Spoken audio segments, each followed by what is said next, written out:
Chapter 1. Rebirth in the Pirate World.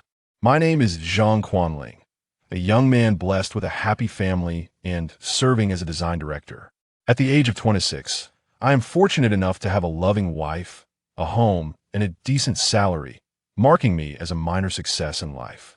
After all, residing in Kyoto, where property prices soar to 40,000 per square meter, owning an 81 square meter apartment is a source of envy for many.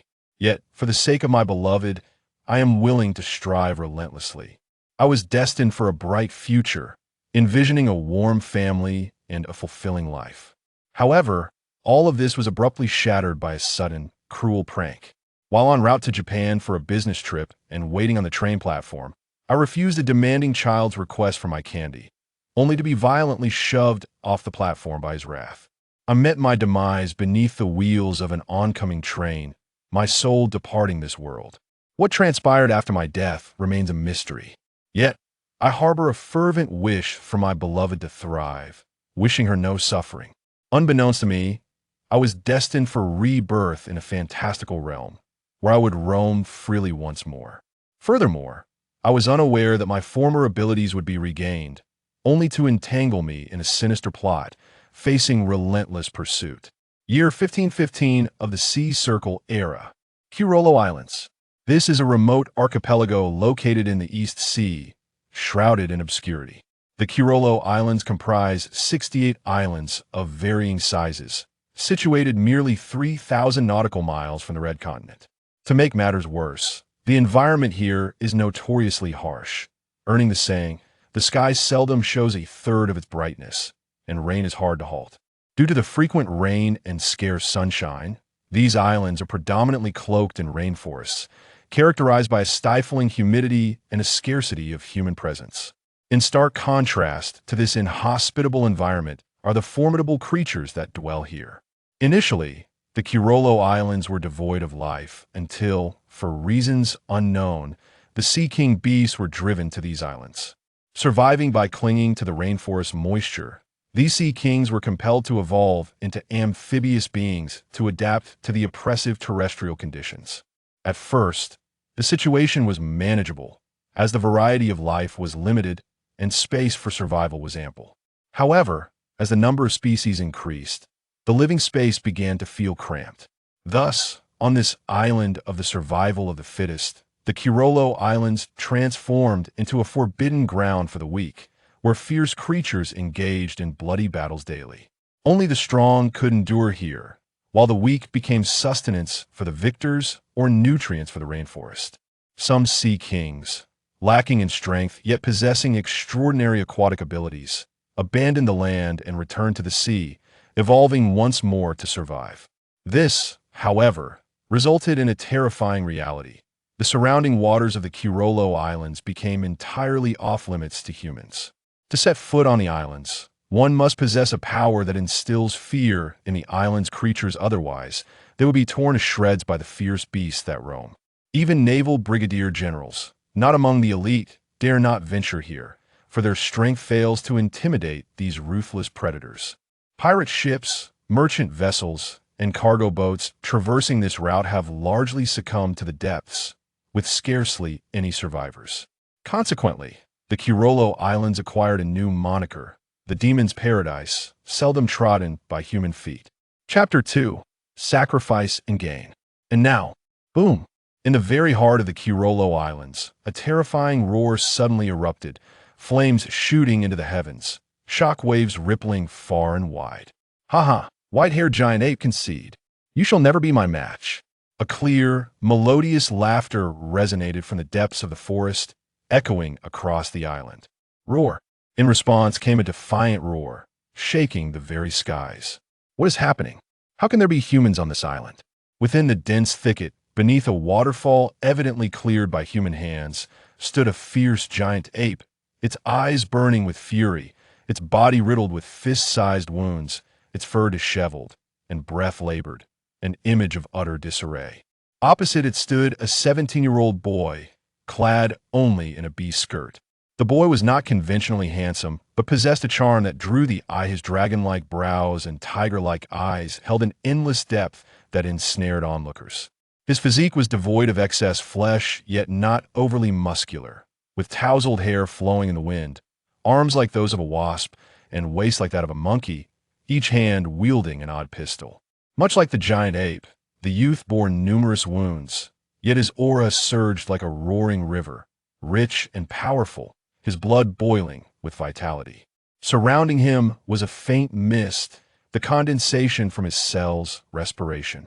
His name is Zhang Quanling, or rather, Long Air Bai Sui, which translates to the lonely Zhang Quanling.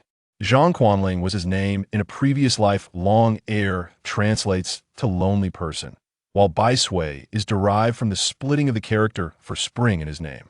This serves as his sole means of commemorating his former existence. He does not belong to this world. He hails from the great celestial empire, originally a wandering soul destined for hell, yet by a twist of fate, found himself in this realm. On the brink of death from thirst, he inadvertently consumed a so-called energy fruit, a devil fruit that exchanged his lifelong inability to swim for a remarkable ability. Thus, he cherishes this second chance at life immensely. Furthermore, during the transition from hell to rebirth, he finally comprehended a long-standing enigma. The visions that haunted his dreams were indeed real. In his previous life, he traversed the world of Naruto, becoming its absolute sovereign. Regrettably, the powers from the Naruto realm clashed with those of this world, rendering him unable to inherit them. Even the name, fateful, could not be wielded. To survive, he must embark on the arduous journey of training anew. However, having undergone training once, he finds it considerably easier than most.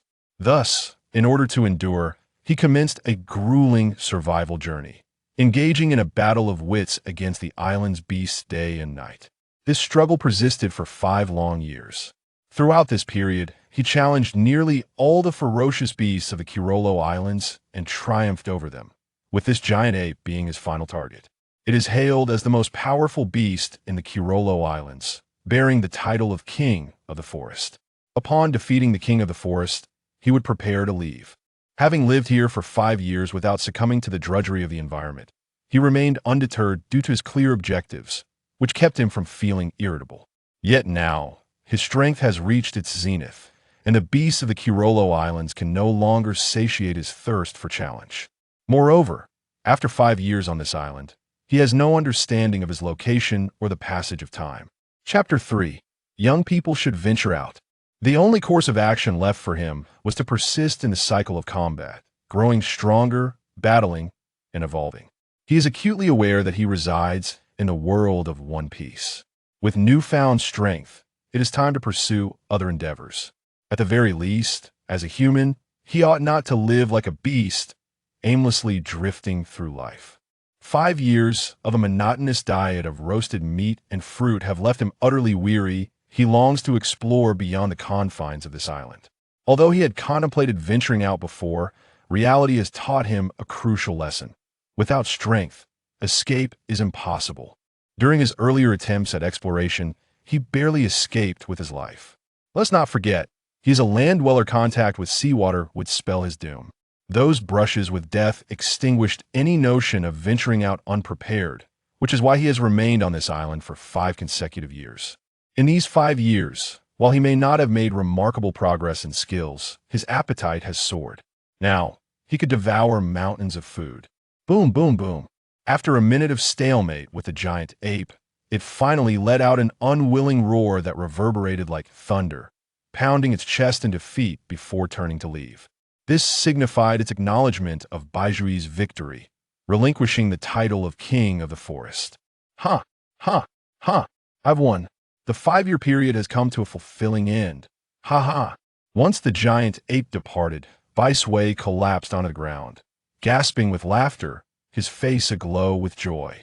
The world of One Piece. If I don't venture forth, how can I do justice to myself? Luffy, Shanks, Garp, Whitebeard, so many intriguing individuals. I must meet them all. Once I set sail, should I join the pirates or the navy? I haven't decided, yet perhaps I'll ponder it later. My foremost task now is to set sail. The beautiful sea, Zhang Quanling fateful am coming. An hour later, at the largest port on the central island of the Kuro Islands, Bai Sui sat aboard a 15-meter-long, 7-meter-wide vessel, ready to embark. The ship carried 10 barrels of fresh water, his means of survival. He could endure hunger for an extended period, but he could not survive without water. At sea, food is plentiful, but fresh water is scarce. His ship was not crafted from ordinary wood. Instead, it was crafted from a unique variety of hollow ironwood native to the Kuro Islands. This material is remarkably lightweight, yet astonishingly sturdy, making it an indispensable choice for seafaring endeavors. Although Bai Shui had never laid eyes upon the legendary atom wood from the world of One Piece, he believed that the hollow ironwood from the Kuro Islands was not significantly inferior. After countless days and nights of longing, this day has finally arrived. Bai Shui declared with outstretched arms at the bow of the ship, as if he wished to embrace the entire expanse of heaven and earth. Then, with a thunderous shout, he commanded, "Set sail." As soon as the words left his lips, a brilliant stream of white light erupted from the stern of the vessel, exuding immense propulsion, and the ship swiftly glided across the sea. Roar! In the very moment Bai Shui departed, a chorus of jubilant roars erupted from the entirety of the Kuro Islands, as though the Demon King Bai Shui had finally taken his leave. Even the Kuro Islands seemed to exhale in relief as he departed. The sun once again graced the skies above, bathing the island in a warm, radiant glow. This is the essence of sailing. This is the taste of freedom. What did I leave? Bai Shui reclined at the bow, eyes squinting in bliss as he surrendered to the salty sea breeze that caressed his face. Chapter 4. The Dongwushun Pirate Crew. Beneath a cerulean sky, amidst fluffy clouds and the vast, deep sea, a young lad reveled in the untamed sea breeze and the errant flight of seagulls. Everything was simply exquisite. I have arrived in the world of One Piece. Farewell, Naruto world, Bai Shui roared in his heart. The Dongwushun Pirate Crew. This was a newly emerged pirate faction in the East Sea, boasting a membership in the hundreds and a fleet of dozens of ships. Their formidable strength and notorious misdeeds had instilled fear among the inhabitants of the northern East Sea. They ranked alongside the evil Dragon Pirate Crew, Black Cat Pirate Crew, Clown Pirate Crew, and Creek Pirate Crew as one of the 5 great overlords of the East Sea. The captain of the Dongwushun Pirate Crew, known by the moniker Dongwushun, was named Ulysses. With a bounty of 13 million, he was notorious for wielding dual blades and was as ruthless as he was cunning. Yet he bore a deceptively benevolent visage. Nearly half of his foes fell victim to his appearance, only to meet their demise at his hands. The flagship of the Dongwushun Pirate Crew was named Meat Mountain, a Tintin vessel equipped with 5 cannons. Their pirate flag featured a skull and crossbones beneath the visage of Ulysses, whose crimson face appeared particularly menacing against the dark backdrop. On this fateful day, the Dongwushun Pirate Crew anchored near a small island called Kuro. They were out of fresh water and food. For the residents of Kuro Island, the arrival of the Dongwushun Pirate Crew was undoubtedly a thunderous shock, shattering the previously serene atmosphere and plunging it into chaos. The pirates' merciless and malevolent reputation was deeply ingrained in the hearts of the people. Encountering pirates left only one recourse: to flee as far as possible, lest they face certain death. Yet how could the terrified civilians hope to outrun these sea warriors? Before they could make their escape, the entire island was swiftly surrounded by the Dongwushun Pirate Crew. Under the threat of guns, cannons, and blades, the populace was herded together, congregating in the open square of the island. Haha, what do you think you're running to? Ulysses, with his rotund belly, approached the trembling civilians, an expression of mock pity crossing his face. I believe I need not elaborate on what shall transpire next. Ulysses cackled. Please no, don't kill us. We wish to live. Have mercy. We will give you all our food. In an instant, the crowd erupted into a cacophony of pleas for mercy, voices rising in a tumultuous frenzy. Some even knelt, clutching the pirates' pant legs, tears streaming down their faces in desperate supplication. Among them were even a few elderly individuals. Haha, very well. If you wish for us to spare your lives, you must comply with your promises and surrender all your food and fresh water. Otherwise, do not blame Ulysses for the ruthless edge of his blades. At his words, Ulysses revealed a sinister grin, relishing the sensation of their desperation. Absolutely, absolutely. Upon hearing this, the crowd erupted in relief, bowing profusely. Then what are we waiting for? Why aren't you taking action? Ulysses glared fiercely, his voice laced with menace. Yes, yes. The crowd hastened to comply, but just as they prepared to rise and fetch the food, a clear voice pierced the air. Don't listen to him, Grandpa. He's a villain, a wicked villain. How can you trust a villain's words? A little girl, her voice ringing with defiance, tugged at the arm of an elderly man, her face a mask of discontent. Chapter 5. The most unreliable female protagonist. With that, the little girl shot a fierce glare at Ulysses, embodying the spirit of youthful fearlessness. By the time the elderly man comprehended the situation, it was too late. The girl's words had already echoed through the crowd. Instantly, the faces of the onlookers turned pale, their expressions drained of color, the sound of swallowed breaths rising like a symphony, hauntingly beautiful. Ha ha! Upon hearing those words, Ulysses could not restrain his laughter, yet his eyes glimmered with a menacing light, rendering him as fearsome as a ravenous tiger. By the harbor's edge, a place that goes unnoticed by all, Bai Shui docked his small boat at this location, hoping to replenish his freshwater supply as he had exhausted his reserves. He and the Donghua mountain pirate crew had ventured in opposite directions, one heading south and the other north, thus he had not encountered the immense fleet of the pirates. Otherwise, he might have found it quite intriguing. Thankfully, his robust physique had allowed him to endure the prolonged drift at sea, and he had finally discovered a small island where he could replenish his provisions. Upon securing his rickety vessel to a mooring post at the harbor, he disembarked. However, he found it strange that, despite the apparent signs of habitation on the island, he encountered not a single soul upon his exploration. The harbor bore traces of life, yet, as he surveyed his surroundings, he saw no one. This was peculiar. According to the old man's description, this should be a bustling little town. Why was it so desolate? Bai Shui pondered, scratching his head in confusion. Suddenly, a piercing scream shattered the silence, drawing Bai Shui's attention. He turned to see a young maiden, tattered and disheveled, sprinting towards him with sheer terror etched on her face. Hot on her heels was a lecherous beggar, his corpulent frame adorned with a grotesque grin, brandishing a large knife at his waist. A palpable aura of menace wafted towards Bai Shui. It seemed this individual was no stranger to violence, he mused, narrowing his eyes. The presence of such a murderous intent suggested a history of bloodshed, and judging by the man's sturdy stance, he likely possessed considerable strength. Big brother, save me. The young woman cried out, her eyes lighting up as she spotted Bai Shui, as if he was a beacon of hope amidst her despair. Her pace quickened, brimming with relief. Before Bai Shui could fully comprehend the situation, he felt a soft body collide with him, enveloped in the delicate fragrance of the girl, causing him to involuntarily swallow hard. Help me, she sobbed, tears streaming down her cheeks, clinging to him like a frightened fawn seeking refuge. Young man, I advise you not to meddle in affairs that do not concern you. It would be wise to leave now. Losing your life at such a tender age would be unfortunate. The large man halted a few meters away, a hint of wariness in his demeanor as he threatened, likely intimidated by the twin pistols at Bai Shui's waist or his formidable aura. Please, big brother, save me. The girl trembled at the man's words, inching closer to Bai Shui, as if seeking safety in his presence. In that instant, an electric sensation coursed through both Bai Shui and the maiden, causing their breath to quicken and a faint blush to creep across their faces. Chapter 6. Those who disrupt the atmosphere are most unwelcome. Gulp. The temptation was overwhelming. Had Bai Shui lacked self-control, he might have succumbed to primal instincts. It had been 5 long years since he had last been with a woman. The sudden appearance of such an exquisite beauty left him feeling precariously unmoored. Young man, I will say this once more, do not interfere. Leave immediately. Or do not blame me for my rudeness. Just as Bai Shui was savoring the enchanting ambience, the large man's voice thundered in his ears like a clap of thunder, jolting him back to reality.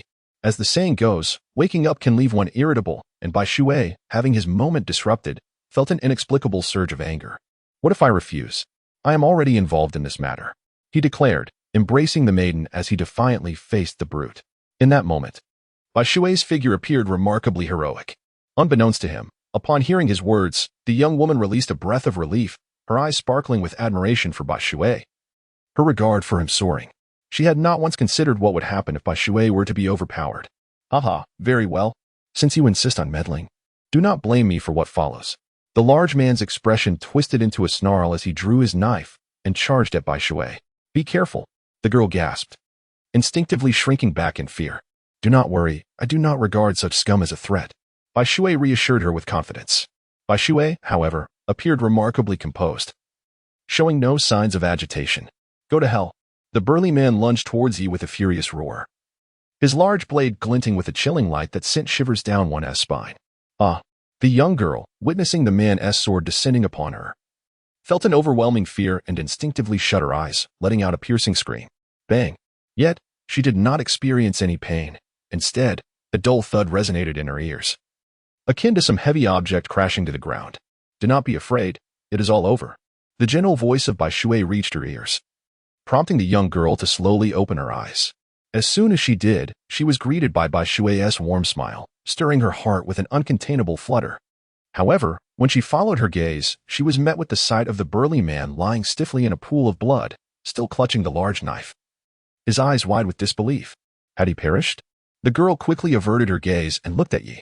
"Of course, if one wishes to take my life, they must pay the corresponding price." Upon hearing this, Bai Shui smiled, releasing the girl from his embrace. It was not that he did not wish to hold her longer. Rather, he feared that if he continued, he might succumb to his primal instincts and claim her then and there. Once freed from Bai Shui's arms, the girl appeared somewhat despondent, as if she were reluctant to part with the warmth of that moment. "All is well now." You shrugged and headed towards the depths of the island. Observing this, the girl hurried to keep pace with him, following closely in his footsteps. "By the way, do you know where I can find food? I am rather hungry." You suddenly turned around, catching the girl off guard. Before she could halt, it was too late. Their lips met, pressed tightly together. Chapter 7. "Hey, that was my first kiss." Bai Shui was utterly bewildered, feeling a soft, warm object pressed against his lips, which was surprisingly pleasant. Meanwhile, the young girl found her mind completely blank, utterly at a loss for what to do. "Humph." Bai Shui instinctively licked his lips, only to be met with a soft, bashful moan from the girl, which caused him to immediately retreat. "I'm so sorry, I didn't mean to," he exclaimed, raising his hands in apology. Yet, his mouth betrayed him, subtly savoring the lingering taste of her lips. This was indeed a grave matter, one that could tarnish one's reputation. Such incidents are treated with utmost seriousness, no matter the context. However, Bai Shui's flustered demeanor only amused the girl, who couldn't help but chuckle, her laughter ringing like silver bells. Yet, if one looked closely, a hint of melancholy flickered in her eyes. At that moment, Bai Shui's stomach let out a loud growl, turning his face a deep shade of crimson, making him utterly adorable. The girl burst into laughter, her voice as melodious as a lark, gently brushing against Bai Shui's soul. "Come with me quickly. I have something very important to ask of you, and I believe you can help." Suddenly, as if recalling an urgent matter, the girl seized Bai Shui's hand and dashed forward, but after just 2 steps, she stumbled and fell to the ground. "Are you all right?" Bai Shui helped the young girl to her feet, his concern evident. "I'm fine," she insisted. "But the village chief and the others are undoubtedly in peril. Those pirates will not spare them. Hurry, we must save the village chief." With determination, the girl rose, grasping Bai Shui's hands in a desperate plea. "Very well, lead the way, and I shall rescue them." Understanding the impossibility of declining her request, Bai Shui lifted her in a princess carry and replied, "Just go straight ahead, and once we cross this mountain, we shall arrive." Upon hearing his agreement, a glimmer of gratitude flickered across the girl's face as she added, "All right, then hold on tight." With a nod, Bai Shui instructed the maiden then. As she seemed perplexed by his intentions, he launched himself skyward with a mighty step. "Ah!" the maiden cried out, startled by his sudden action. Whoosh! Bai Shui's descent began. But then 3 columns of white light erupted from beneath his feet and abdomen, generating upward thrust, propelling him over the mountain with the grace of an aircraft. The entire sequence transpired in mere seconds. Meanwhile, in the square, intriguing. "So you deem me a villain? I shall demonstrate villainy in action." "Seize her." Yuri's guffawed, gesturing to 2 nearby lackeys. "Understood, boss." The henchmen grinned with predatory glee, advancing upon the little girl like wolves.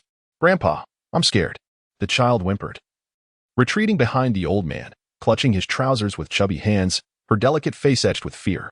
The old man, however, was in dire straits himself.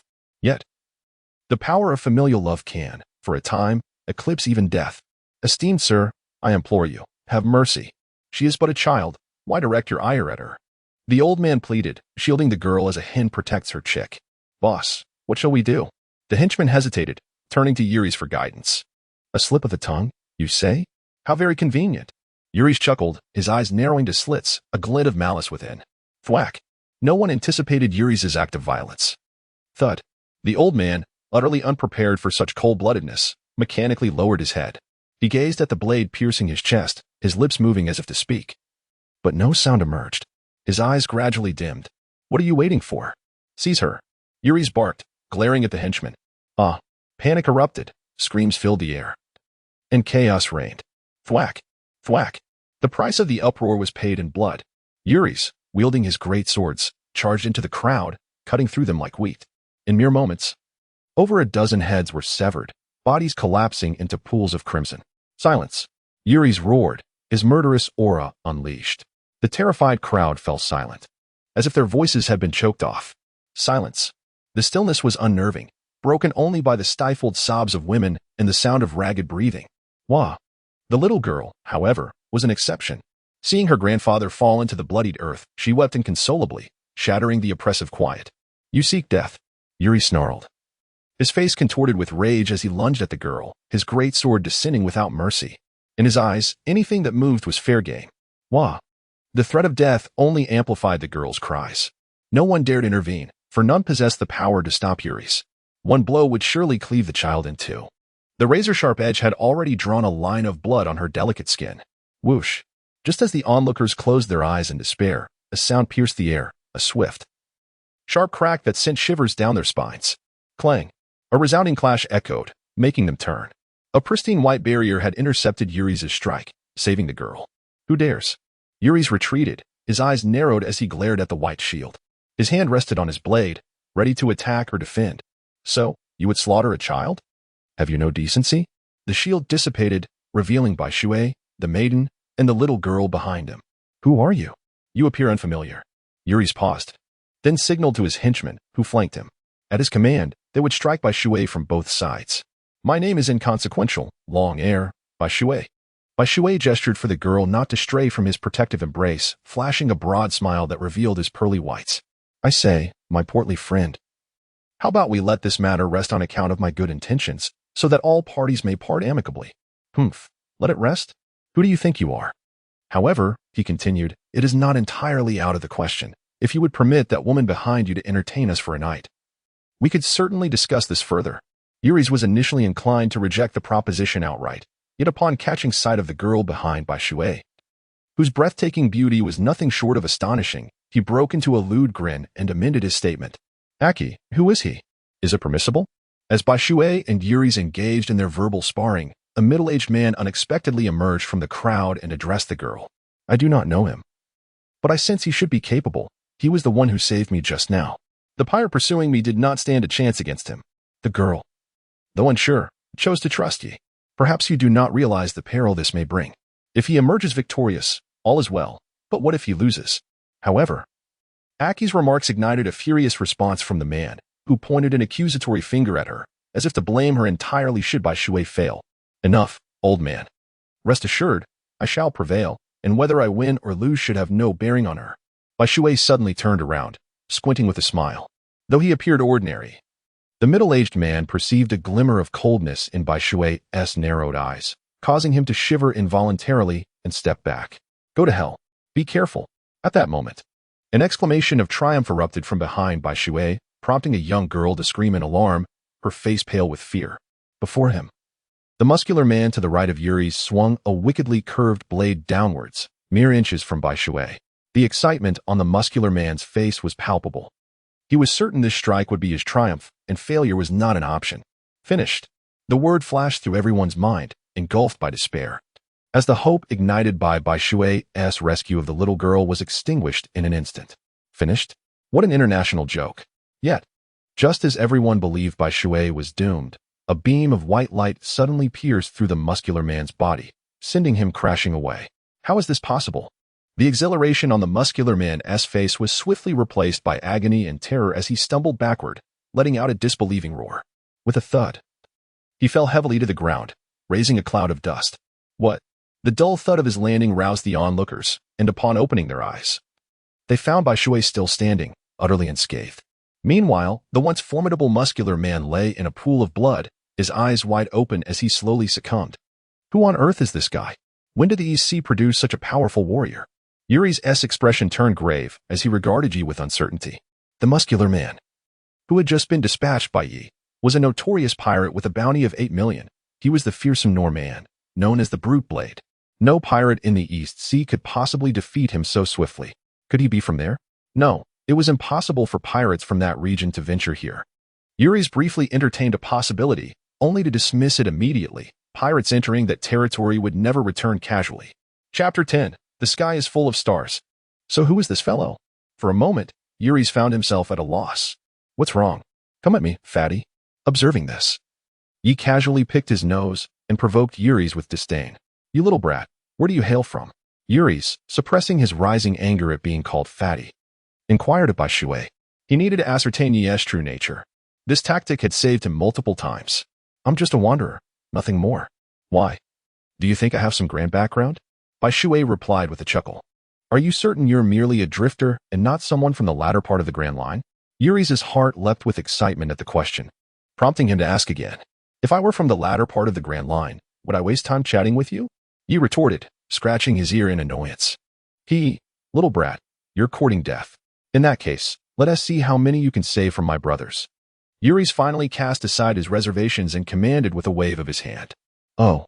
The pirates had been eagerly awaiting this moment, upon hearing Yuri's words.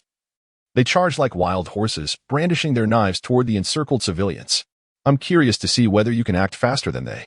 Yuri sneered, his eyes glinting with ferocity. With that, he lunged towards Yi, aiming to distract him. Very well, let us see the chasm that lies between us. Bai Shui closed his eyes, exhaling deeply as he drew his twin pistols. Then, he opened his eyes wide, radiating an oppressive aura that slowed the very air around him. Light wave rain. Like cannon, Bai Shui pulled the trigger simultaneously with both hands, unleashing a torrent of pristine energy waves from the left barrel toward the throng of pirates. From the right barrel, a fierce beam of light shot forth, aimed directly at Ulysses. In an instant, the square was awash with orbs of light the size of fists, each possessing an almost uncanny ability to home in on the frenzied pirates charging forward, sending them sprawling in all directions. The air was filled with the sound of explosions as one pirate after another was hurled back like ragdolls, crashing down like a torrential downpour, never to rise again. Was 200 a considerable number? Indeed, it was, yet not overwhelmingly so. After Ulysses narrowly evaded Bai Shui's beam, fewer than 50 pirates remained standing in the square. All of this transpired in the mere span of 2 seconds. How could this be possible? Ulysses felt a chill run down his spine, involuntarily gasping in shock as he regarded Bai Shui as though he were a specter, his desire for combat evaporating entirely. As Bai Shui had aptly stated, the disparity in their strengths was insurmountable. Mr. Ulysses, it is rather unwise to be dazed in the midst of battle. Just then, Bai Shui's voice echoed ominously behind him, prompting Ulysses to hastily retreat, raising his blade defensively. Boom. Yet, some occurrences are unavoidable, regardless of one's intentions to evade them. A terrifying force suddenly surged through the dual blades he held before him, causing his expression to shift dramatically. With a sickening thud, Ulysses was propelled backward like a mere plaything, crashing through 2 buildings before landing amidst the hulking vessel moored in the harbor. Chapter 11. The Enigma of T-Bone. The ship, armed with 5 cannons, instantly bore a massive gash, wisps of smoke beginning to rise ominously. Like cannon, Bai Shui let out a low growl as his right hand fired a powerful and fierce beam of light, slicing through the air with a hissing shriek. It then pierced the ship, erupting into a violent explosion that sent turbulent waves crashing and stirred the sea into a minor tsunami. Where are your eyes directed? API call failed with status code 429. Error. Code 429. Message. Resource has been exhausted, e.g. check quota. Status. Resource exhausted. Bai Shui turned around, casting his gaze upon the terrified pirates, and raised his left pistol. Bang, bang, bang. A flurry of luminous projectiles precisely pierced through the fleeing pirates, leaving none unscathed. The battle concluded in less than a minute, not far from Kuro Island. Less than 50 nautical miles away stood a naval fortress. The commanding officer stationed there was none other than the infamous Marine Colonel T-Bone, known as the ship-cutting hero, who had previously suffered defeat at the hands of Zoro in the original narrative. Despite his villainous appearance, he was a compassionate leader, fiercely protective of his subordinates, and imbued with a profound sense of justice, willing to risk everything for the safety of civilians. His moniker stemmed from his remarkable ability to slice through pirate ships as if they were mere steaks. In the original tale, he had participated in the Marine Headquarters Paramount battle, clashing with the Whitebeard pirates, making him one of the more renowned colonels within the Navy. Upon receiving an urgent alert during his training, T-Bone wasted no time and rushed aboard his ship, heading straight toward the site of the incident. With fervent prayers in his heart, he hoped that the location of the alarm would hold out until his arrival. Yet, he was acutely aware of the naivety of such a hope. Even as the ship's engines roared at full throttle, he remained unsatisfied, urging his crew to accelerate. Although the vessel boasted a speed of 100 nautical miles per hour, it would still take a full half-hour to reach the scene. Yet, half an hour was ample time for a pirate crew to decimate the inhabitants of a small island. "Hold on," T-Bone silently implored.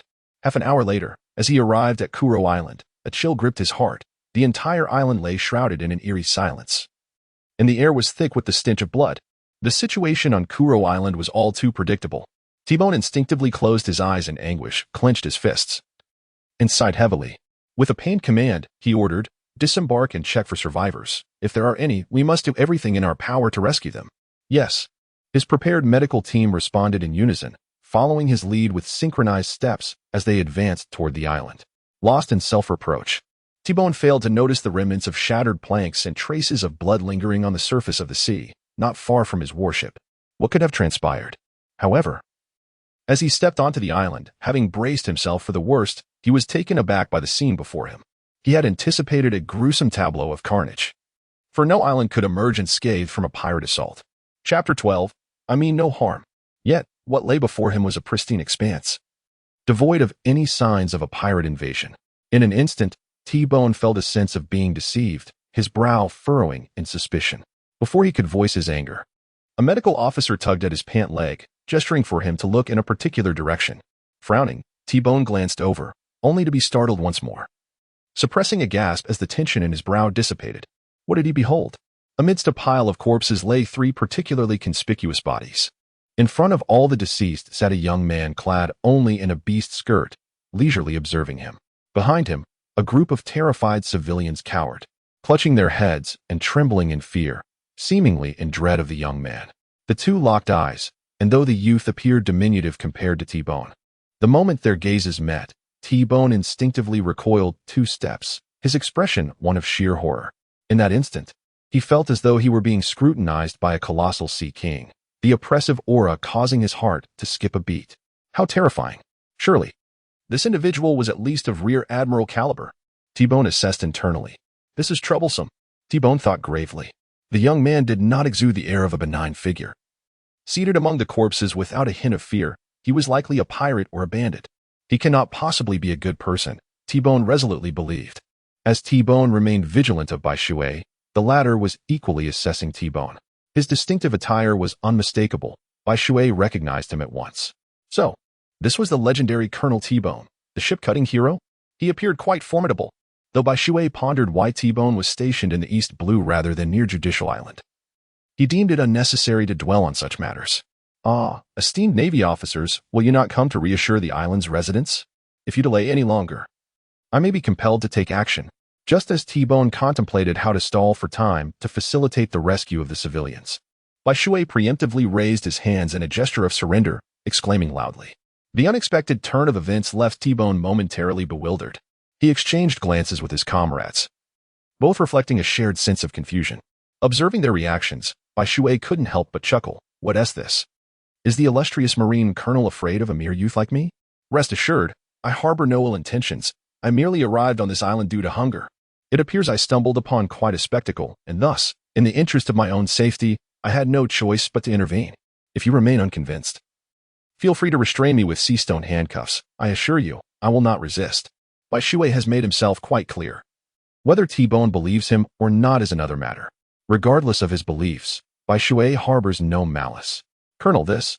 Upon hearing this, T-Bone displayed a flicker of interest, glancing at his companions for their opinions. After a moment's contemplation, T-Bone decided it was worth a trial. If Bai Shui genuinely meant no harm, he could simply apologize once the situation was stabilized. However, for precautionary measures, he remained close by, ready to intervene should the night bring unforeseen danger, ensuring not all would be lost. Chapter 13. Bai Shui, the Great Hero. Apologies. Seeing Bai Shui extend his hands voluntarily, T-Bone and his companion exchanged glances of relief before securing him with high stone handcuffs. A muffled groan escaped Bai Shui's lips the moment the cuffs were fastened. He felt the vitality within him being siphoned away, an overwhelming sense of oppression enveloping him, rendering even breathing a laborious task, his complexion paling to an alarming shade. "You are a devil fruit user," T-Bone exclaimed, taken aback. "Of course, otherwise, why would I use high stone handcuffs?" Bai Shui retorted. "I have already stated that I mean no harm.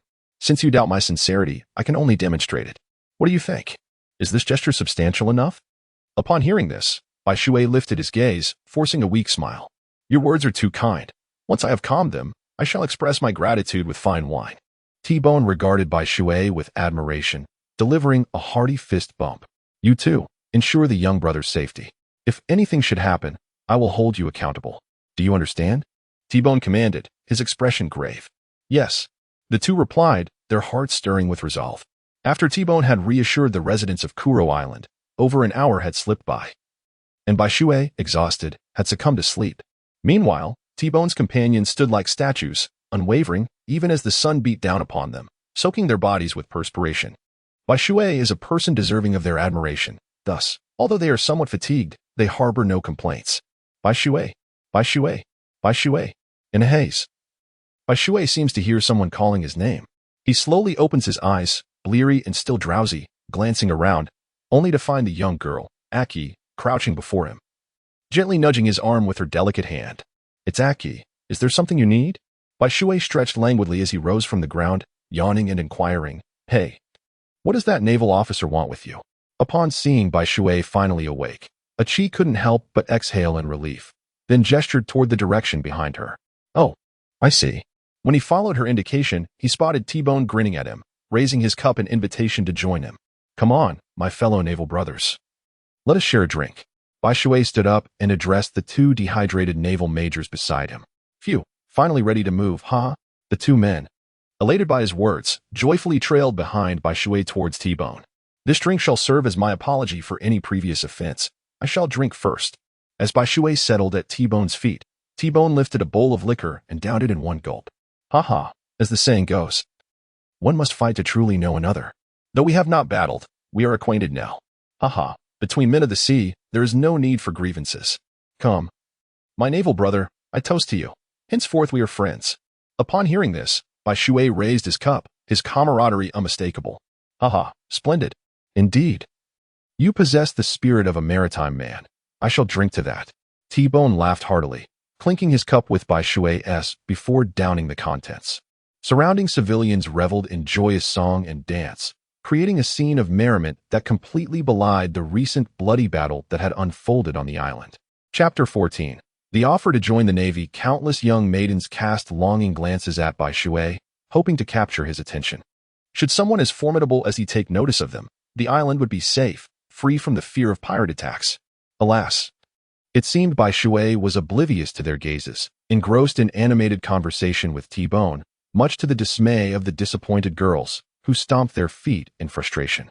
Yet, Achi, witnessing Bai Shui's indifference to the other maidens, wore a beaming smile, though she could not quite fathom why. She simply knew that Bai Shui had already made an indelible impression on her heart.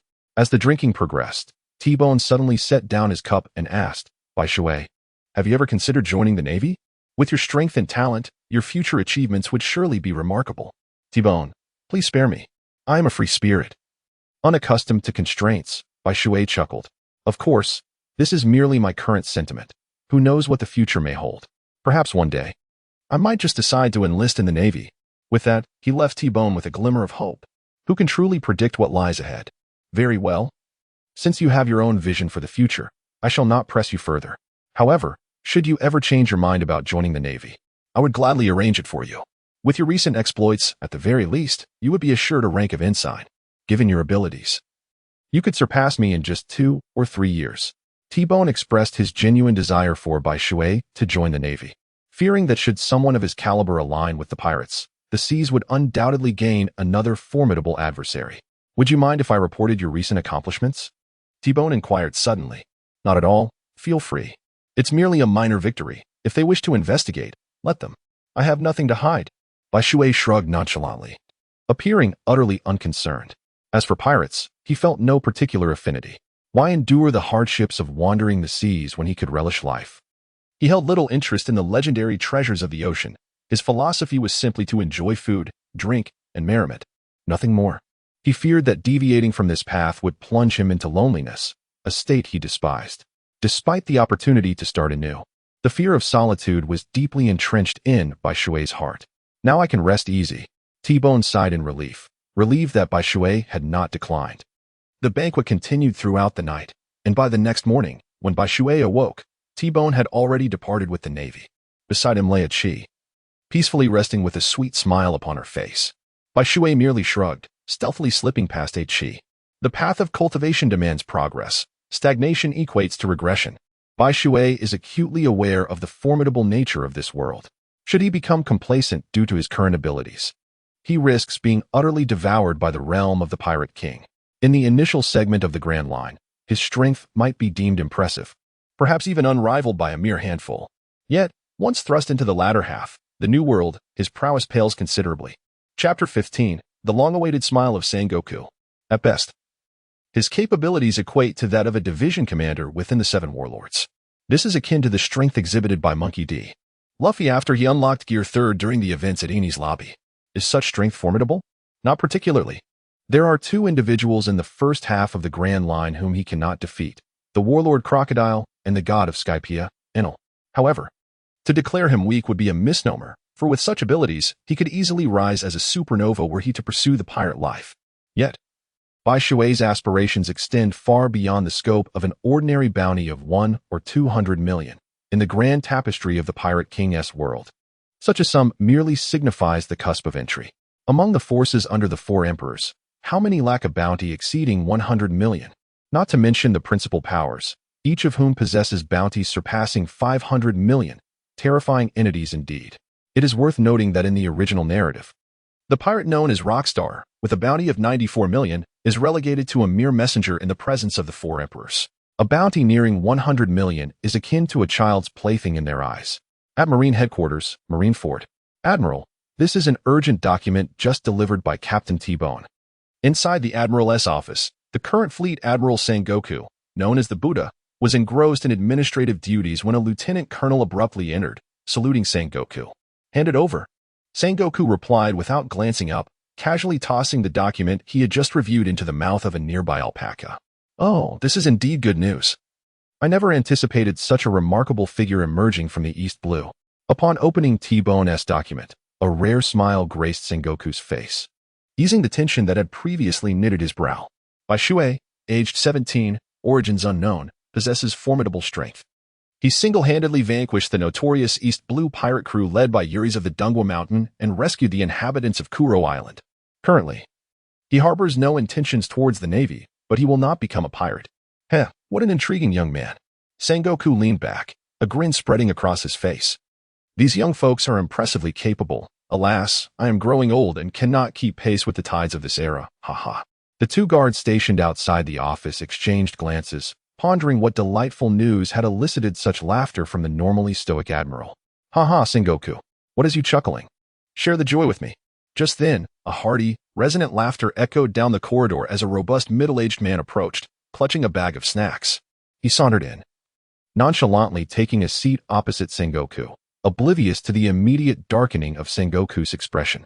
This middle-aged man, adorned with the insignia of a vice admiral, wore a beard that framed his face, while his hawk-like gaze instilled a sense of dread. A terrifying aura enveloped him, his vitality so powerful it seemed to echo in the very air around him.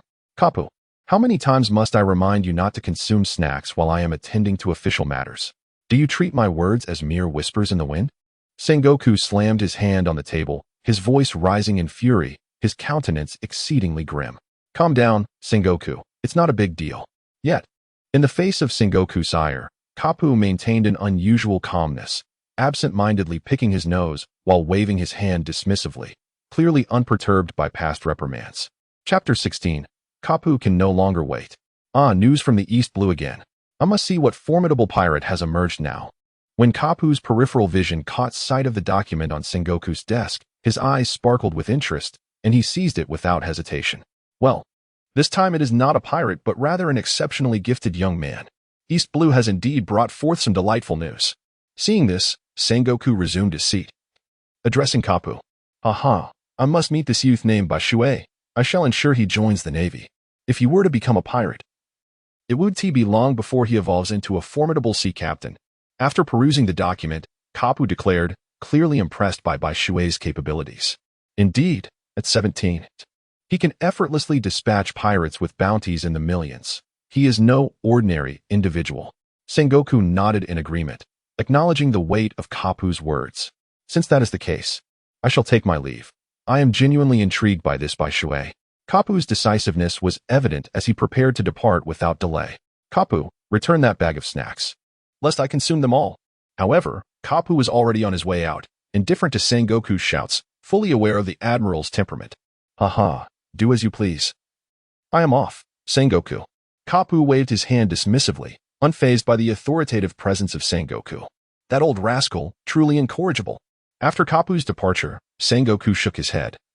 Settling back into his chair, he was utterly helpless against Kapu's spontaneous nature. At Kuro Island, when Aki awoke from her slumber, she realized Baishui had vanished without a trace. Panic-stricken, she rushed outside, only to find Baishui practicing in an open area. However, the nature of his training was rather alarming. A stone that appeared to weigh several thousand pounds bore down upon him, rising and falling with his movements.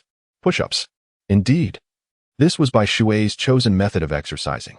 What seemed like a simple motion involved mobilizing his entire strength, engaging every muscle. The ground beneath him was already drenched with the sweat he had shed, creating a small puddle. Baishui appeared as though he had emerged from a pool, utterly exhausted. Remarkable. Previously, while witnessing Baishui in battle, Aki had not grasped the full extent of his might, but now she comprehended the terrifying nature of his abilities. This surpassed her understanding of human capabilities entirely. Ha! Ha! Ha! The earth beneath the white water trembles slightly with each descent, sinking a little further with every movement. Baishui's hands had become entirely ensnared within the earth. Chapter 17. There are always those who fail to appreciate the subtleties of romance. 497, 498, 499, 500. Baishui silently counted, and upon reaching 500, his body trembled. A wave of white light surged from his back, lifting the stones and gently placing them on the ground. Crackle, crackle. Baishui rose to his feet, extending his arms in a languorous stretch, his entire body resonating with a series of crisp, rhythmic pops akin to a symphonic orchestra. Although his physical prowess had significantly improved, the inability to wield such strength remained a lamentable shortcoming. However, should he enlist in the Navy, he would have the opportunity to master the formidable 6 forms of the Navy, a truly remarkable skill set. Furthermore, there existed the representation of strength in this world. The renowned 3 types of hockey. How he yearned to learn them. Alas, in the first half of the Grand Line, no one seemed to possess such knowledge. Presently, he felt ill-equipped to venture into the New World, where even a mere natural disaster could claim his life. Such thoughts crossed Baishui's mind. Nevertheless, why dwell on such matters? It would be prudent to first cultivate his current abilities. The energy fruit was a valuable asset, and with diligent development, it should yield commendable results. He had already begun to ascertain his developmental focus, enhancing speed and strength, reminiscent of Kizaru's lightspeed kick. As a light cannon, the attack mechanism utilizing light waves was inspired by the lone wolf in Death, and it had become his most frequently employed method of attack thus far. Moreover, the ability to fly with energy wings would undoubtedly be a striking presence in this oceanic world. With a resolute breath, he decided to pursue this direction of development, particularly prioritizing the light cannon and light wave attacks. He believed that achieving a level akin to Kizaru from the original work was not an unattainable dream. As he spoke, pure white tentacles suddenly emerged from behind him, etching into the ground. When Baishui could inscribe upon the solid earth as effortlessly as one does with a brush, he would know he had nearly succeeded. The sound of piercing, sharp scratches filled the air, causing Aki, who stood behind him, to instinctively cover her ears in distress. This, in turn, jolted Baishui from his reverie, prompting him to halt. My apologies for the disturbance. Baishui rose to his feet, expressing his apologies to Aki. "It's all right. It was my fault for disturbing your cultivation." Upon hearing this, Aki's cheeks flushed crimson as she lowered her gaze and replied softly. Awkwardly, Bai Shui found himself at a loss for words, and the atmosphere grew heavy with silence. "Good morning, young hero." Just then, a voice, slightly aged, emerged from behind Bai Shui, shattering the uncomfortable tension between him and Aki. Bai Shui swiftly turned around and found the mayor of the quaint island town strolling towards him. "Good morning, Mayor." Bai Shui greeted with a smile, secretly relieved by the mayor's timely arrival. "I humbly apologize for intruding so early, but I have a modest request that I hope you might consider," the mayor said, his expression filled with earnest entreaty. Observing the mayor's demeanor, Bai Shui had a fair inkling of what he was about to convey.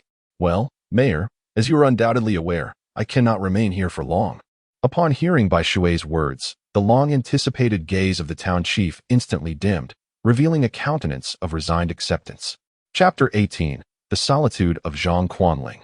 Nevertheless, Bai Shui paused at these two characters, elongating the sounds. Yet, upon hearing his suddenly shifting tone, the mayor instantly regained his vigor, his eyes eagerly fixed on Bai Shui, hoping for a response that aligned with his desires. "I could live here for a year or two without issue. I believe no pirates will disturb this place in the future. Is that truly the case?" After Bai Shui had just spoken, he suddenly felt his arm being grasped.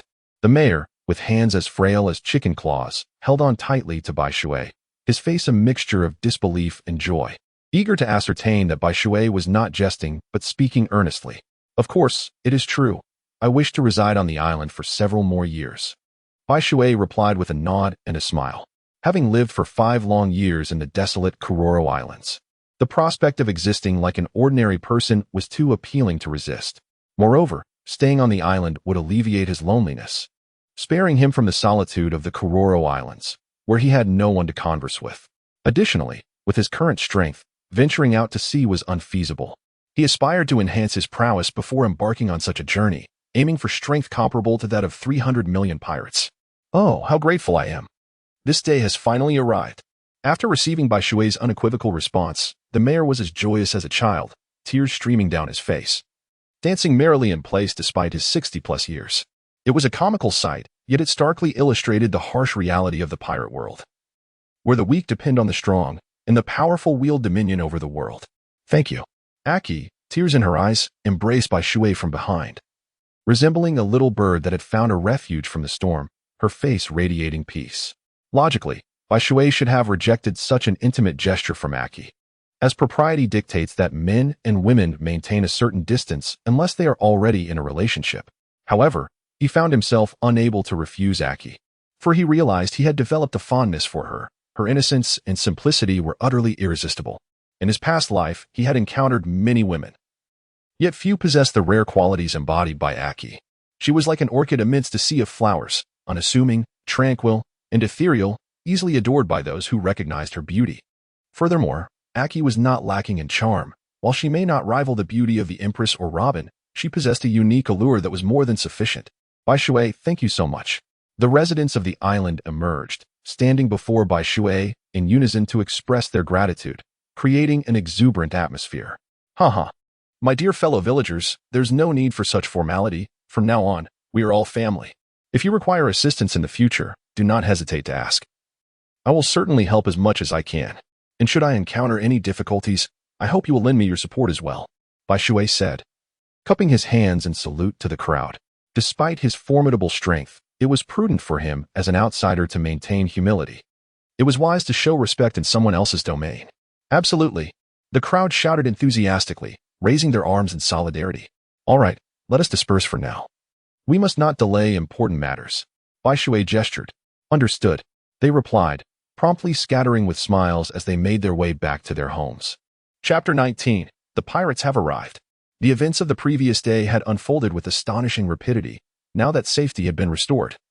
It was time to begin the process of tidying up the aftermath, rebuilding the destroyed homes and structures.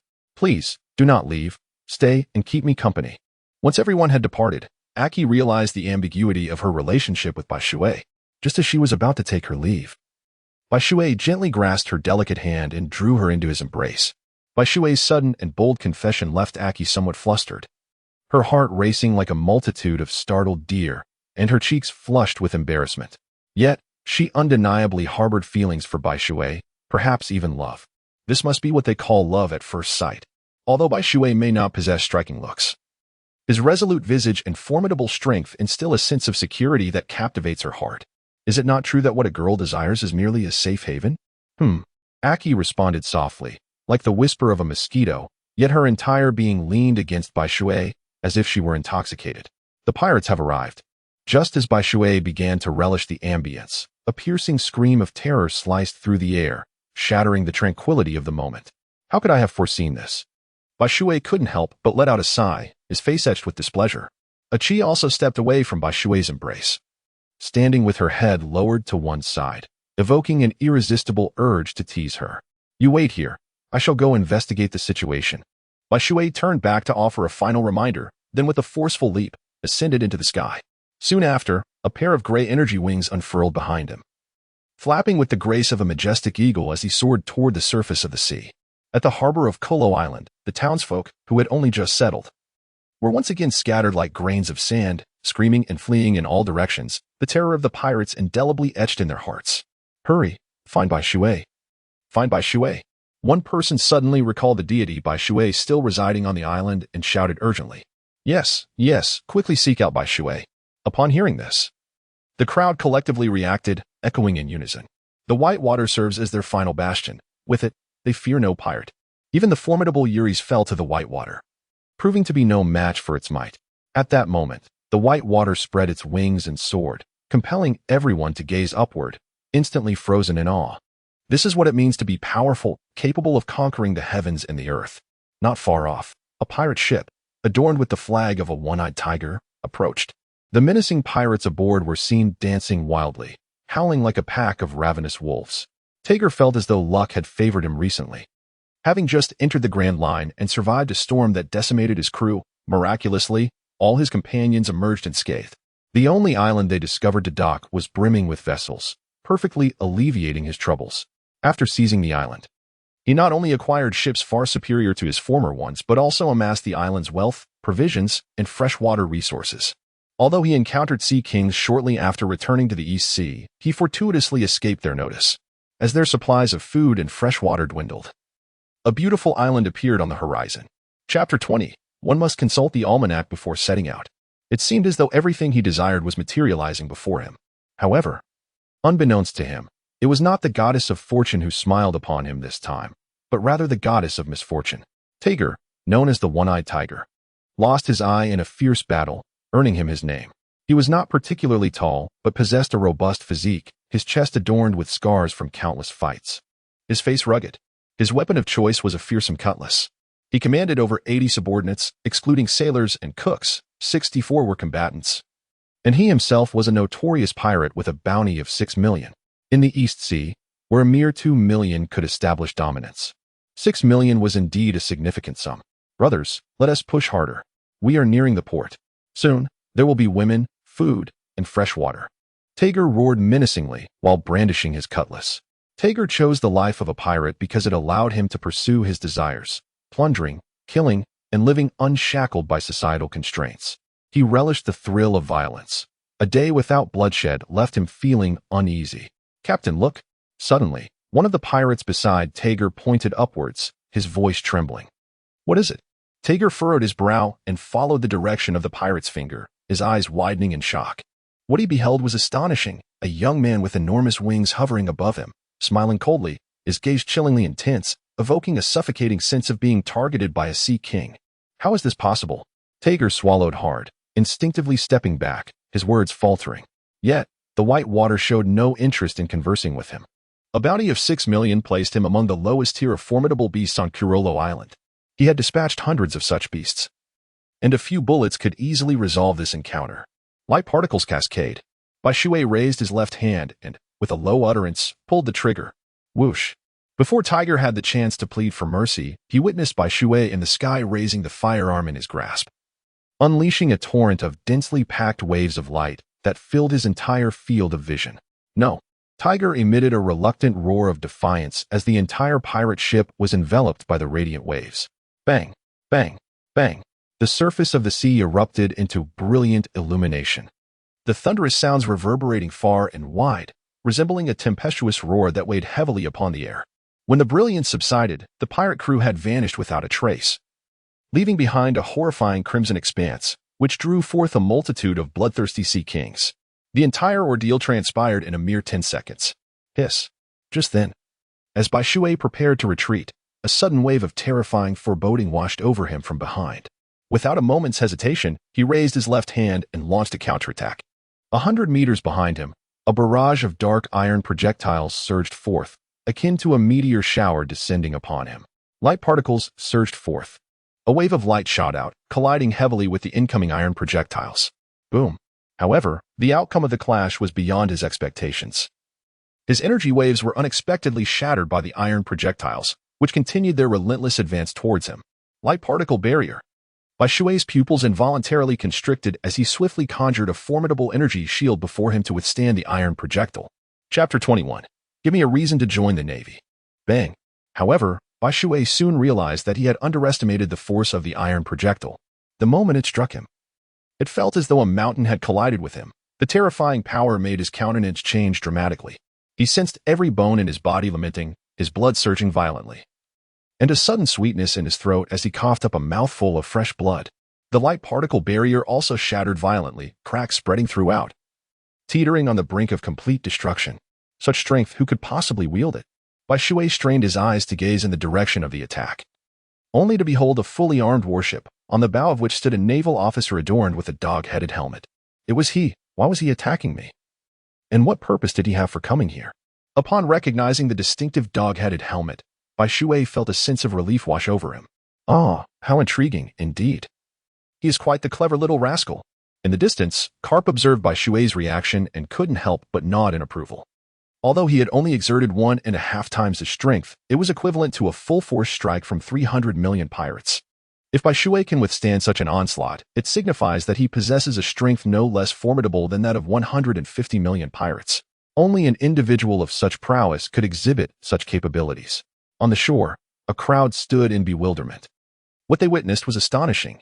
The naval warships launched an assault against Bai Shui, and to their shock, he was even forced to spout blood. In their hearts, Bai Shui was akin to a divine representation, yet this formidable individual had unexpectedly coughed up blood. Cough. Yi.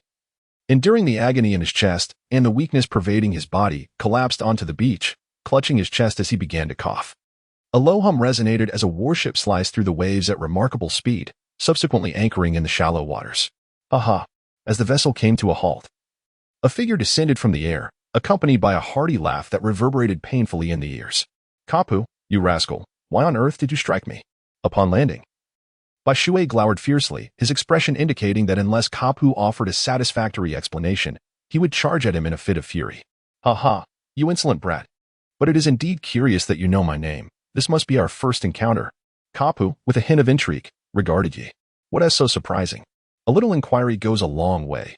Who doesn't he know of you? The Iron Fist Kapu with the dog-headed mask? Bai Shui responded, unable to suppress a scoff, his face betraying an expression of utter incredulity. Kapu, momentarily speechless, hadn't he anticipated Bai Shui's familiarity? There was not a trace of the awkwardness typically present in a first meeting. Well then, since you've put it that way, I would want to be seen as evasive. Given your remarkable qualities, why not consider joining the Navy? Kapu inquired, sitting on the ground, his gaze fixed intently on Bai Shui. What benefits does joining the Navy offer? If there is nothing advantageous, why would I chain myself when my current life is so free and unburdened? Bai Shui replied, his expression one of disinterest. Chapter 22. I require sufficient incentives. Kapu was once again rendered speechless. He had not anticipated such a straightforward rationale for Bai Shui's reluctance to enlist. He had expected an elaborate justification. Yet Bai Shui's reasoning was refreshingly candid and pragmatic. Do you think I would regale you with a myriad of nonsensical arguments? Apologies, but that is simply not my style. Bai Shui retorted, rolling his eyes. Ha ha. It's a delight to encounter someone as intriguing as you. No wonder that T-Bone holds you in such high regard. You truly possess a captivating charisma. Kapu laughed heartily, his impression of Bai Shui markedly positive. The villagers observed the two seated on the beach, conversing joyfully as if they were long-lost friends. However, it was indeed their first sight of such an imposing warship, leaving them in awe. With a vessel of this magnitude, Which pirate could possibly evade its onslaught? They mused, unable to fathom how mere human strength could contend against such a colossal entity. Enough chatter. Let us get to the point. I'm in agony and need to return home to rest. Baishui halted the endless conversation, once again inquiring about Carp's purpose. It's nothing much.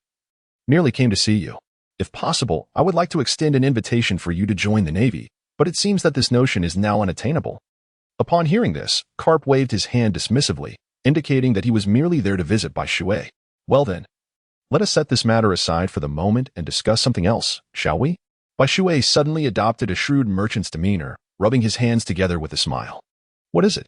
Carp felt an unsettling premonition stirring within him, laced with a hint of caution. You've injured me. Surely, some compensation is in order. Or else I would have suffered in vain. Wouldn't you agree? Knight flashed a sly, fox-like grin. You're quite the astute one. Taking the opportunity to strike while the iron is hot, Carp replied. Very well. As long as what I can offer does not contravene naval interests and remains within reasonable bounds, I shall provide you with compensation. After some contemplation, he acquiesced, believing that what Baishui sought was merely monetary compensation. After all, what else could he desire? Excellent. You are quite agreeable. In that case, teach me a technique from the Navy's 6 forms, specifically the shave. Baishui beamed, revealing a set of pearly white teeth. What did you just say? Upon hearing this, Carp was momentarily taken aback, questioning whether he had misheard. How could Baishui possibly make such a request? I said, teach me the shave from the Navy's 6 forms. Baishui couldn't help but roll his eyes, reiterating his words once more. Why do you desire this? Carp inquired, ensuring that he had heard Baishui correctly. He was intrigued as to why Baishui would forsake wealth yet insist on mastering the Navy's 6 styles. Are you foolish? In this world, with great strength, what is there that one cannot obtain? Baishui could not help but cast a scornful glance at Carp, feeling somewhat at a loss for words. Alas, Carp found himself speechless once more, experiencing this sense of bewilderment for the 3rd time. Baishui's thought process is rather erratic. He admits that he struggles to keep up. Now, it's your turn to respond. Just one sentence. Will you agree or not? Baishui seized the moment, compelling Carp to provide a response. I must ponder this for a moment. Carp, uncharacteristically serious, stroked his chin and fell into deep contemplation. This young man's future path remains uncertain.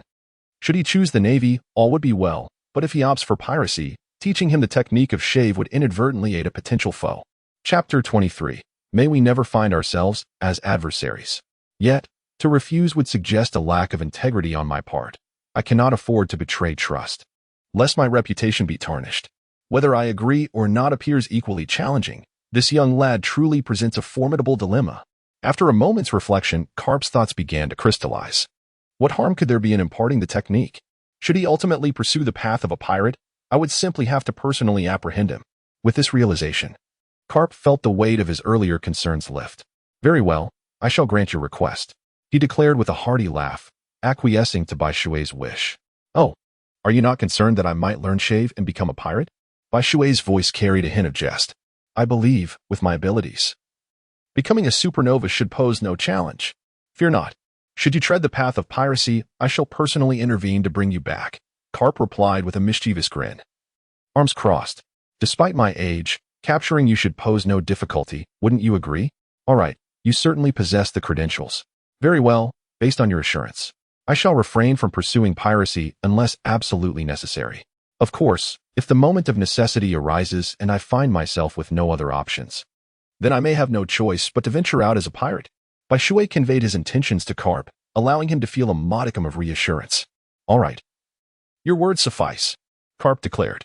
In a few days, I shall provide you with a detailed regimen for your training. I sincerely hope you dedicate yourself to it. I do not wish for the day to come when we find ourselves in conflict, understand?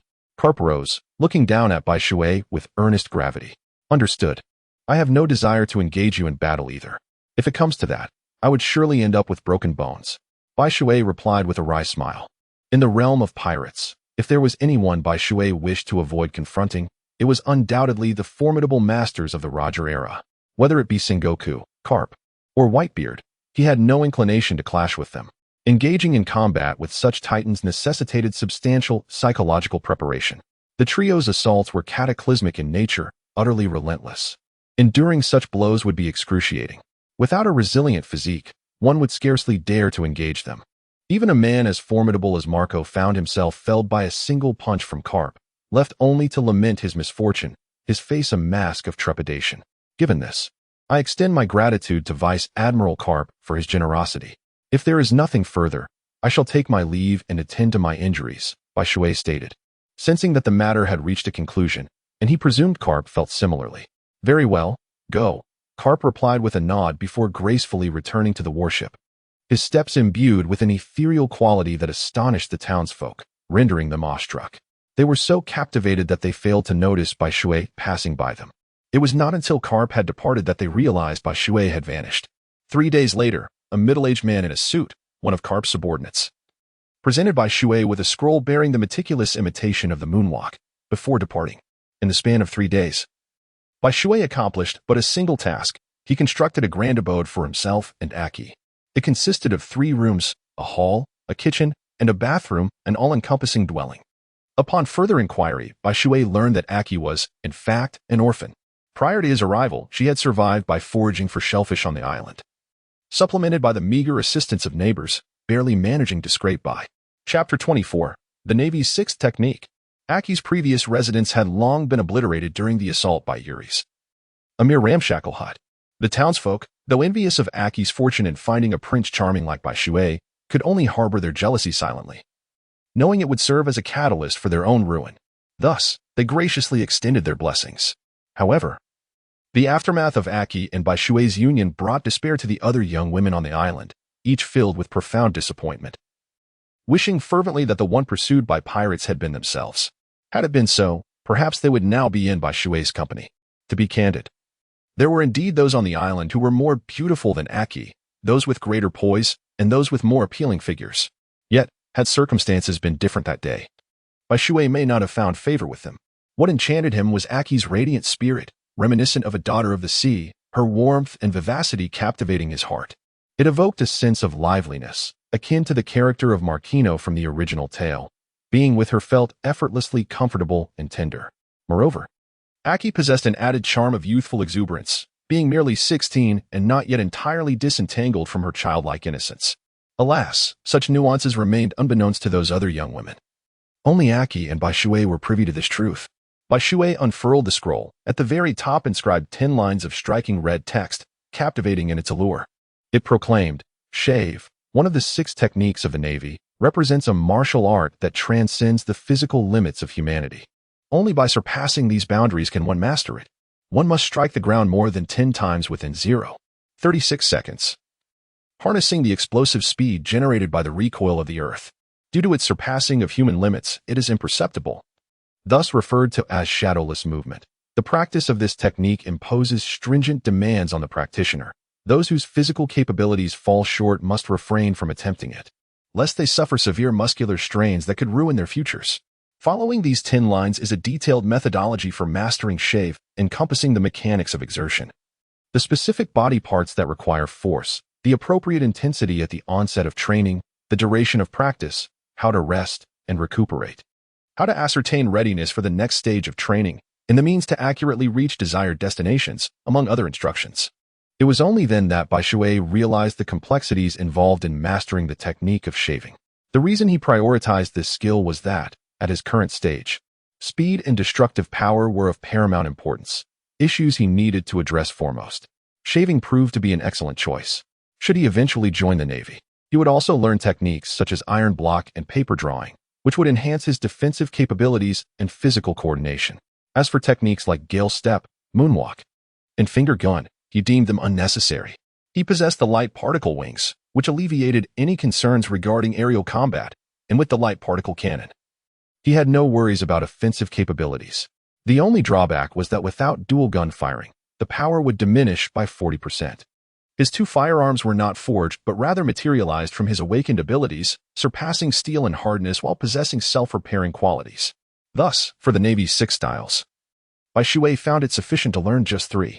Bai Shui did not believe he needed to learn the other 3 forms of the Navy's 6 styles, as they seemed futile to him. Could he truly achieve 10 ground pounds in 0.36 seconds with his physical conditioning? He pondered this in his mind after perusing the scroll as contents. Chapter 25. Why did I fail? Boom. However, As Bai Shui attempted to practice according to the scroll's instructions, he encountered failure. The ground erupted with a resounding explosion, leaving him covered in dust and dirt. Why was he unsuccessful?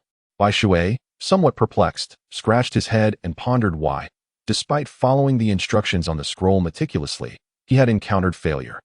Bai Shui found it somewhat perplexing. Once more, Bai Shui brushed off the dust from his body, focused his mind and energy, and then swiftly propelled his legs once more, striking the ground over 10 times in an instant. 36 seconds. Bang. Yet, an odd occurrence transpired once again. Once again, the white waters have failed, and the earth has erupted into a vast chasm. What on earth is happening? Bai Shui once again unfurled the scroll, meticulously perusing its contents. He confirmed that not a single word had escaped his attention and that he had adhered strictly to its instructions. Yet, he pondered, why did success elude him? Bai Shui found himself somewhat perplexed. Nevertheless, he resolved to try once more. Bai Shui took a deep breath and started anew. Bang! Yet, Bai Shui faced failure once again. What on earth was happening? Why did he keep failing? At last, unable to contain his frustration, Bai Shui erupted in a furious tirade. Damn it! I refuse to believe that I cannot master such a simple skill. Bai Shui, filled with indignation, questioned, isn't it merely a naval technique? The sixth style? He refused to believe that he could not master the art of shaving. What he was unaware of was that every individual striving to learn this skill must practice it at least 100 times to even begin to grasp its essence. Regardless of one's innate intelligence, without 100 attempts, it is utterly impossible to comprehend the intricacies of shaving. It is akin to learning to ride a bicycle. Although one is advised that maintaining an upright posture and continuously pedaling will ensure balance, how many succeed on their first try, without enduring a few falls? Who can truly learn? Thud, thud, thud. The entire island reverberated with the relentless sound of thumping, heavy and oppressive, as the ground nearby trembled as if lamenting. Finally, after the 100th failure, whoosh, the white water transformed into a fleeting illusion, vanishing from sight as the air emitted a piercing shriek. Bang! When the white water reappeared, it crashed heavily into a grand tree, yet the smile on its face was unmistakable. Once he mastered the technique of shaving, coupled with the amplification of his fruit's powers, he felt confident that his speed would rival that described in the scrolls. Corresponding to speed was the exponentially magnified force, even a small stone, when accelerated to a certain velocity, could unleash terrifying destructive power, let alone someone like the white water.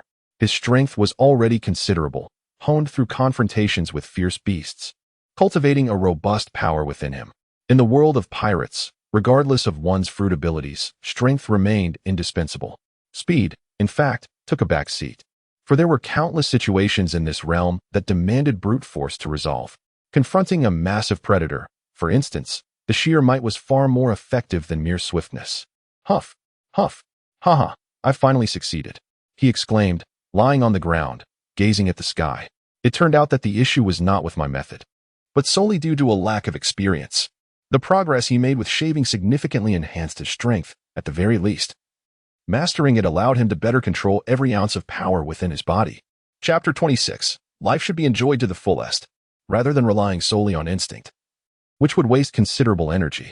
For someone as ambitious as the white water, this was utterly intolerable. Time passed in his training over the course of a month. Whoosh! The air erupted with a sharp roar as the white water vanished from its position, only to reappear 100 meters away, standing firm and stable, devoid of the clumsiness he had experienced a month prior when he first learned. Finally, he had achieved a breakthrough. He was eager to see how swift he could become with the enhancement from his fruit. Bai Shui rose from the ground, closed his eyes, and inhaled deeply. Suddenly, his body tensed, emanating a radiant white light. With a sharp, piercing sound, he vanished from his original spot. In the next moment, he reappeared 150 meters away. Astonishingly, he managed to cover an additional 50 meters in the same amount of time, indicating that the fruit's enhancement could increase his speed by nearly 1/3. How intriguing. This speed should rival half of the velocity achievable by the full mastery of the shave technique. Knight mused quietly to himself. Very well, today shall conclude here. After taking a deep breath and wiping the sweat from his brow, he turned back and retraced his steps. When Bai Shui returned home, Achi had already prepared a sumptuous feast for him. Much like the majority of the formidable individuals from the world of One Piece, Bai Shui had an enormous appetite, and the food available on the island was scarcely sufficient to satiate his hunger. Consequently, the surrounding seas suffered, as Bai Shui would capture a sea king every 2 to 3 days to devour. Naturally, a diet solely consisting of fish became rather monotonous. Nearly all the islands in the vicinity that offered edible fruits and vegetables had been visited by Bai Shui, who arranged for their transport back via Eurus's fleet of warships. The consequence of Bai Shui's actions was a marked improvement in the living standards of the townsfolk on Kuro Island. At the very least, prior to this, they had never tasted the sea kings and had no idea what this terrifying beast, akin to a natural disaster, might taste like. How arduous it must have been for you. Bai Shui embraced Aki from behind as she busied herself in the kitchen, playfully chiding, "You truly are something else. The moment you return, you resort to mischief." Startled by Bai Shui's unexpected approach, Aki initially jumped in surprise, but upon recognizing him, she couldn't help but roll her eyes, a look of exasperation adorning her face. "What does it matter? You are my wife. If I don't tease you, who else would I?" Bai Shui, with a cheeky demeanor, insisted stubbornly, displaying an expression of defiance. "Let go. You're drenched in sweat and looking utterly disheveled. Hurry and take a shower. Dinner is almost ready," Achi exclaimed, swatting away the unwelcome hand that had wandered onto her bosom, her irritation palpable. "Yes, my dear wife," Bai Shui promptly replied upon hearing her words.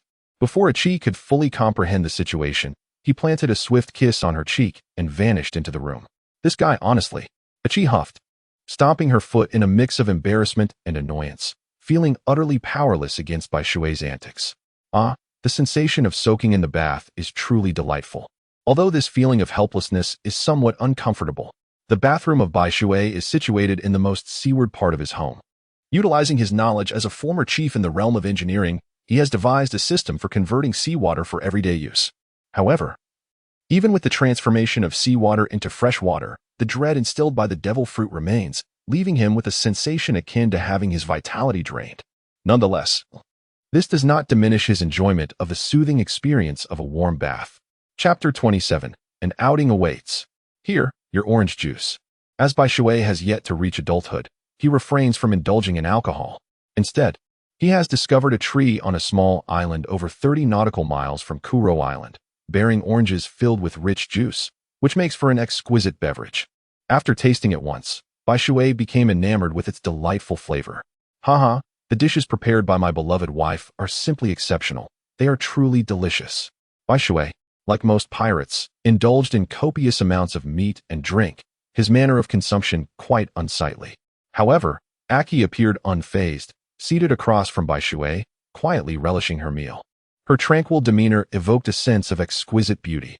As nightfall silently descended upon the island, devoid of entertainment, Bai Shui devoted an additional 4 hours post-dinner to honing his mastery over his fruit abilities. Meanwhile, Aki sat beside him, diligently crafting garments for him. They truly made for an enviable couple. Subsequently, after a month of pent-up desire, Bai Shui, like a famished wolf, pounced upon the delicate lamb that was Aki, leaving no remnants behind in a night of unbridled passion. The following day dawned. Bai Shui, with pronounced dark circles under his eyes, persevered in his training, his steps appearing feeble and weary, a picture of utter exhaustion. By the time Achi awoke, the sun had already risen high in the sky. Bai Shui had prepared a nutritious breakfast, eagerly awaiting Achi's arrival. Once Achi finished her meal, Bai Shui suddenly spoke up, "Let us not practice today. I shall take you out to see the world." "How does that sound?" Achi nodded in response, a glimmer of excitement illuminating her eyes. Having grown up, she had yet to venture outside and experience the wonders beyond.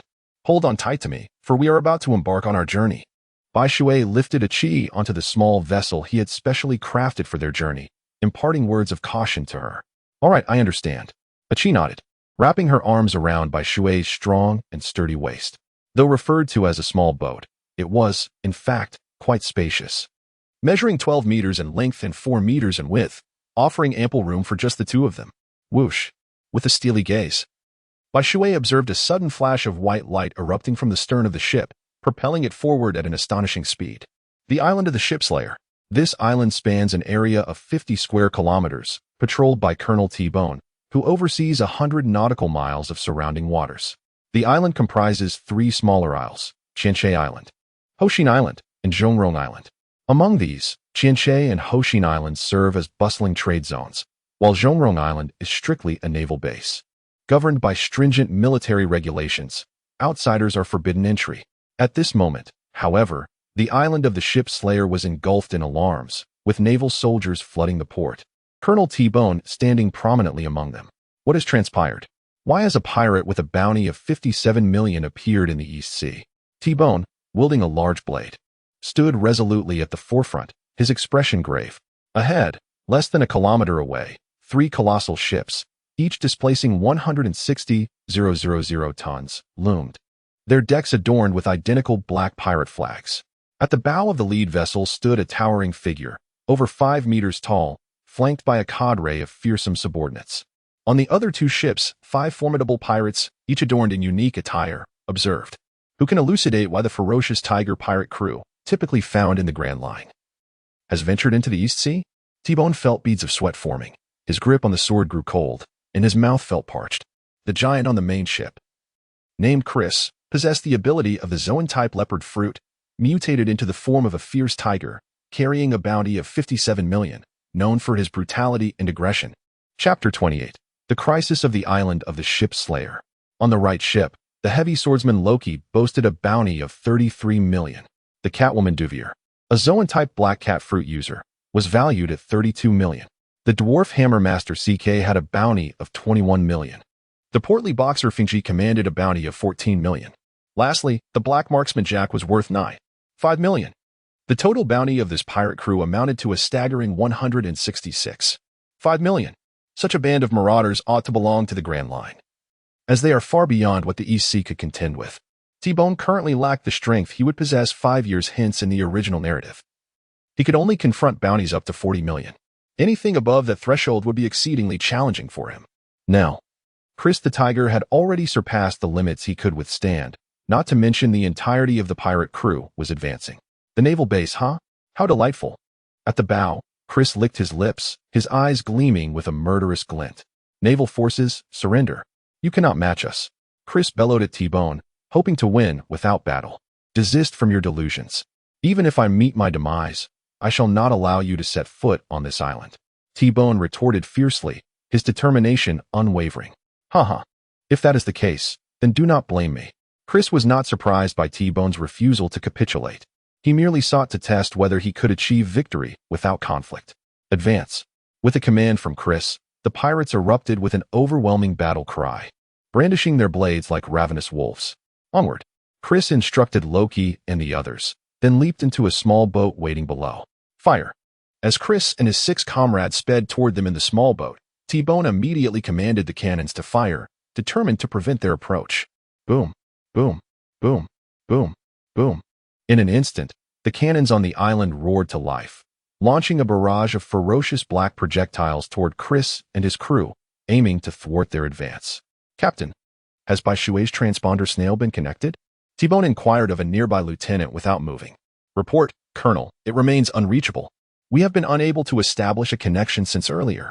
The lieutenant replied, standing at attention. What is happening? What could Bai Shui be doing at this critical juncture? T-Bone's brow furrowed in frustration. Swish.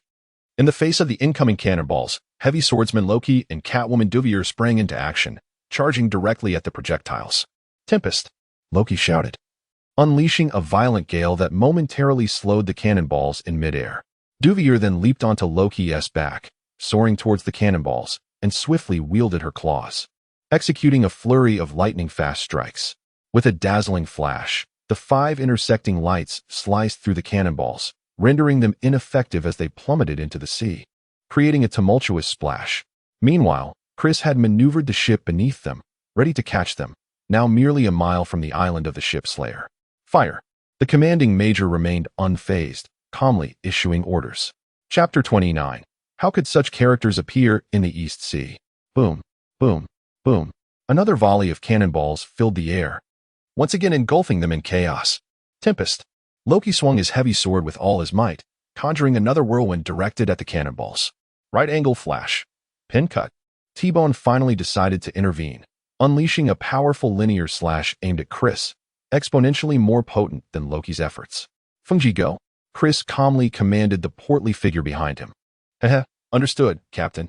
Fingi grinned, his body swelling like a balloon as fins sprouted from his back, revealing that he was a fisherman. It made sense why Chris had the audacity to face the barrage of cannon fire and navigate across the sea. Fengji dove into the water, lifting the small boat. But there was no time to evade the onslaught of cannonballs and slashes. If they did not evade, they would all be forced to scatter. With no leverage on the sea, sinking was the only outcome, as Fengji could not possibly save them all simultaneously. Haha, slashes? Those are what I fear the least. Giving the crew a reassuring look, Chris leaped forward, reaching the path of the cannonballs and slashes in an instant. He unleashed a flurry of wild air blasts, detonating the cannonballs and slashes mid-air, generating a massive wave. Forward, Chris landed atop the fishman Fengji, exuberantly shouting, "How can there be a fishman?" Upon witnessing Fengji plunge into the sea, T-Bone's eyes nearly bulged from their sockets. The presence of a fishman sent chills coursing through him. Boom, boom, boom. Another round of cannon fire erupted, yet this time, the fishermen skillfully evaded every projectile. The onlookers on the island could only stand in stunned silence. Lion King's barrage? Seizing the moment, Chris swiftly swung his fists, unleashing a barrage of air currents that crashed into the island's formation. In an instant, he felled a line of soldiers poised to fire, their screams echoing in the air. Meanwhile, Fengji suddenly accelerated, covering half a mile in a mere 2 seconds. Not good.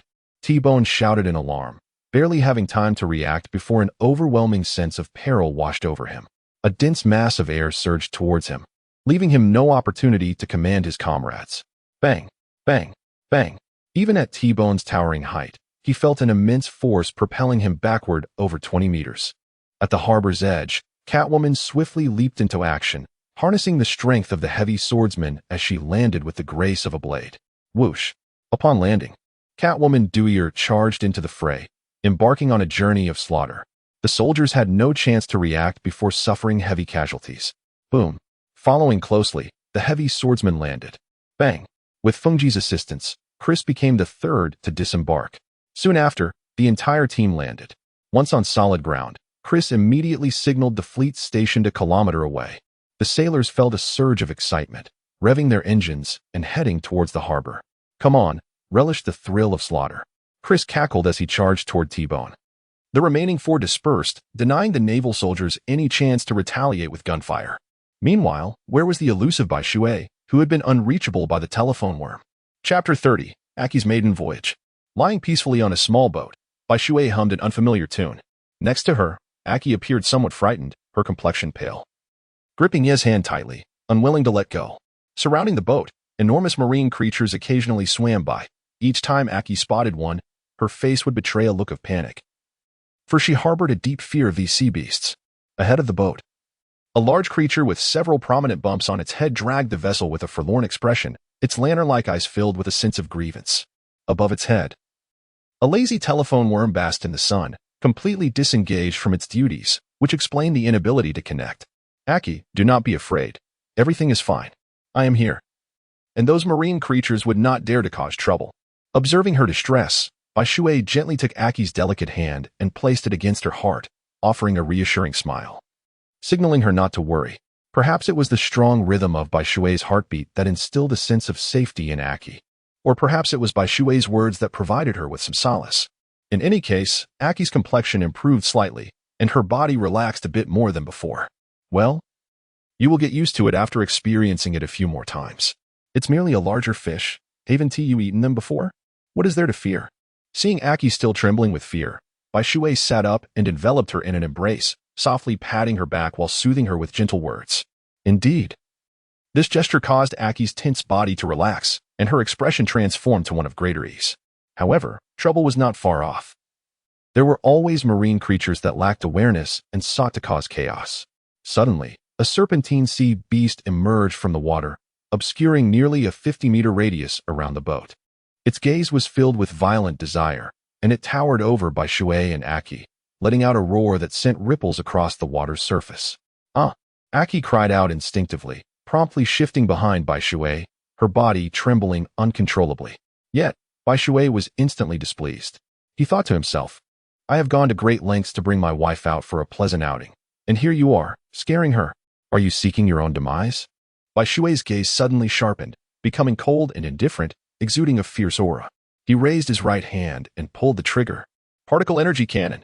A brilliant beam of white light, as thick as a water barrel, erupted from the depths of the clear water, slicing through the air like a bolt of lightning, hurtling towards the sea creature.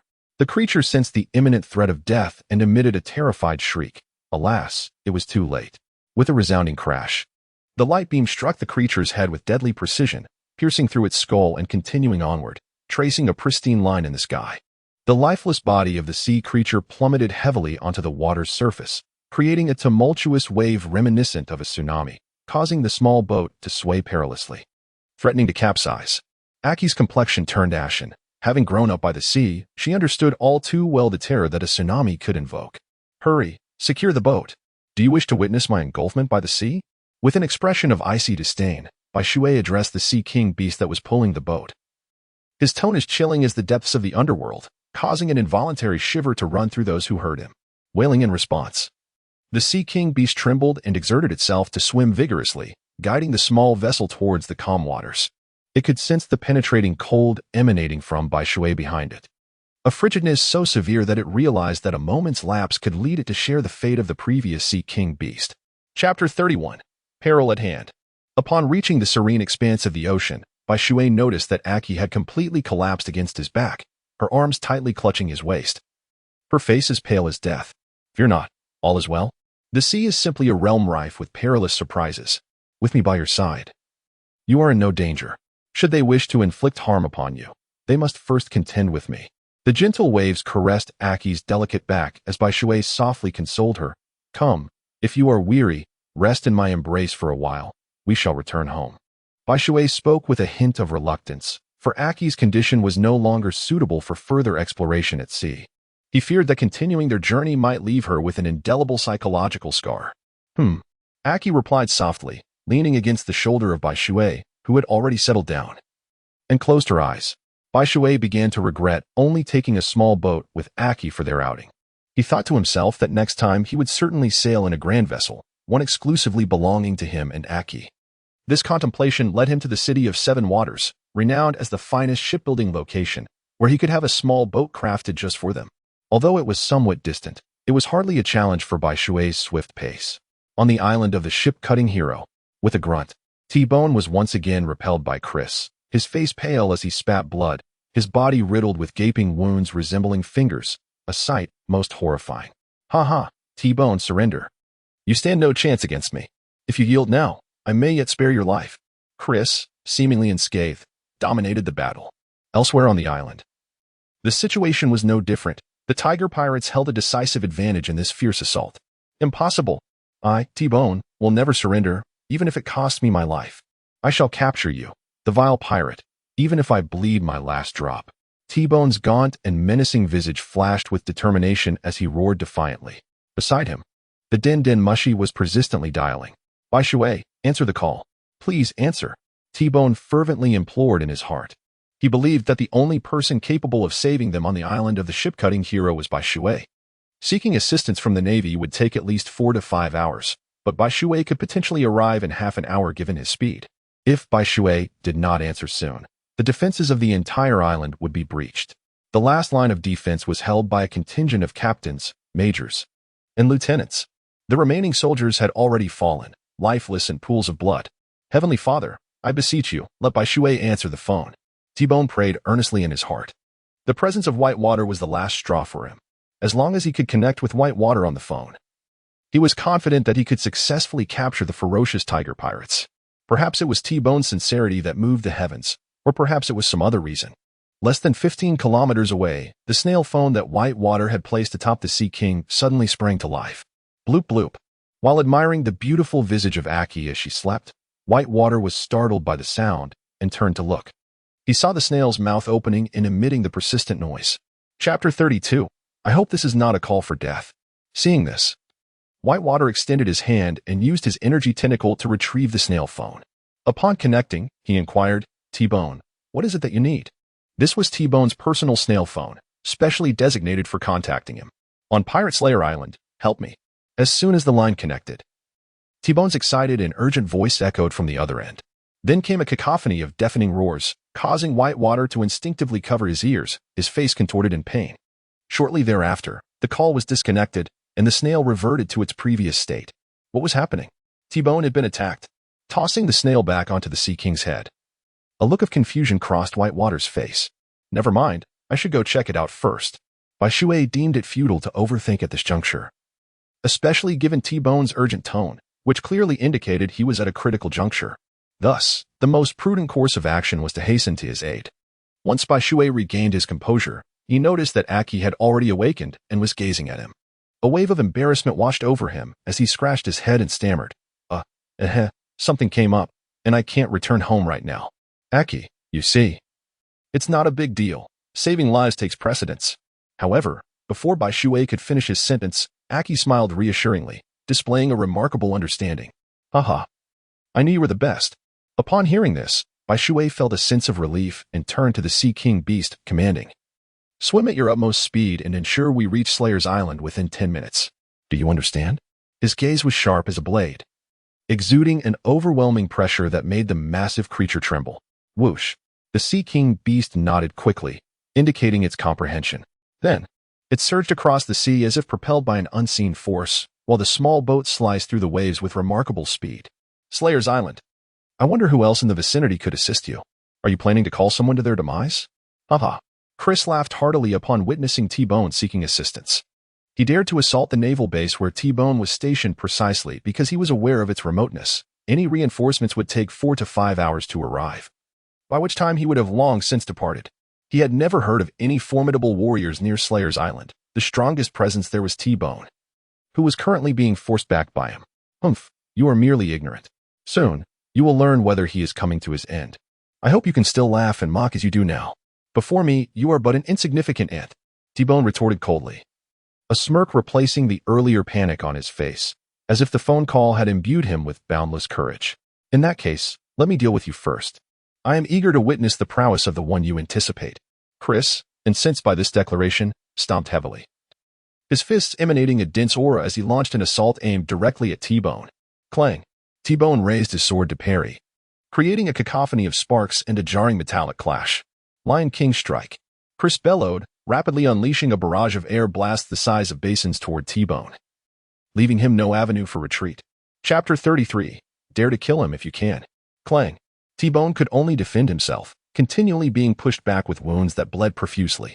His sword was now chipped, and under the relentless onslaught of air blasts, it had begun to crack. T-Bone realized he had gravely underestimated Chris's strength. The power Chris displayed was far beyond the bounty of 57 million he bore. By T-Bone's estimation, Chris's true strength warranted a bounty of at least 70 million. With a resounding crack, T-Bone's sword finally succumbed to the pressure, shattering into several pieces. T-Bone's pupils constricted in shock, just as he was about to react. Chris was already upon him, delivering a powerful kick. Crack! Every bone in T-Bone's body seemed to echo as he felt the sickening sound of fractures, blood spilling from his mouth as he stumbled backward. Lion King slash. Chris executed a remarkable maneuver, twisting midair to deliver 5 claw-like energy slashes, relentlessly pursuing T-Bone and leaving him no escape. Thud. T-Bone had no chance to evade. A bloody gash was torn across his chest, and his vision began to blur. Whoosh. Chris charged at him once more, showing no intent to relent, his claws like blades that pierced into T-Bone's chest. Pressure point. Chris murmured, his eyes gleaming with intensity, unleashing a potent wave of force that left a gaping indentation on T-Bone's sturdy chest, echoing like thunder. Fractured bones erupted from his body, a gruesome sight indeed. Uffed. T-Bone felt darkness envelop him, the grim specter of death inching closer. He thought to himself, am I really to perish here? My death is inconsequential. But who will protect the people of the island? Bai Shui, you must arrive. The safety of the island's inhabitants rests in your hands. Die. Chris stepped forward, his right arm swelling with power, preparing to strike T-Bone with a devastating blow. If this punch connected, it would spell the end for T-Bone, beyond even the salvation of a celestial being. You dare. At that moment, a thunderous roar echoed in Chris's ears, reverberating like a clap of thunder, causing him to shudder involuntarily, his pupils constricting as his fist halted midair. He turned to see a blinding light racing toward him, the sound of its approach booming with overwhelming force. How is this possible? How can there be such a powerful presence in this place? This must be a joke. As he sensed the aura emanating from the light, Chris's pupils shrank to pinpricks, disbelief flooding his voice. Why is it impossible? The white light halted 20 meters before Chris, exhaling softly and smiling as he inquired. "Damn it! A shape-shifting tiger man?" Chris exclaimed, retreating abruptly, transforming midair into a vividly striped tiger man. Reminiscent of the character Rob Lucci from the original text, albeit a rather inferior imitation. "So, you wish to fight? You must first possess the qualifications to do so." Upon witnessing this, he could not help but chuckle, swiftly appearing before Chris, who gazed at him in astonishment. Chapter 34. Slaughtering you like chickens and dogs. Boom. A force as formidable as a mountain struck Chris, sending him hurtling through the air, his eyes wide with terror, emitting piercing cries as he broke through the void. He ultimately collided with a building, leaving it severely dented and riddled with cracks. Whoosh. After sending Chris flying, Bai Shui once again tore through the air. Now standing before the heavy swordsman, Loki. "Now it's your turn." The sudden appearance of Bai Shui caught Loki off guard. He had never anticipated that Chris would falter so easily against him. Light particle kick. Just like the original character, Kizaru, Bai Shui's right leg glowed, propelling the heavy swordsman, along with his sword, into the air. Like Chris, he crashed heavily against the building, creating a massive fissure. "So, shall you be next, lovely cat lady?" In a swift motion, Bai Shui materialized before the catgirl Du Wire, wearing an enigmatic smile. "No." Du Wire let out a piercing scream of terror. As she attempted to flee, she realized that her once prided speed paled in comparison to Bai Shui's prowess. With no regard for gender, Bai Shui struck without hesitation. Showing no mercy, those who dared to harm the innocent must be prepared to face the consequences. Bang, bang, bang. With 3 resounding explosions, Bai Shui single-handedly subdued the entire combat force of the fierce tiger pirate crew, all under the astonished gaze of numerous naval officers and lieutenants. As for the scum among them, they were destined for death. Light particles surged forth. Bai Shui raised his left hand, and a pistol materialized in his grip as he pulled the trigger.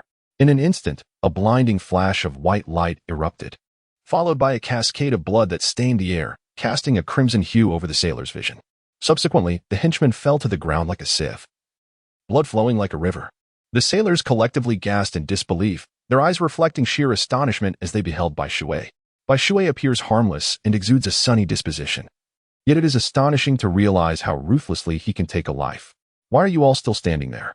Shouldn't you hasten to escort your commander to a physician? Do you truly wish to witness him bleed to death?" Bai Shui turned around, gazing at the petrified Navy personnel, and couldn't help but furrow his brow. Oh, indeed. Upon this reminder from Bai Shui, the naval personnel were momentarily taken aback, only to quickly regain their composure and respond in unison. Subsequently, the entire aisle of the ship's slayer erupted into a flurry of activity, bustling with individuals tending to the wounded, clearing the battlefield, and repairing the defensive structures. Bai Shui found himself the most idle person among them. As no one dared to approach him, however, he was disinclined to greet anyone, making his way towards the port. Aki was still there. Due to the sudden outbreak of battle, Bai Shui and Aki's plans for leisure had to be abruptly halted. This left Bai Shui somewhat displeased, for he had intended to purchase some jewelry for Aki. 3 days later, in the infirmary of the island of the ship-slaying hero, thanks to ES' timely appearance, which quelled the ferocious ghost pirate crew and stabilized the situation, T-Bone received prompt medical attention. After a day of intensive care, T-Bone was no longer in grave danger. However, any movement on his part was currently impossible. He had become entirely akin to a mummy. "How do you feel?" Bai Shui placed a chunk of Sea King meat upon the table and inquired. Chapter 35. The East Sea has begun to boil. Fortunately, it is not fatal. Nonetheless, I am grateful for your timely arrival, which vanquished the ferocious tiger pirate crew and spared the Isle of the Ship Slayer from further devastation, T-Bone remarked, a faint smile gracing his otherwise morose visage. "It was nothing, merely a trifling effort," he replied. Bai Shui waved his hand, signaling T-Bone not to worry. He then turned to T-Bone and said, "However, I am quite curious as to how a pirate crew with a bounty exceeding 100 million could appear in the East Sea region. Indeed, this is rather unusual. Logically speaking, such pirates should not be found in the East Sea." T-Bone nodded slightly, clearly perplexed by the situation as well. "Never mind. It's not worth pondering too much. Since it's already settled, why should we trouble ourselves with unnecessary worries?" Unable to comprehend the underlying intricacies, T-Bone chose to let it go. Although he did not grasp the specifics, it was evident that something significant had transpired on the Grand Line recently. Otherwise, a pirate crew capable of wreaking havoc in the East Sea would not have emerged here, Bai Shui speculated. That seems plausible. T-Bone, not want to engage in deep contemplation, murmured. All right, focus on your recovery. If you require any assistance, just contact me through the snail. I am always at your service. Bai Shui stood up and addressed T-Bone. Understood. T-Bone nodded in acknowledgement. In the ensuing 3 days, the usually tranquil East Sea was stirred into a tempest due to a single newspaper. The front page prominently featured the scene of Bai Shui vanquishing the Tiger pirate crew. The menacing aura of the figure known as Bai Shui was captured perfectly in a snapshot, rendering it almost unbearable for those with a fragile psyche to gaze upon its contents. In a certain aquatic amusement park within the East Sea, a blue shark merman with a razor-sharp snout sat relaxedly in a chair, lowering the newspaper he had been perusing. This merman possessed a fearsome visage and an imposing stature. Adorned with a massive sun tattoo on his chest, a belt of fox fur around his waist, and a fur hat atop his head. His fingers were webbed, exuding an air of menace. He was none other than the notorious captain of the evil dragon pirates, the highest bounty criminal in the East Sea. With a staggering reward of 20 million, Evil Dragon himself. Boss, what is there to fear? We have no quarrel with him. Does he truly dare to encroach upon our domain? One of the subordinates spoke up. Indeed, I acknowledge that this Bai Shui possesses formidable strength. However, let us not forget he is a devil fruit user. Rendered helpless on the open sea, while we are the lords of the ocean. Why should we fear him? Certainly, we need not confront him directly. We can simply engage in guerrilla tactics from our floating positions in the water. I refuse to believe he can best us in naval warfare. The trio of Evil Dragon's lieutenants proclaimed, completely dismissing Bai Shui's threat. These three included the octopus man Xiao Ba, who, unlike his comrades, had befriended Luffy in the original tale and had managed to evade capture by the Marines. Next was the soft-boned fishman Kruby, characterized by 2 small braids atop his head. A master of fishman karate with a prowess to shatter 1,000 tiles underwater, he had been defeated by Sanji in the original narrative. The last of the trio was the kissing fishman, who, appearing slightly inebriated, could unleash torrents of water to assault his foes. Having met his match against Usopp in the original saga, why should we fear him? They echoed, in the vastness of the sea, we, the fishmen, reign supreme. No matter how formidable Bai Shui may be, he is no match for us, the favored children of the ocean. Farther in the East Sea, near the entrance to the Grand Line, a floating restaurant bobbed along with the waves. An elderly man, donned in a chef's attire and sporting wooden prosthetic limbs, sat cross-legged on the ground, calmly perusing a newspaper. Occasionally, his brow would furrow, only to relax once more. Such a remarkable talent has emerged in the East Sea, however. It remains uncertain whether this heralds good fortune or misfortune. It appears that tranquility shall be a rarity henceforth. After a prolonged moment, the old man rose, and the newspaper was whisked away by the wind, drifting towards the distant sea. This man was none other than Redfoot Zeph, the former captain of the Cook pirate crew, and the mentor and adoptive father of Vinsmoke Sanji, a notorious pirate with a bounty of 89 million. Old man, who is this fellow? He has made headlines at such a young age, and his countenance is rather fearsome. It hardly suggests he is a man of virtue. Sanji, in his 20s, inquired with curiosity. Return to your culinary studies and mind your own business, was Zeph's thunderous retort. His irascible nature remained unchanged, as volatile as ever. Yet, Sanji had long since grown accustomed to Zeph's temperament, maintaining a stoic demeanor. As he turned to leave, he muttered under his breath, "Humph, if you won't share, then why shout? Stupid old man." However, Sanji soon learned the consequences of speaking ill of others. A sudden whoosh of air erupted behind him, followed by a resounding thud as Zeph's hand struck his head, sending him crashing to the floor and splintering the wooden surface beneath. "Stupid old man, could you refrain from such antics? That really hurts," Sanji exclaimed, clutching his head as he sprang back to his feet, glaring up at the towering figure of Zeph. Bai Shui remained indifferent to the repercussions his actions might have on the East Sea. He continued to pursue his endeavors unabated. To him, in this world, possessing strength equated to having everything. Reputation and status paled in comparison to absolute power. However, the entire East Sea began to take on an air of strangeness due to Bai Shui's presence, particularly among the pirates. The proximity of such a formidable beast stirred a sense of unease. Yet, they were completely unaware of Bai Shui's whereabouts, leaving them unable to orchestrate any attempts to surround him. Every day, Bai Shui diligently trains, continuously enhancing both the speed and precision of his techniques. At this stage, his skills suffice to contend with the several million pirates at his level. However, when faced with those boasting numbers in the hundreds of millions, he finds himself at a disadvantage. Despite his prowess allowing him to overlook this shortcoming, Bai Shui is determined not to let such an issue linger. With time on his side, why not strive for improvement? Through his efforts, he believes that shedding sweat in training will minimize bloodshed in battle. Thus, 2 weeks pass in tranquil succession. The daily life of Bai Shui is almost a monotonous cycle, practicing, dining, practicing, and then resting. Yet, with the presence of Aki, his days are far from dull. The vibrancy of the island's inhabitants further alleviates any sense of solitude he might have felt on the Kuro Islands. However, the bond between Bai Shui and Aki deepens amidst this unremarkable routine. Chapter 37. Aki's modest aspirations. Aki's desires are quite modest. All she seeks is a safe home and a sense of security. Simply being able to gaze upon Bai Shui each day brings her immense contentment. Having once navigated the turbulent waters of a materialistic society, Bai Shui cherishes this precious and unadorned love even more. He undertakes all the laborious tasks, leaving Aki with only lighter duties, such as cooking. He refrains from letting her handle even the sweeping or dishwashing, for he does not wish for her delicate hands to become calloused, nor does he want her to hunch at such a tender age.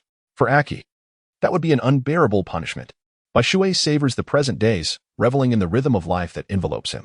Each day, he accompanies Aki to witness the birth and demise of the sun, and at night, they gaze upon the stars as he narrates the tales of celestial wonders. Yet, as is often the case, bliss is fleeting. The heavens conspire to introduce imperfections, for it is only through imperfection that one learns to cherish and reminisce. On a day 2 weeks hence, Bai Shui continued his training as usual, and the ground before his dwelling was now adorned with the characters he had meticulously inscribed. Compared to the rudimentary attempts of several weeks prior, his current craftsmanship had undoubtedly improved significantly. The strokes now flowed smoothly in their transitions. The energy fruit represented a formidable capability, and Bai Shui had contemplated numerous developmental avenues, ultimately settling on the most balanced path. For to pursue the most formidable route would render success unattainable throughout his lifetime. At times, a judicious choice to relinquish certain pursuits is far superior to a mindless tenacity. While Bai Shui was practicing, he suddenly spotted a colossal warship sailing towards him from the distant sea. Standing at the bow of the ship was none other than Colonel T-Bone from the island of the Slasher. What could he possibly want? Could it be that he requires my assistance once more? If so, wouldn't it be more convenient for him to simply use a phone bug? Why must he come in person? Bai Shui paused and reflected. Regardless, it is best to wait for his arrival to understand his intentions. There is no need to speculate. Bai Shui shook his head gently, then closed his eyes to concentrate and continue honing his mastery over his abilities. 2 minutes later, a towering figure, T-Bone, stood before Bai Shui, looking somewhat embarrassed. I truly apologize, Bai Shui, but there is a matter that urgently requires your assistance, he said. Speak freely. It must be of considerable significance for you to come to me personally, Bai Shui replied without opening his eyes. Well, since you insist, I shall be direct. Here, take a look at this intelligence, and you will understand my purpose for coming. Upon hearing Bai Shui's words, T-Bone let out a sigh of relief and retrieved a piece of paper from his pocket, extending it towards Bai Shui. The saber-toothed tiger pirate crew? Bai Shui opened his eyes and, upon glancing at the paper, his brow furrowed slightly as he began to comprehend the reason behind T-Bone's visit.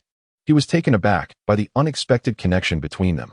Bai Shui remarked softly, and the information in his hand was instantly reduced to mere fragments. The document conveyed the following. The captain of the saber-toothed tiger pirates would lead his entire fleet to intercept 6 members of the fierce tiger pirates mid-route. Caution was advised. Upon seeing the bounty amount for Torsen, Bai Shui felt assured of T-Bone's intentions. Saber-toothed tiger Torsen, with a bounty of 130 million. Such a sum, even in the Grand Line, would signify a formidable force, undeniably strong. T-Bone and his crew could never hope to confront Torsen. Therefore, if T-Bone wished to successfully complete the escort mission, he would need to seek external assistance. Undoubtedly, he had set his sights on Bai Shui. Chapter 38. The desire for peace, yet unattainable. Very well, I concede. I shall lend my aid. Bai Shui rose from the ground, exhaling deeply. Thank you. Upon hearing this, Tigu couldn't help but breathe a sigh of relief, a joyous expression gracing his face as he bowed to Bai Shui. All right, let me inform a Chi, and we shall set off. Your time must be quite precious. Faced with Tigu's enthusiasm, Bai Shui merely shrugged and proceeded towards the house. What is the matter? A Chi asked, surprised by Bai Shui's sudden return. Her curiosity piqued. However, Bai Shui remained silent, causing Qi to suspect something amiss. A fleeting look of melancholy crossing her face. Although Bai Shui had readily agreed to Tigu, he found himself at a loss for words in front of Qi. After a moment of silence, he finally spoke. Qi, I must venture out to sea for a while. It may take some time. That's all. I understand. Go ahead, and be safe. Qi replied, forcing a faint smile. Yet, it was evident to all that her expression bore a trace of bitterness. Rest assured, I shall return as swiftly as possible, so do not worry about me. Make sure to eat regularly at home, and answer my calls every day. Do you hear? If I come back and find you have lost weight, you know what will happen. Therefore, do not hold back. You are my woman, Bai Shui, and I shall not permit you to suffer. Do you understand? I will have Tigu assign people to patrol the island, ensuring your safety. Moreover, there will be formidable sea creatures cooperating in the defense, so you can stroll about the island without concern. Well then, I must take my leave. Do think of me. Bai Shui embraced Qi, whispering assertively in her ear. He then gently wiped away her tears and planted a fervent kiss upon her lips before resolutely turning to depart. Bai Shui, I will wait for your return. Remember to come back soon. Qi called out, waving at Bai Shui from the doorway. Bai Shui called out, giving a thumbs up to Qi behind him. T-Bone, could you dispatch 2 teams to safeguard Kuro Island? I do not wish for anything to happen to Qi. Approaching T-Bone, Bai Shui inquired. Certainly, no problem. T-Bone replied without hesitation, having already made preparations prior to their arrival. Well then, let us set off. Bai Shui nodded, then stepped forward as luminous particles unfurled behind him, soaring into the sky. The radiant stream of light flowed forth. The white water soared to the ocean's surface, pausing momentarily before raising its left hand and pulling the trigger, unleashing a multitude of luminous orbs that cascaded towards the sea. Bang, bang, bang. The ocean erupted violently, tumultuous waves surging forth. Suddenly, enormous dark phantoms surged from beneath the surface, a swarm that sent shivers down the spine. A colossal sea creature, resembling a deer, emerged from the depths. Its blood-red eyes fixated on the white water above, baring its menacing jaws as if to strike. Yet at that moment, a series of roars emanated from the depths, revealing 5 more fearsome sea creatures that encircled the white water, their crimson eyes glinting with malice, all poised to attack. You dare. The white water glared fiercely, an unimaginable aura of terror radiating from its being, swiftly enveloping the surroundings. With a resounding roar, the 6 sea creatures froze in their tracks, trembling in fear, their intentions of devouring the white water extinguished. In the distance, the naval personnel aboard the warship gasped in astonishment, rendered speechless by the sheer terror emanating from the white water. How could such a formidable being exist, capable of instilling fear in the hearts of sea creatures with merely a glance? You 6, ensure the protection of this island. Intercept any vessels that approach. Do you understand? Bai Shui fixed his gaze upon the 6 sea kings, his voice resonating with authority that compelled obedience. A roar erupted from one, laced with reluctance, as a flicker of ferocity danced in its eyes. Humph. Observing this, Bai Shui let out a cold snort, raising his right hand, his finger poised ominously on the trigger, unwaveringly locking onto the defiant Sea King, exuding an aura of lethal intent. Do you harbor reluctance? Bai Shui smirked, revealing a bloodthirsty grin. Woo-woo. The eyes of the Sea King were instantly filled with terror, and upon hearing Bai Shui's words, they emitted a tremulous whimper, completely succumbing to his intimidation. Very well. It is settled then. If I return and find that you have not fulfilled your responsibilities, do not blame me for my ruthlessness.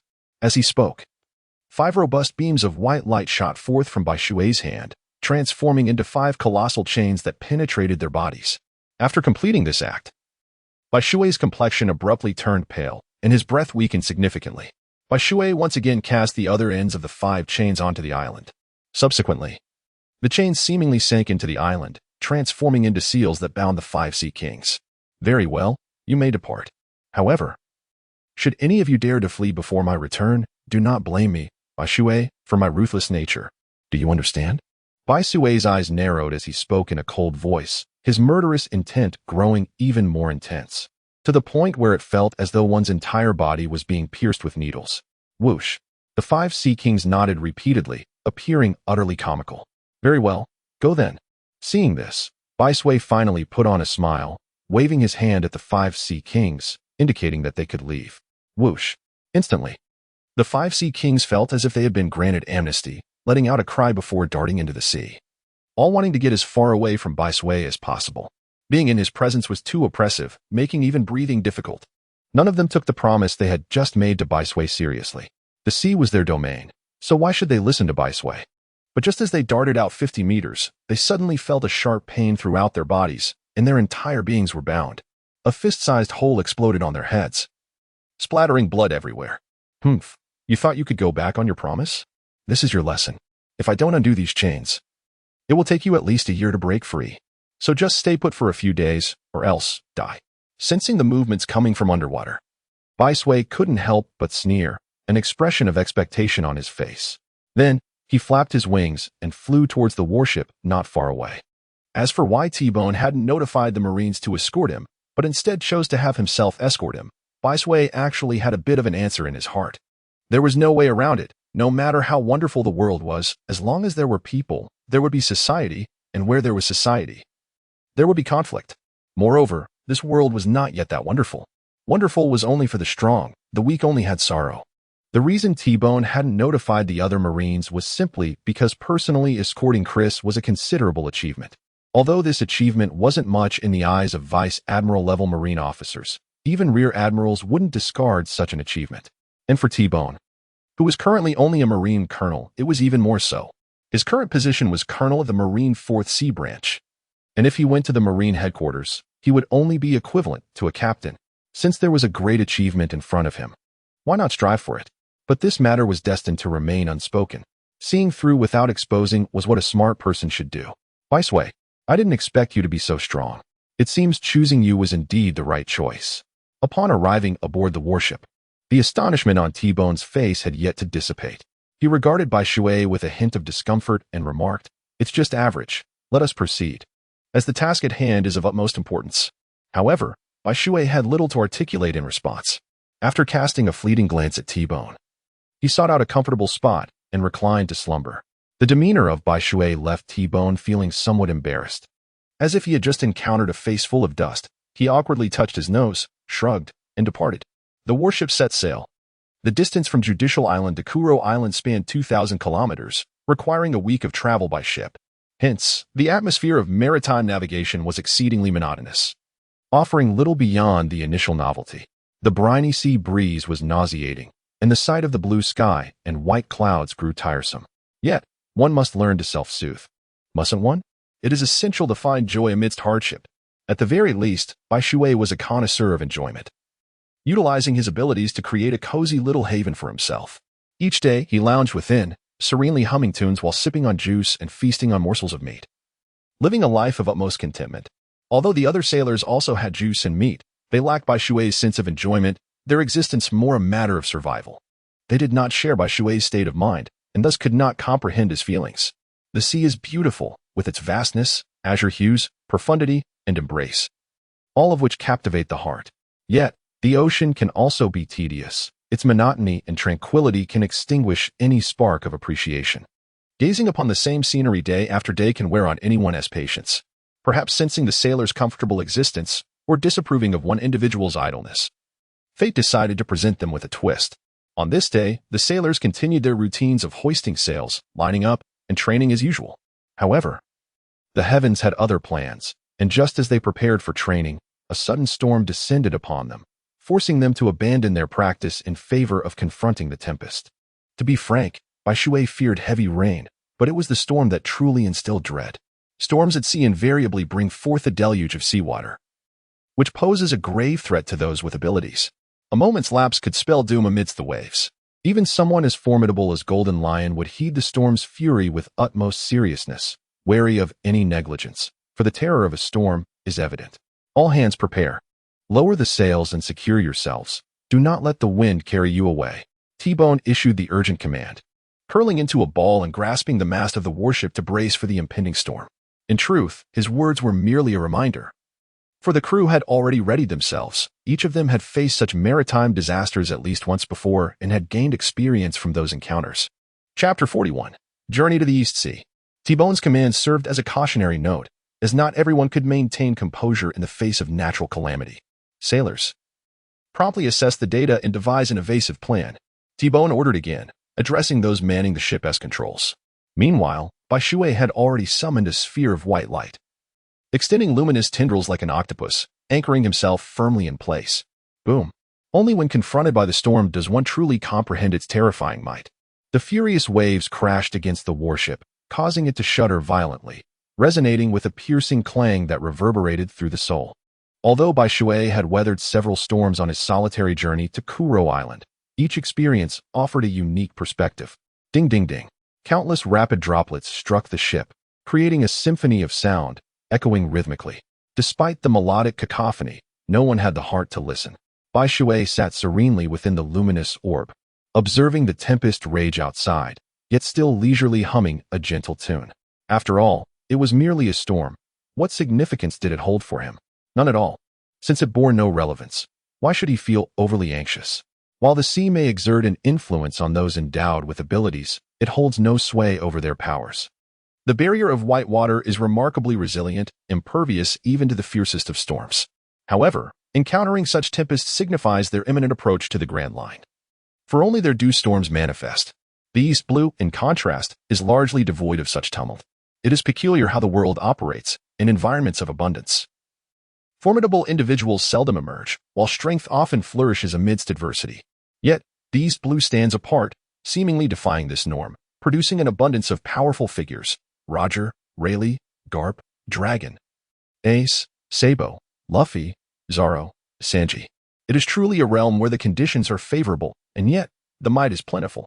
After more than 5 minutes, the storm dissipated, losing its potency. The sky instantly cleared, the sun shone brightly, and a beautiful rainbow arched across the heavens, captivating all who beheld it. How delightful is the experience of maritime travel! T-Bone remarked, taking a seat beside Whitewater and offering him a glass of juice. It's quite acceptable, isn't it? Such is the nature of the sea. One can never predict when a storm might arise, how long it will last, or when it will finally dissipate. Bai Shui took the juice with a nonchalant demeanor and remarked, as we approach the Grand Line, "Are you beginning to feel apprehensive?" Noticing T-Bone's serious expression, Bai Shui couldn't help but jest. "Yes, I am somewhat concerned. After all, the Grand Line is unlike the Four Seas, and it is teeming with formidable pirates," T-Bone replied, his tone tinged with anxiety. "What is there to worry about? When the ship reaches the bridge, it will naturally align. Just focus on your own duties. As long as those pirates dare to show themselves, I wouldn't mind having a few more prisoners aboard the warship." Bai Shui raised his cup and clinked it against T-Bone's, grinning widely. His assistance in escorting prisoners was, of course, compensated. Should they happen to capture a few more along the way, the reward would be even greater. A considerable temptation for Bai Shui, who was in need of funds. "Haha, indeed. With you by my side, what do I have to fear?" T-Bone replied with a hearty laugh. Chapter 42, The Upside-Down Mountain. Furthermore, do not underestimate the deterrent power of the Navy. At least in the initial stretch of the Grand Line, the Navy's reputation holds significant weight. Ordinary pirates are generally reluctant to brazenly attack naval vessels, as they surely do not wish to find themselves imprisoned and impelled down. Bai Shui remarked, urging T-Bone to remain calm. "You are right. I have indeed been too anxious." Upon hearing this, T-Bone nodded in deep agreement, and the anxiety etched on his face significantly diminished. "Report. We are about to enter the Upside-Down Mountain." Just then, a Marine suddenly approached and saluted. At this, T-Bone's expression turned serious as he issued a command. "Order all sailors to be fully prepared. There must be no negligence whatsoever. Should any significant losses occur due to carelessness, the punishment will be severe." It is not surprising that T-Bone felt such trepidation, for there have been numerous incidents at the Upside-Down Mountain, with accidents occurring in 3 out of every 10 attempts. "We have arrived at the Upside-Down Mountain." Bai Shui rose from the ground, casting his gaze upon the towering cliff behind him, which seemed to pierce the heavens. A surge of emotions flooded his heart. Red Earth continent. He had finally arrived here. This place is one that every individual venturing into the world of One Piece yearns to visit. From this point onward, one could truly assert that they have embarked on a journey across the seas, genuinely stepping into the realm of pirates. The Red Earth continent features 2 notable intersections, the first being the one before him, Reverse Mountain. The second lies at the opposite end, Mariewa, the gathering place of the celestial dragons and the epicenter of the world government's supreme authority. "What is the matter, Bai Shui? You appear to be quite exhilarated," T-Bone inquired, noticing the sudden spark of excitement on Bai Shui's face. "It's nothing," Bai Shui responded softly, offering no answer to T-Bone's inquiry. He was unable to comprehend the exhilaration he felt, for his points of perception diverged significantly from those of T-Bone. The Reverse Mountain, also known as Reverse Mountain, is a place of wonder and peril, serving as the gateway to the Grand Line. It features 5 waterways that intersect in an X shape, with 4 leading upwards and 1 leading outwards. The 4 channels direct water to the summit, connecting the East Sea, South Sea, West Sea, and North Sea, while the final channel leads to the Grand Line. The ocean currents of the 4 seas are immensely powerful, strong enough to enable the water to flow upward against gravity. Due to the overwhelming strength of these currents, vessels navigating through this area can only be carried along by the flow. However, the currents are chaotic, and with good fortune, they may reach the Grand Line, but with ill fortune, they may find themselves stranded at Reverse Mountain. Reverse Mountain is both the starting point and, in a sense, the terminus of the Grand Line, as the other side leads to the very edge of the New World. However, entering the Grand Line requires traversing the doldrums, a feat few dare attempt without considerable strength. For Bai Shui, this posed little hindrance, as he possessed the ability to fly. Yet, lacking sufficient power, he would not take such risks lightly. Without wind in the doldrums, he would need to exert more physical effort to sustain flight. He is not invincible. Should he fall short of strength, landing could spell disaster.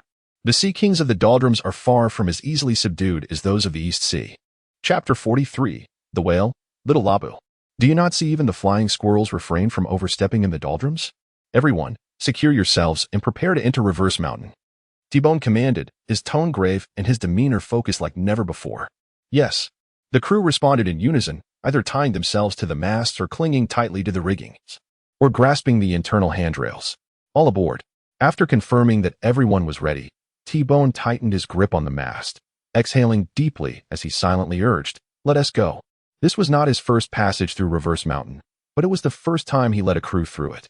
With a roar, the ship spun violently, turning 90 degrees against the current, and everyone was suddenly suspended in midair.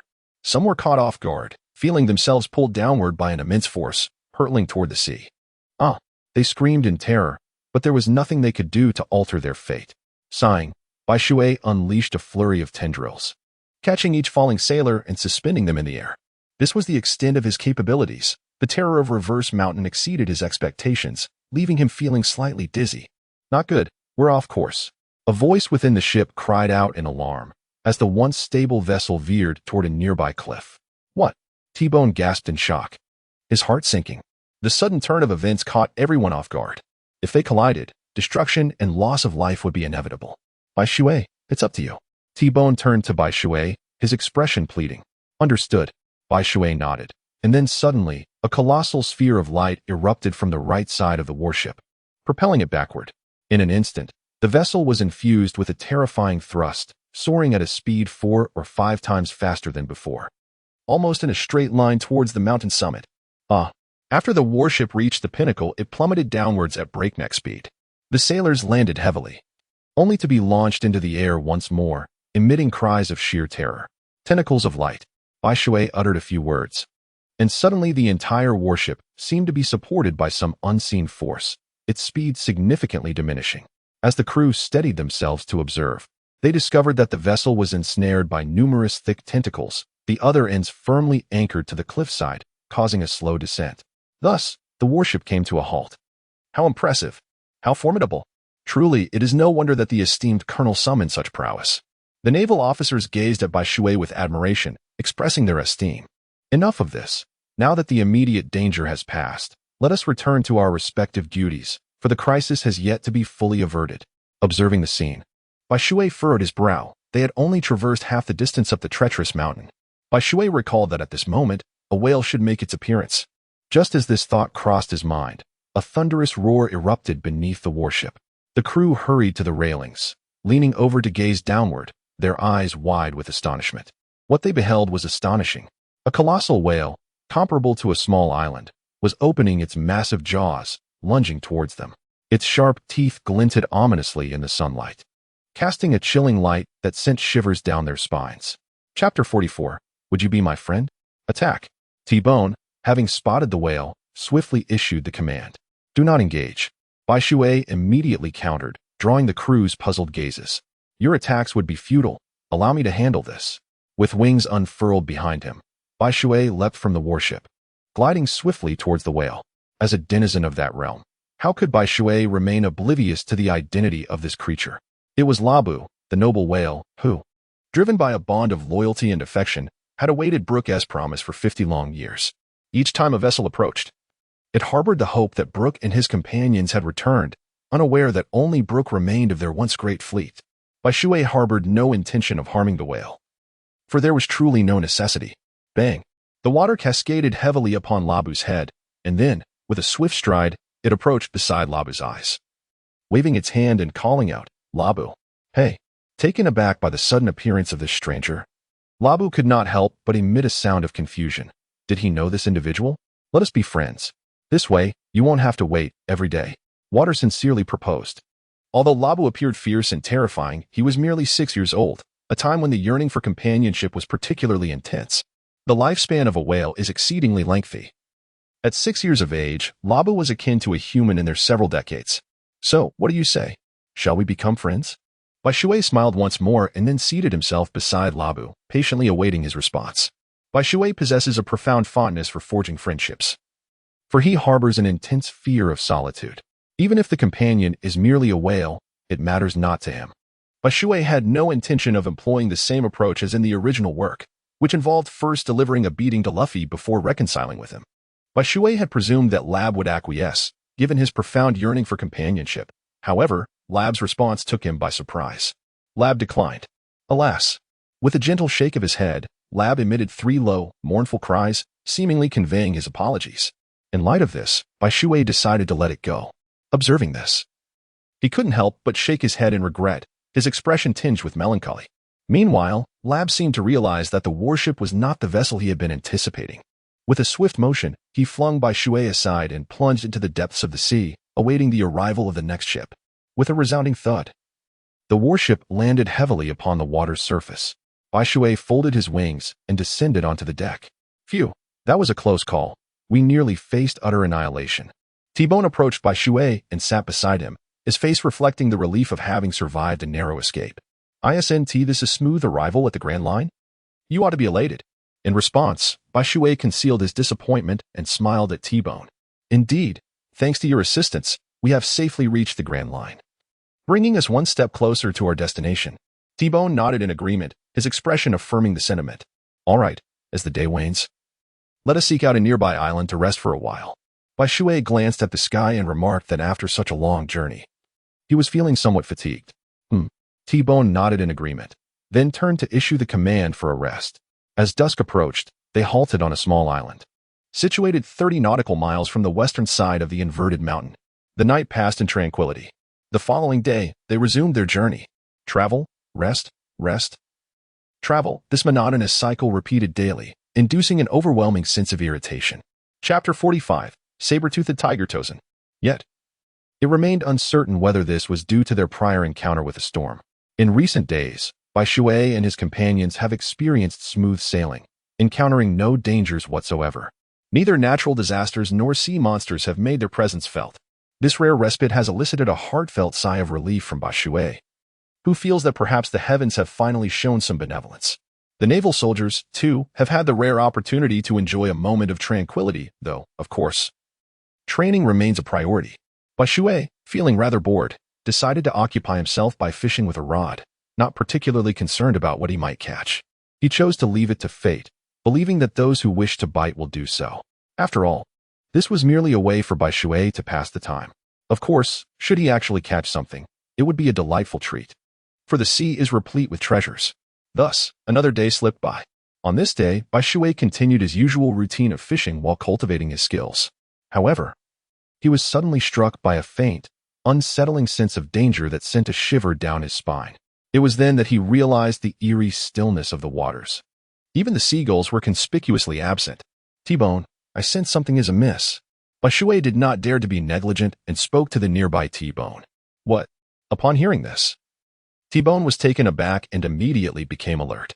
He approached Bai Shui and sat down beside him, asking, "What is happening? Don't you find this sea area eerily quiet? Moreover, I haven't seen a single seagull, as if something is instilling fear in them." Bai Shui retracted his fishing rod and pondered for a moment. "Indeed, had you not mentioned it, I would have remained oblivious to the unsettling calmness surrounding us. Only the haunting whispers of the wind remained. Upon hearing this, T-Bone nodded in agreement, his expression transforming into one of grave concern. Just as Bai Shui had pointed out, the eerie silence enveloping us was undeniably abnormal.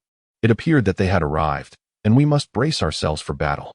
Bai Shui clapped his hands and stood up, saying, "With the enemy in the light and us in the shadows, it's quite a challenging situation." T-Bone also rose to his feet, his gaze alertly scanning the surroundings. Fearing a sudden appearance of foes, "You should gather everyone first. Once the battle commences, there won't be a moment to attend to this matter," Bai Shui suggested. His gaze deep and contemplative as he looked towards the distant shoreline, his expression gradually sharpening.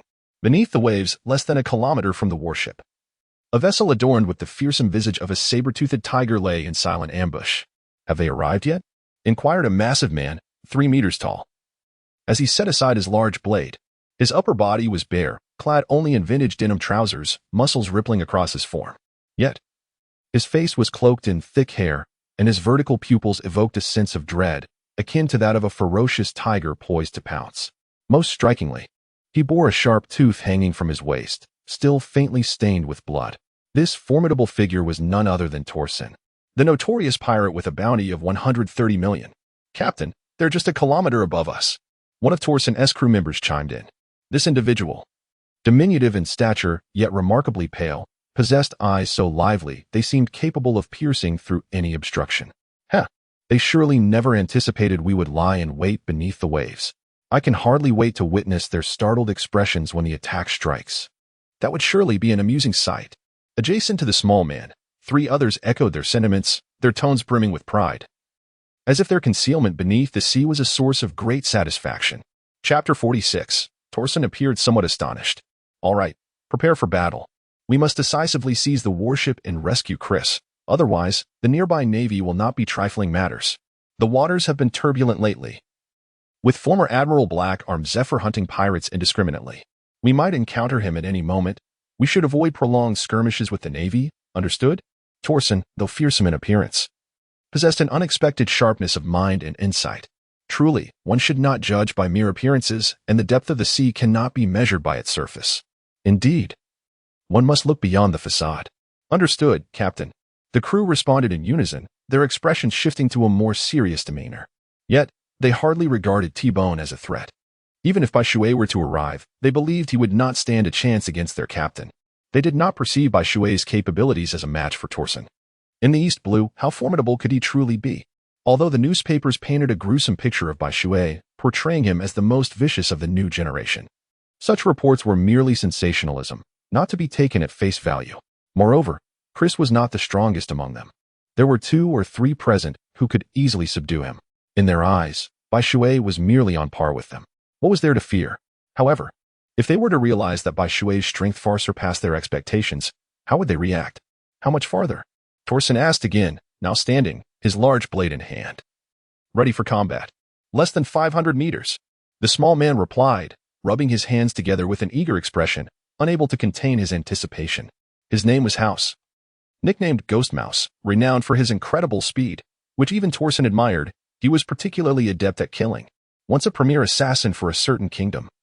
He later joined the pirates at Torsen's invitation. It has been far too long since I tasted the blood of the navy," one of the crew exclaimed, his face betraying a singular desire to kill. On the surface of the sea, they prepared themselves.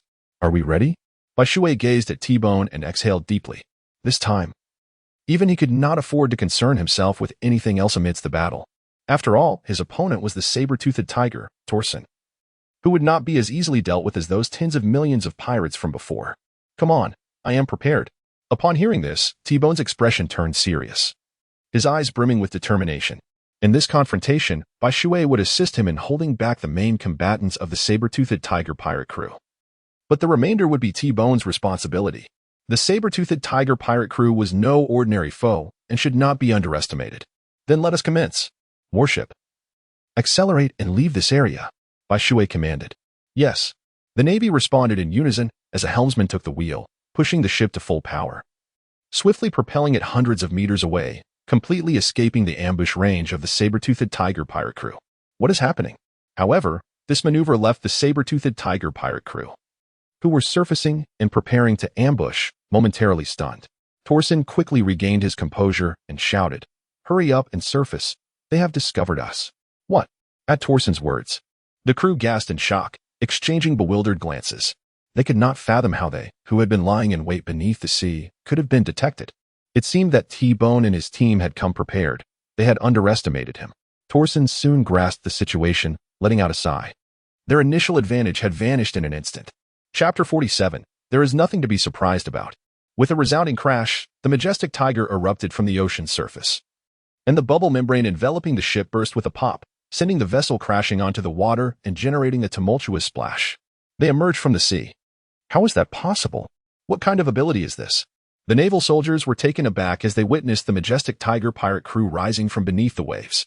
Their astonishment was warranted, for Torsen's actions were indeed frightening. Everyone understood that the ocean was a graveyard for those with abilities, and the saber-toothed tiger was no exception. They had anticipated an assault from the ocean's surface, yet the truth had taken an unexpected turn. Torsen and his crew had surfaced from the depths. They cast admiring glances at Bai Shui, realizing that had he not sensed something amiss beforehand, they might have already suffered devastating losses from a surprise attack. There is nothing to be astonished about. This is merely the coding technology of the Sabaody archipelago. It is rife with coding craftsmen, and all pirates who have visited there have utilized it. Once you have experienced it for yourselves, you will no longer be so surprised. Bai Shui explained. His expression is calm as a tranquil pond in response to their astonishment. What? It's just a technique. Upon hearing this, the crew was taken aback, a flicker of disappointment crossing their faces. So that is Long Air Bai Shui. He truly is a remarkable young talent. On the deck of the majestic tiger, Torsen observed Bai Shui standing on the warship, expressing his admiration. Is that the saber-toothed tiger, Torsen? He certainly does not match my preconceived notions.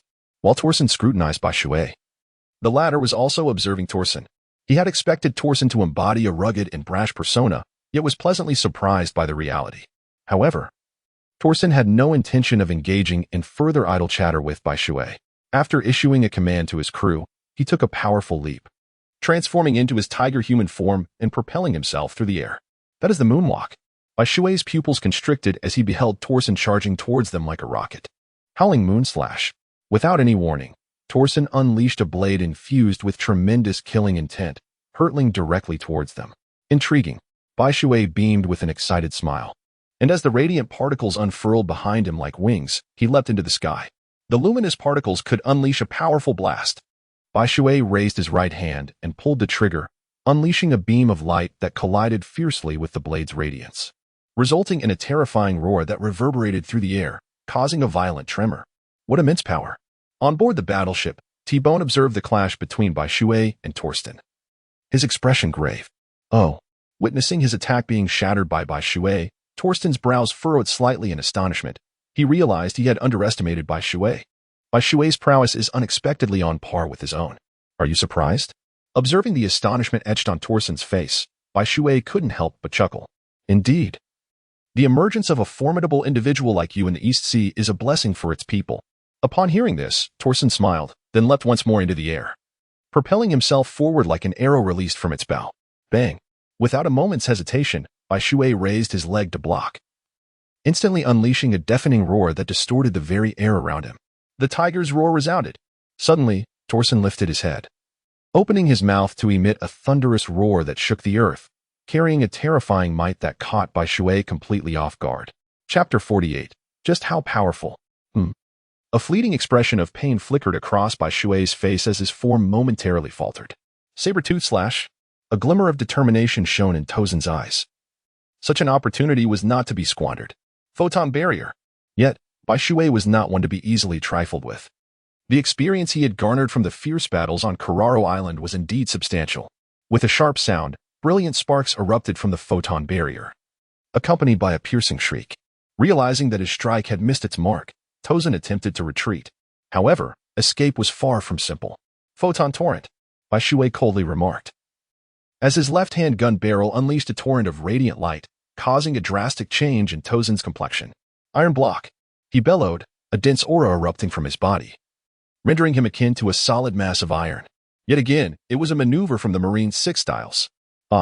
However, Tozen had underestimated the might of this luminous barrage. As he faced this assault directly, his expression shifted dramatically, a fleeting look of agony crossing his features, followed by a sudden flush of red as he spewed forth a mouthful of blood. Whoosh! At that moment, a piercing shriek reverberated through the air, and Bai Shui inexplicably vanished from sight, reappearing before Tozen.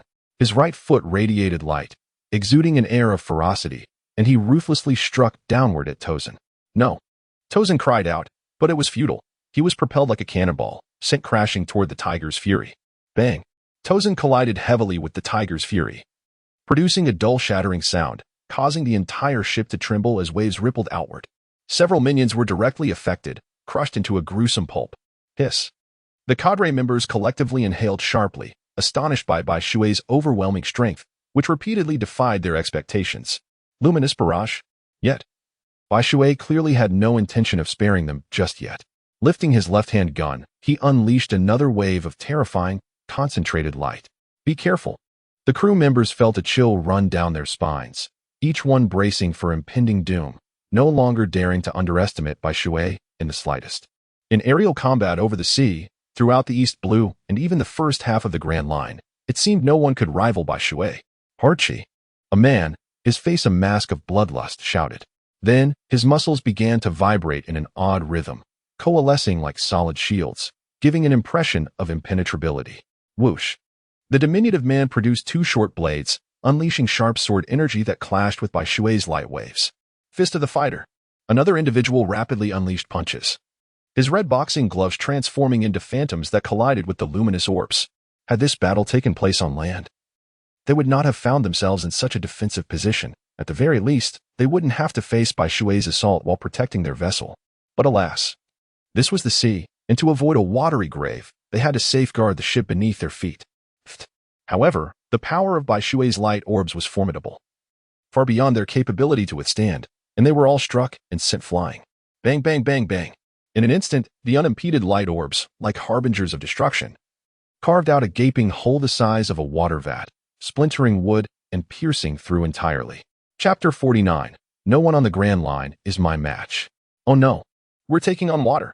Someone shouted in panic as the sound of rushing water echoed from the large hole created by the light orbs. This news triggered widespread hysteria. The minions shouted in alarm, some even leaping into the sea in desperation. Tiger's fury light wave. Suddenly, from another hole on the deck, Tozen's furious roar erupted. Subsequently, 5 fierce claw-shaped light waves shot forth from that hole, aiming directly at Bai Shui in the sky. Light particle barrier. Noticing this, Bai Shui muttered, raising his hand to conjure a translucent barrier of light particles to shield himself. Bang! Yet, Bai Shui realized he had perhaps underestimated this attack. The light particle barrier shattered upon impact, accompanied by a resounding crack. He was thrust back several meters. This revelation made Bai Shui's pupils constrict, his body tensing with unprecedented focus. Just when it seemed misfortune had compounded, as if sensing Bai Shui's predicament, Tozen approached with a graceful moonwalk, his sharp claws converging like a spear aimed at the light energy barrier. Crack! In a single strike, the barrier shattered into fragments. Tozen grinned wickedly at Bai Shui, his eyes gleaming with malice as his claws surged unimpeded toward Bai Shui's chest. Should he be struck, Bai Shui would undoubtedly face severe consequences. Light particle cannon. Bai Shui likewise curled his lips in a cold smirk, raising his right hand with lightning speed, pulling the trigger to unleash a beam of devastating energy. If he sought his life, then Torsten would not escape unscathed either. Madman! Torsten cursed, feeling the hairs on his neck rise, instinctively ducking and darting to the side. Photon stream. As Torsten evaded, Bai Shui's lips curled into a smirk once more. He lifted his left gun and fired a barrage of concentrated light, thrusting Torsten back into peril. Damn it! Torsten cursed, his expression darkening as the advantage he had just gained vanished. I underestimated you. Though aware he had misjudged Bai Shui, Torsten never imagined he had done so to such an extent. This man, even in the Grand Line, would surely be a formidable ruler. Such power could warrant a bounty of around 200 million. Storm step, Tiger S-blade. Torsten shouted, his legs swiftly carving through the air, unleashing crescent-shaped waves of pale blue energy that sliced through the incoming light waves. Boom!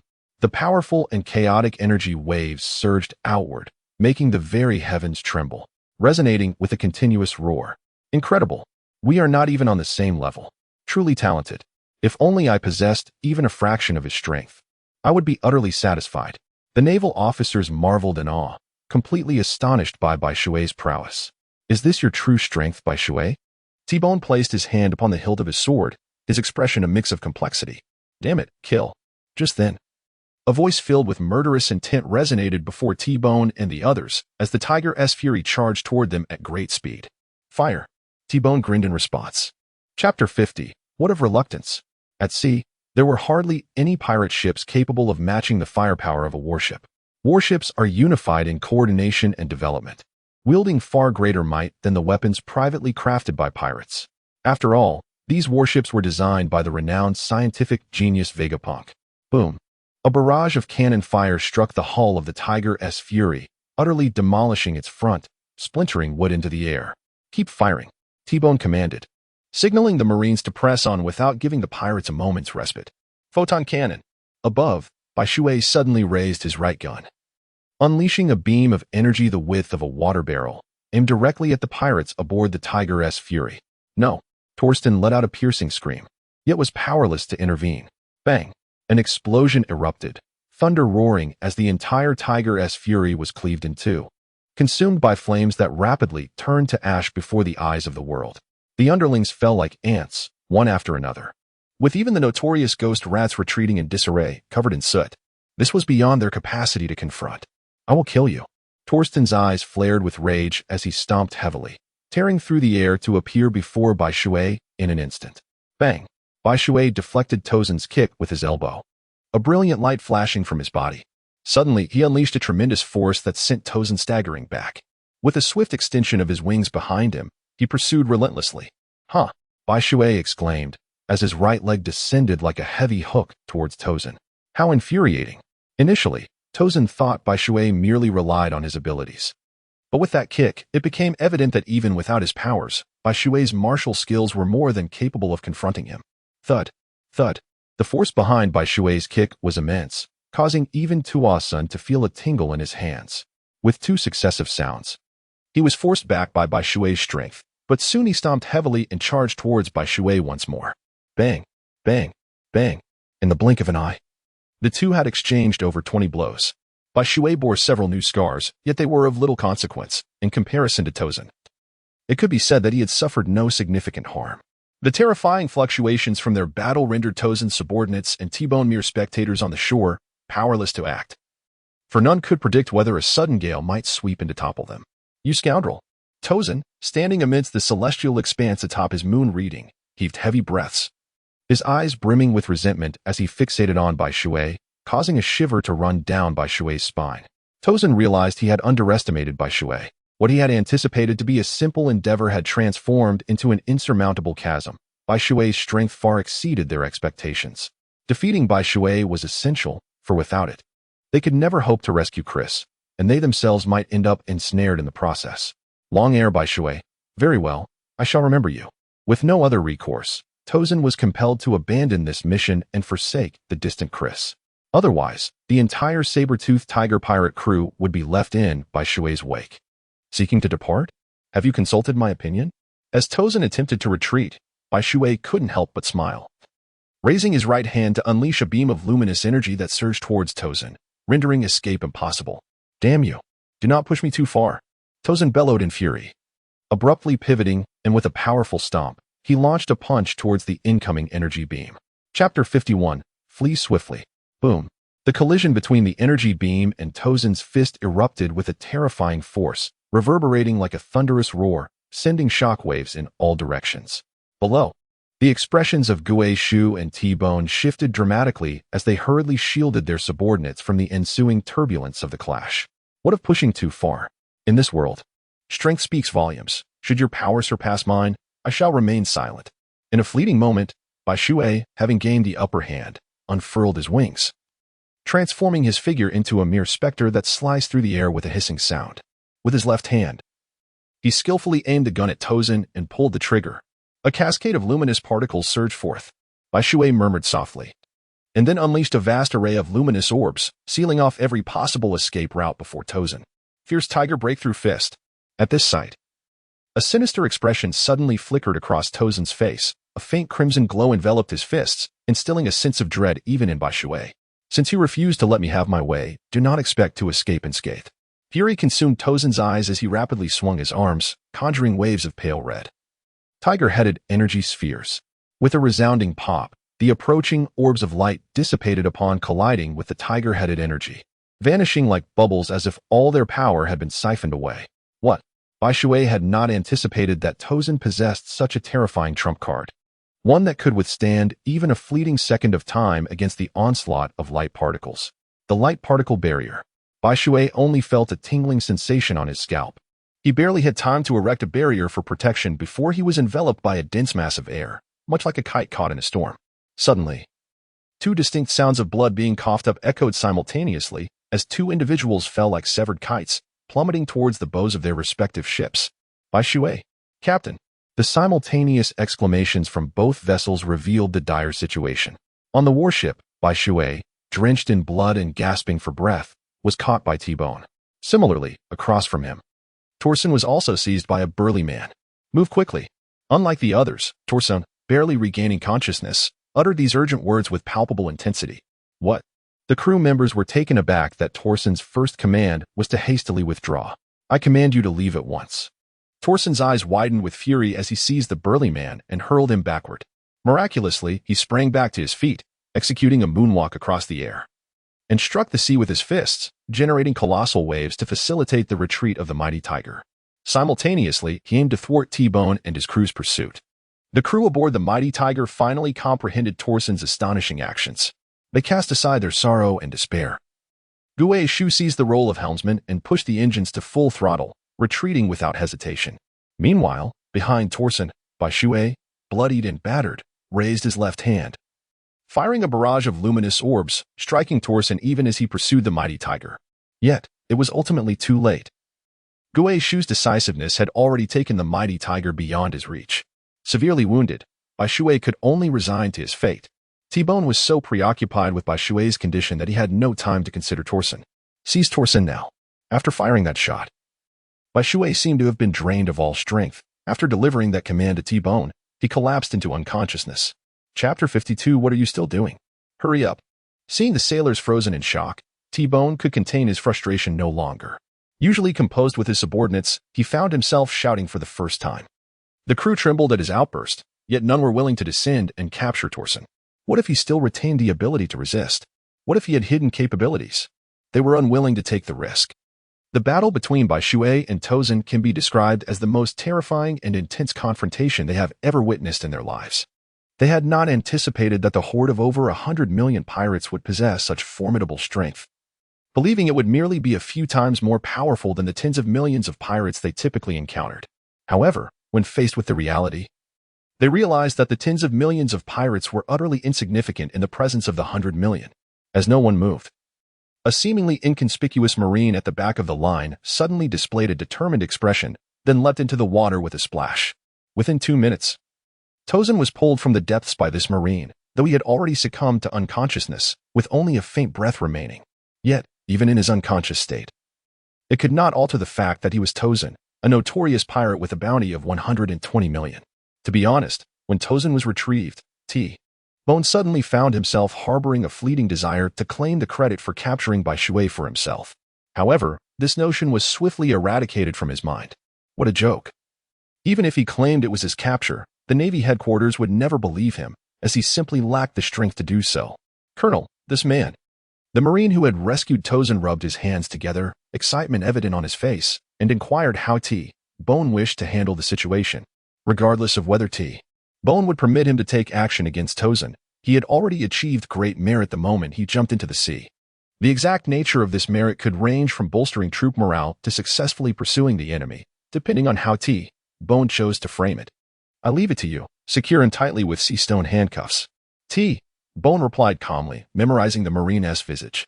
Upon hearing that T-Bone entrusted this task solely to him, a spark of exhilaration flickered across the Marine's face, and he respectfully saluted T-Bone, declaring loudly, yes. He then carried Tozen away amidst the envious gazes of his colleagues. If this Marine encounters no unforeseen circumstances, his future achievements will undoubtedly surpass that of a lieutenant. His record will bear the distinction of having assisted in the capture and detention of Tozen.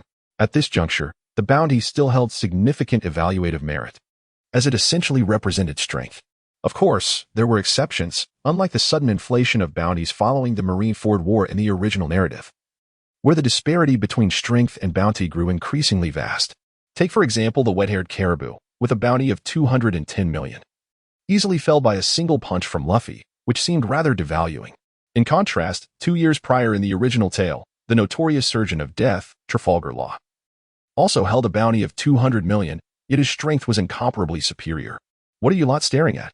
Hurry and bring Bai Shui back for treatment. Do you wish for our hero to perish? Seeing his subordinates gazing enviously at the Marine, T-Bone's frustration erupted. How could his men be so lacking in perception?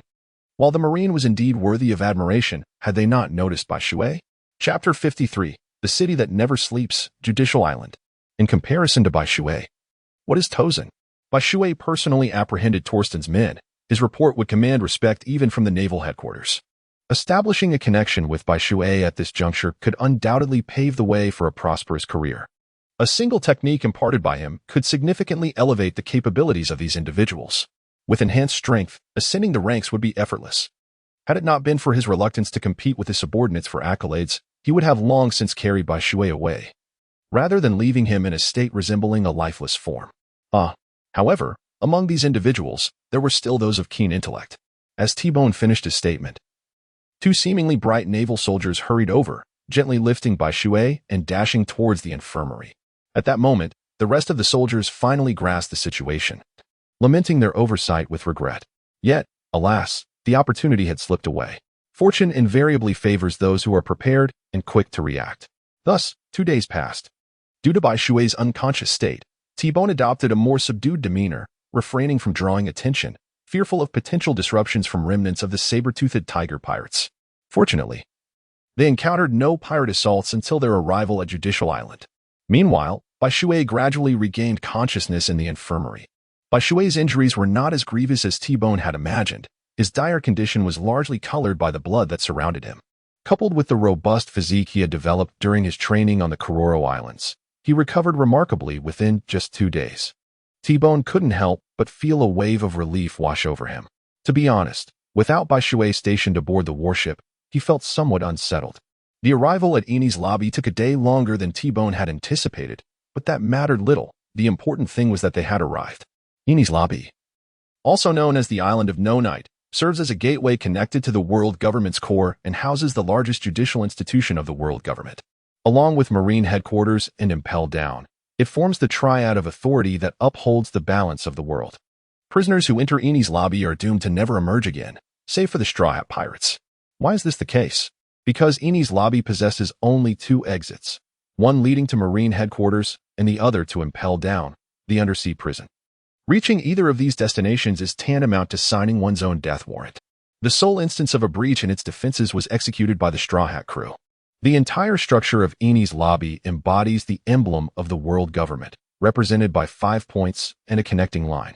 The 5 points include the front island, the main island, the Justice Tower, home of CP9, the Bridge of Hesitation, a retractable bridge, and the Gate of Justice. The line signifies the roads connecting these 5 points. Awaiting T-Bone's arrival was a naval captain who, though facing T-Bone, displayed little reverence. T-Bone, however, was not particularly bothered by it. After all, power can often breed arrogance. Behind Eni's lobby stands the world government, where the ranks of all personnel typically surpass those in other locales, though they may be equal to or lower than those at Marine headquarters. As a naval colonel, T-Bone's rank was not necessarily superior to that of this captain. In fact, having a captain greet him was quite commendable, especially considering the value of the prisoners he was escorting. Otherwise, it was likely that no one would have even acknowledged T-Bone. After handing over Tozen and Chris to the captain, T-Bone and his companions proceeded towards Marine headquarters. The Navy had no authority to set foot on Eni's lobby, just as no one from Eni's lobby could enter Marineford without pressing matters at hand. After all, Marine headquarters was no place to be trifled with. Chapter 54. What kind of reward should be given? At this point, you should be on the verge of becoming a colonel at Marine headquarters. As they made their way to the headquarters, Bai Shui, swathed in bandages, reclined with his hands behind his head, basking in the sun. Well, that should be the case. But all the credit belongs to you. I believe your reward will surpass mine. T-Bone nodded, unable to conceal his excitement. Although both had captured the prisoners, Bai Shui had not officially joined the Navy. Thus, the credit largely fell to T-Bone. Such an achievement would easily warrant a promotion to Rear Admiral, though he deemed that unlikely. However, ascending to the rank of Colonel at headquarters seemed entirely plausible. At Marine headquarters, Sengoku glanced at the report T-Bone had submitted, and a rare, genuine smile broke through his typically stern demeanor. While he had anticipated Bai Shui's strength, he was taken aback by its magnitude, especially considering he was merely 17 years old. Sengoku recalled his own struggles at that age, training tirelessly to defeat pirates with bounties in the millions. Yet, at 17, Bai Shui had already captured a pirate with a bounty of 120 million. There was no basis for comparison. T-Bone had indeed found a promising talent. Very well, with him in the East Blue, there was no need for concern. Sengoku then passed the intelligence to a llama, who devoured the document as if it were a snack. However, almost immediately, the llama's expression shifted to one of worry. If Bai Shui were a member of the Navy, he could indeed be promoted. However, Bai Shui is not. Bestowing all the rewards upon T-Bone would only place him in a precarious position, hindering his future prospects. Conversely, failing to grant any rewards would dishearten the personnel and tarnish the Navy's reputation. Should all accolades be conferred to Bai Shui, T-Bone might harbor dissatisfaction. Thus, Sengoku could only adopt a moderate approach, splitting the merits equally between the two. As for T-Bone, it suffices to elevate him to the rank of colonel in the Navy headquarters. But what of Bai Shui? What reward could befit him? Would it be appropriate to grant him 80 million berries? Certainly not, based on Karp's description of Bai Shui. Such an action would likely incite him to roam the East Sea, capturing pirates solely for monetary gain until the Navy headquarters could no longer afford it. Yet, withholding monetary rewards while refraining from granting a title presents a conundrum. How to recognize Bai Shui's contributions without rendering others mere pawns in the Navy's endeavors? Perhaps an honorary award would suffice, allowing Bai Shui, should he later join the Navy, to ascend directly to the rank of lieutenant without starting from the ground up. At that moment, a junior staff officer besides Sengoku timidly suggested this, not daring to raise his voice. Sengoku instantly turned, fixing his gaze on the officer, and in a low, stern voice inquired, What did you just say?" The atmosphere grew tense, mirroring the officer's apprehension as the words thundered in his ears, causing him to tremble internally, thinking, this is the end. Nevertheless, he stood tall, addressing Sengoku. "Report, Marshal, I just proposed granting Bai Shui an honorary award. If Bai Shui were to join the Navy in the future, he could directly become a lieutenant without starting from the bottom." Upon finishing, the officer assumed a demeanor as though he were facing imminent peril, and the air became eerily still. "Ha ha ha, splendid. This solution serves two purposes." Yet, contrary to his expectations of reprimand, Sengoku's hearty laughter resonated in his ears. Chapter 55. I didn't deceive you, did I? Indeed, your suggestion is remarkably astute, Sengoku remarked, patting the officer on the shoulder, his face alight with appreciation. Thank you for your praise. The officer felt an invigorating warmth envelop him, as if a surge of energy had erupted within. How did I not think of that honorary certificate? It seems I am truly aging. Sengoku resumed his seat, chuckling. This demeanor was a far cry from the stern visage of a marshal. Haha, Sengoku, have you heard? Bai Shui's performance was truly impressive. What do you say? I didn't deceive you, did I? I told you he possessed formidable strength, and you were skeptical then. Surely you believe me now. Just then, Karp burst through the door, cradling a bag of delicacies and plopping down in Sengoku's seat, his smile radiant. Ah, Karp, at last, you've done something relatively normal. So, has your grandson returned from his outing? Sengoku replied, his attention focused on swiftly signing a stack of documents. What do you plan to reward Bai Shui and T-Bone? I am genuinely curious about what you intend to bestow upon Bai Shui, for he is a man who demands results. Satisfying his taste is no simple task. Karp's expression grew serious as he chewed on the delicacies, his words somewhat muffled. It seems that Luffy's habit of speaking while eating is hereditary. I have already devised a plan. Let us see if it can persuade him. Sengoku handed Karp the document outlining his proposal, seeking his opinion. Oh, Sengoku, as expected. You are thorough in your considerations. With this approach, that lad will have little room for protest, Karp remarked, his brow lifting in satisfaction as he reviewed the document. Well then, since you have no objections, I shall breathe easy. Sengoku accepted the document Karp returned and resumed addressing other matters. Meanwhile, on the high seas, events unfolded simultaneously. Bai Shui and his companions encountered an individual, compelling them to halt their journey. Who are you, and why do you obstruct our path? Should you fail to provide a reasonable explanation, do not blame us for being impolite. T-Bone stood at the bow of the ship, his right hand resting ominously on his blade, exuding an aura of lethal intent, poised to strike at any moment. You are no match for me. I am here in search of him. The newcomer disregarded T-Bone entirely, directing his gaze instead upon Bai Shui, who stood beneath him, his demeanor provoking a desire to strike. You scoundrel! T-Bone exclaimed in fury, ready to charge forth and teach this man a lesson, only to be restrained by an unexpected hand. Upon glancing down, he was astonished to find that it was Bai Shui who had prevented him. Bai Shui, what is the meaning of this? T-Bone questioned, perplexed by Bai Shui's intervention. He interjected, T-Bone, he is affiliated with the world government. You cannot engage him in combat. Taken aback by this revelation, T-Bone gasped. What? He is with the world government. Bai Shui smiled lightly before walking to the bow of the ship. He introduced, this is Rob Lucci, the captain of the world government's intelligence organization, CP9. Hailed as the strongest in the 800 years of CP9's history, he adheres to an unwavering principle of absolute dark justice, possessing the Zoan-type cat fruit in its leopard form, and is renowned as the most ruthless weapon of slaughter on Judiciary Island. Who are you? And how do you possess such knowledge of me? As Bai Shui uttered these words, Rob Lucci, standing on a nearby island, could not help but narrow his eyes, his entire body tensing up as he spoke in a tone laced with hostility. Chapter 56. I wish to understand where the difference lies. Bai Shui could not help but chuckle, sneering. Are you suggesting that it is permissible for Rob Lucci to comprehend others while denying others the opportunity to understand you? Furthermore, is it truly so arduous to grasp your nature? I do not believe it to be a daunting task. As for my identity, you need not be concerned. I assure you, it poses no threat to your world government. If there is nothing further, kindly make way. We have pressing matters to attend to and a journey to continue. Bai Shui wore an expression that conveyed his intense impatience, as though conversing with Rob Lucci was an exceedingly uncomfortable endeavor for him. Well, since you are aware of my identity, you must also comprehend the purpose of my visit. Correct? I have heard that you have captured that man. Therefore, I request a duel with you to ascertain the extent of the disparity between him and myself. Remarkably, Lucci refrained from further questioning and instead redirected the conversation to the purpose of his arrival.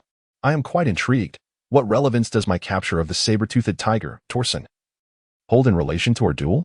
Bai Shui remained perplexed. It seemed that Rob Lucci had no connection with Torsen whatsoever. After all, he was the former captain of CP9's reserve team. As the current member and captain of CP9, I must ascertain how I measure up against these predecessors. Lucci explained with an air of indifference. Very well, your reasoning has convinced me. Choose a venue. Upon hearing this, Bai Shui swiftly comprehended the underlying motives and smiled in agreement with Lucci. He too was eager to discern just how formidable Rob Lucci, who had been defeated by Luffy in the original narrative, truly was. After all, following Luffy's victory, Lucci's bounty had surged by 300 million, indicating that his strength must have been no less than 250 million at that time. Even with 5 years having elapsed since the original tale, he must possess a strength exceeding 100 million by now. I have already secured a location. Let us proceed. Lucci had astonishingly prepared the venue, as if he had foreseen that Bai Shui would acquiesce to his request. It appears you anticipated my agreement. Bai Shui chuckled, somewhat resigned, as the sensation of being seen through was rather uncomfortable. Ghana Island, situated over 32 miles from the Navy headquarters, it spanned merely 2 kilometers, an exceedingly small impact island, easily submerged if one were not cautious. Once on the island, Bai Shui realized that the attendees comprised the entire CP9 team, alongside a government official clad in a formal black suit, his complexion pale and icy, presumably the judge. Let the match commence, the official declared coldly, sending a shiver down one's spine. Shave. The moment the judge uttered the word to begin, Lucci instantaneously transformed into his leopard form, vanishing from his initial position in a blink. Finger pistol. Lucci reappeared behind Bai Shui, spinning swiftly, his fingers poised like blades, radiating a sharp aura as they lunged towards Bai Shui. However, he was met with a faint barrier that intercepted his strike. Light particle stream. Bai Shui raised his left hand, and a radiant orb of light shot forth, causing Lucci's expression to subtly change as he swiftly dodged to the side. The light particle cannon. Observing this, Bai Shui lowered his left hand and lifted his right, unleashing a fierce beam of light that hurtled towards Lucci. How swift! The giraffe man, Kaku narrowed his pupils. No wonder Lucci dared to challenge him. Califa finally comprehended why Lucci would confront Bai Shui, who was nearly a decade his junior. It was because Bai Shui possessed the strength that warranted such a challenge. Chapter 57. I will fulfill your wish. The velocity of this light cannon was astonishing. Lucci could not fully evade it in time, and was compelled to reinforce his defense with a metal block, bracing himself against the onslaught. Thud. However, after withstanding the blow, Lucci's complexion suddenly shifted, and he spat out a mouthful of blood. Lucci, your teacher must have advised you against losing focus in the midst of battle. Bai Shui appeared behind Lucci, his left hand aiming a gun at Lucci's head as he spoke, then pulled the trigger. Paper drawing. At the very moment Bai Shui fired, Lucci also sprang into action. He floated into the air like a piece of paper, evading all of Bai Shui's attacks with an unpredictable grace. Yet, was Bai Shui to be trifled with? Certainly not. Light particle kick. Bai Shui's right leg suddenly glimmered with light, delivering a powerful kick to Lucci. The sound of shattering bones echoed, and Lucci was sent flying like a cannonball, crashing heavily into the distant cliffside. Boom. The immense shockwave compelled the members of CP9 to shield themselves from the oncoming gust and debris, their astonishment unmistakable. The mightiest among them, Lucci, had unexpectedly found himself at a disadvantage. Light particle cannon. Bai Shui's voice resonated once more, and a razor-sharp light cannon pierced through the dust and rushed toward Lucci with lightning speed. 6 styles, 6 king spear. Faced with the incoming light cannon, Lucci clenched his teeth, bringing his hands together, his entire body tensed. Then, from the palms of his hands, he unleashed an invisible and terrifying force directed at the light cannon. Boom. In an instant, all vision turned to a blinding white. Yet an overwhelming sense of impending danger surged through their bodies. Night was no exception. Boom. The entire island trembled violently, causing everyone to struggle to maintain their balance. The earth itself emitted a groaning sound, cracking open with fissures as thick as an arm, sending chills through the heart. A furious tempest roared, manifesting as an invisible force that swept across the sea, stirring up a vast and distant wave. Cough, cough. Bai Shui, looking rather disheveled, coughed a couple of times. His face smeared with dust, yet no visible injuries could be discerned. Cough, cough. On the other side, a coughing sound emerged as well. But in contrast to Bai Shui's unscathed state, this cough carried an air of fragility. Lan Jiao Kainyao. However, to underestimate Lucci at this juncture would be a grave error. Suddenly, a series of azure, bird-shaped energy blades sliced through the mist, hurtling towards Bai Shui, instilling within him a palpable sense of alarm. Light particles flowed like a torrent.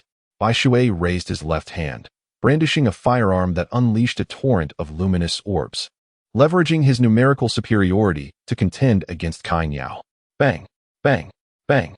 The air was filled with an ear-splitting cacophony of explosions, and despite the tempestuous winds, the fervor of their battle remained undeterred. In a flash, Lucci transformed into a fleeting specter, vanishing from sight only to reappear before Bai Shui. His index fingers extended and slightly bent. With remarkable speed, he unleashed a flurry of phantom strikes directed at Bai Shui, instilling within him an overwhelming sense of impending peril. Energy shield. A transparent barrier of water emerged, shielding white water from the onslaught. Yet the barrier was relentlessly assailed by Lucci's tempestuous assault, producing a cacophony of jarring sounds that pierced the air. Cuckoo, Gabra, and the owl of sound instinctively covered their ears, their expressions betraying a hint of discomfort.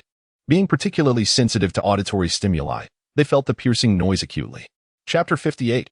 You have triumphed. Iron block.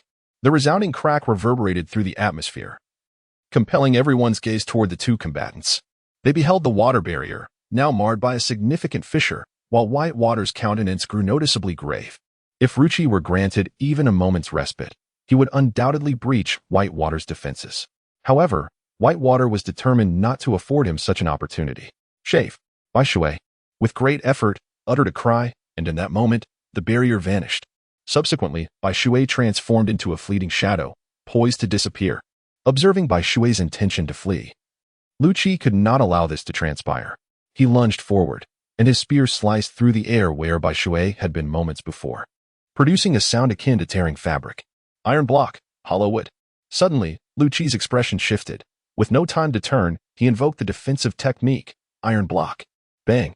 A surge of white water emerged from the space behind Lucci, its right leg glowing, delivering a powerful blow to Lucci's back.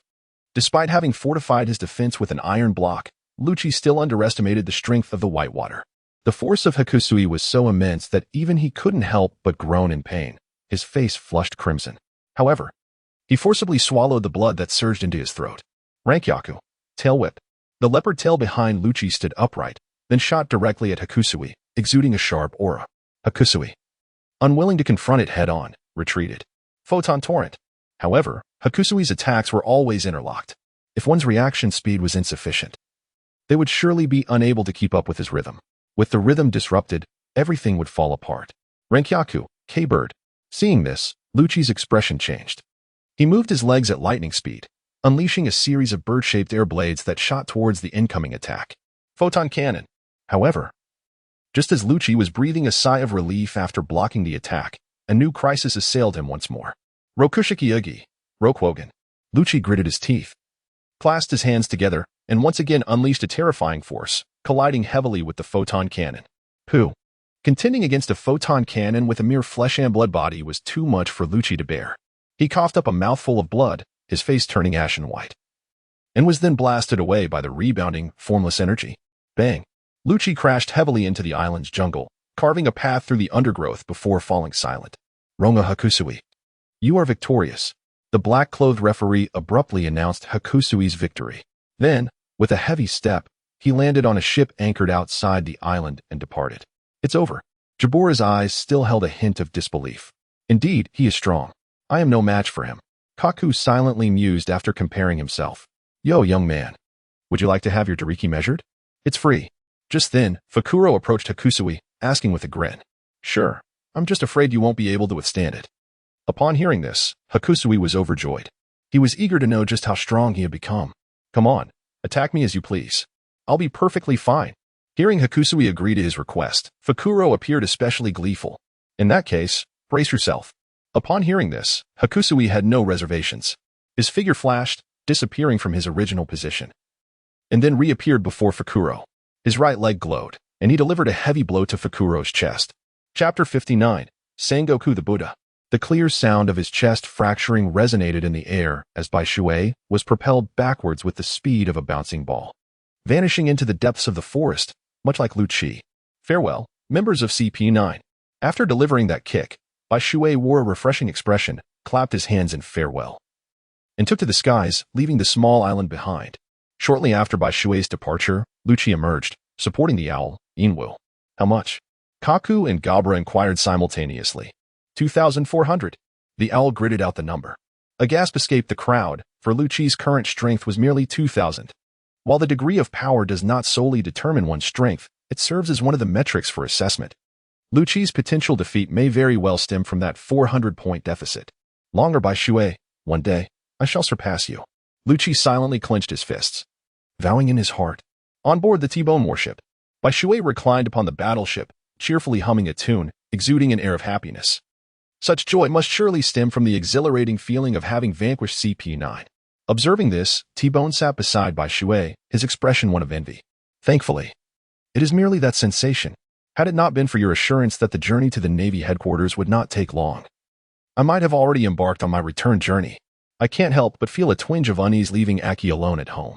In the depths of the conversation, Bai Shui incessantly mentioned Aki, causing T-Bone to roll his eyes in exasperation, utterly bewildered. Must he incessantly boast? T-Bone pondered silently. After an arduous 3-hour journey, T-Bone and his companions finally arrived at the Navy headquarters. Gazing upon the grandiose establishment, Bai Shui sincerely remarked, Truly, this is Marie Ford. Exuding an air of solemnity and majesty. Are you Colonel T-Bone? At that moment, a lieutenant hurriedly approached, saluting T-Bone. Yes, I am Colonel T-Bone, he responded. Please follow me. The Admiral has been awaiting your arrival. Upon receiving T-Bone's affirmation, the lieutenant saluted once more, stepping aside to allow T-Bone to proceed first. T-Bone, not one to feign modesty, strode forward confidently. Meanwhile, Bai Shui felt a dozen pairs of eyes fixated upon him the moment he disembarked, instilling a sense of discomfort within him. In the Admiral's office, a young ensign reported, Admiral, Colonel T-Bone has arrived. Understood. Let him in. Sengoku responded without lifting his gaze, embodying an air of authority. Colonel T-Bone of the East Blue T-31 Division reporting. Upon entering, T-Bone promptly saluted Sengoku, who was engrossed in reviewing documents. Bai Shui, however, was far less restrained. Akin to Garp, he brazenly occupied Garp's former seat, staring intently at Sengoku. The Sengoku before Bai Shui appeared markedly different from the one he had envisioned. Perhaps due to the current year being 1515 of the sea calendar, Sengoku seemed remarkably vigorous, lacking the aged demeanor that would characterize him 2 years later in 1522. His eyes shone brightly, radiating authority, which only enhanced his enigmatic presence. A braided beard adorned his chin, and atop his military cap rested a seagull, symbolizing the navy. Beneath the cap, a mane of unruly hair peeked out, presenting a stern visage. Chapter 60, Is this how you intend to dismiss me? Knight could scarcely compare him to the aged Sengoku involved in the Dejima incident. Indeed, they appeared worlds apart, a jester versus a figure of authority, the young juxtaposed against the old, rendering any semblance between the two utterly implausible. You are the one who captured the saber-toothed tiger, Torsen, long ere Bai Shui. As Whitewater observed Sengoku, Sengoku simultaneously scrutinized him, noticing that Whitewater exhibited no discomfort in his presence. Sengoku couldn't help but feel a sense of approval for him. Among the entire Navy headquarters, only a select few could maintain such composure under his imposing demeanor. Garp. The 3 admirals, the chief of staff, Suru, and several elite vice-admirals. Most ordinary vice-admirals exhibited a degree of restraint or even fear in his presence. T-Bone, for instance, stood frozen in place, beads of cold sweat dotting his forehead. Please, have a seat, Sengoku remarked, shaking his head at T-Bone's demeanor. Compared to Whitewater, T-Bone lacked a certain poise. Do tell me how you managed to capture the saber-toothed tiger, Tosen. Sengoku smiled, encouraging T-Bone to relax. Yes, T-Bone replied. Yet his tension remained palpable. Well, actually, Sengoku sighed inwardly, realizing that relying on T-Bone was futile. By the time he finished recounting the events, it would be too late. Thus, Sengoku gestured for T-Bone to sit down and turned his gaze towards Whitewater, hoping he might provide insight. Is it necessary? Whitewater replied coolly. The process was merely that I won. Sengoku, acknowledging Whitewater's unorthodox demeanor, could only chuckle in resignation. You certainly possess a unique style, he mused, feeling somewhat helpless in the face of Whitewater's indifference. Everyone has their own worldview and values, do they not? Well then, since you care little for the process, let us discuss your rewards. Sengoku smiled slightly, a glint of determination in his eyes. Here are your rewards, and this is T-Bone's appointment letter. Sengoku handed 2 documents to Whitewater and T-Bone, who received his with a noticeable awkwardness. 1 honor certificate and a badge. With these 2 items, should they enlist, they would be directly promoted to lieutenant from recruit, along with a monetary reward of 5 million berries. After receiving the documents, T-Bone read through them, his expression darkening as he cast a disapproving glance at Sengoku, who appeared somewhat guilty. Say, Sengoku, after all my hard work for you, you offer me a mere 5 million? I might as well become a bounty hunter. This pittance wouldn't even suffice to support my wife. Bai Shui cast a disdainful glance at Zhang Guo, noting the absurdity of a bounty of 120 million, with only 5 million allocated for himself. What on earth is the point of that? Coughing lightly, Zhang Guo attempted to mask his embarrassment, yet before he could finish speaking, Bai Shui, with a decidedly unfriendly tone, interrupted him. Do not preach to me your lofty ideals. All I desire is the money. Everything else is of no consequence. Why did Bai Shui agree to T-Bone? It is merely because capturing a pirate would grant him a 60% share of the bounty. Furthermore, were it not for T-Bone's influence, he wouldn't even consider a 60% share. Even a 90% share would not entice him. It is important to note that bounty hunters receive a staggering 97% of the bounty after deducting handling and transfer fees for each pirate they capture. In Chapter 61, it is lamented, alas, what a loss. This implies that if Bai Shui were solely engaged in the trade of pirates, he should have earned a staggering 116,400,000, rather than a mere 500,000 in an insignia of little value. Whether he will join the Navy in the future remains uncertain. Even if he were to enlist, what of starting as a recruit? Would Sengoku truly allow him to begin as a novice? Even if Sengoku were willing, with his capabilities, would he not swiftly ascend the ranks? He could easily accumulate merits to elevate his status. Not only could he attain the rank of lieutenant, but he could also rise to that of a major or even a rear admiral. There is no need for the assistance of any commendation medals. Bai Shui's words rendered Sengoku speechless, while T-Bone appeared utterly bewildered. Alas, there was no need for contemplation. It was undoubtedly a scheme devised by that old rascal Garp. I might as well seek him out for assistance. Bai Shui was well aware of Sengoku's temperament. Since overcoming the challenges here proved arduous, a change in approach was warranted. Garp surely wouldn't refuse to part with some funds. "Excuse me, Mr. Bai Shui, might I have a moment?" Just as Bai Shui was about to depart, a somewhat hesitant voice called out to him. "What is it?" Bai Shui turned around, casting an impatient glance at the individual who had called out to him, a seemingly shy major. "That idea was mine. It has nothing to do with General Cap." The major appeared reluctant to meet Bai Shui's gaze, and as he spoke, his hands fidgeted restlessly, displaying a timidity akin to that of a young girl. "You thought of it. But tell me, what good does that do? You cannot provide me with any monetary support." Bai Shui could not help but roll his eyes, then turned to leave once more, muttering under his breath, "I never imagined that the Navy headquarters would be so parsimonious. I expected at least tens of millions. Yet there is nothing." Just as Bai Shui was about to step out the door, Sengoku unexpectedly relented and spoke up. 70 million.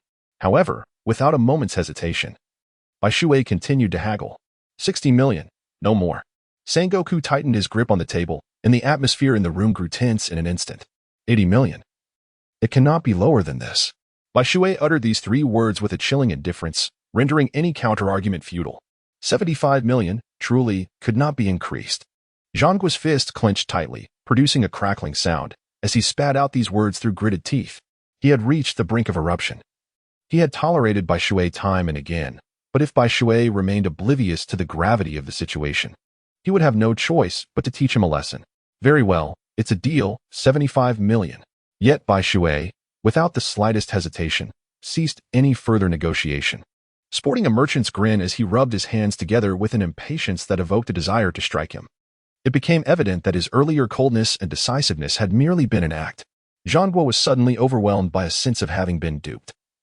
The money had been given, and the metal was now in Bai Shui's possession. Alas, it was a loss. However, words once spoken are like water spilled, impossible to retrieve.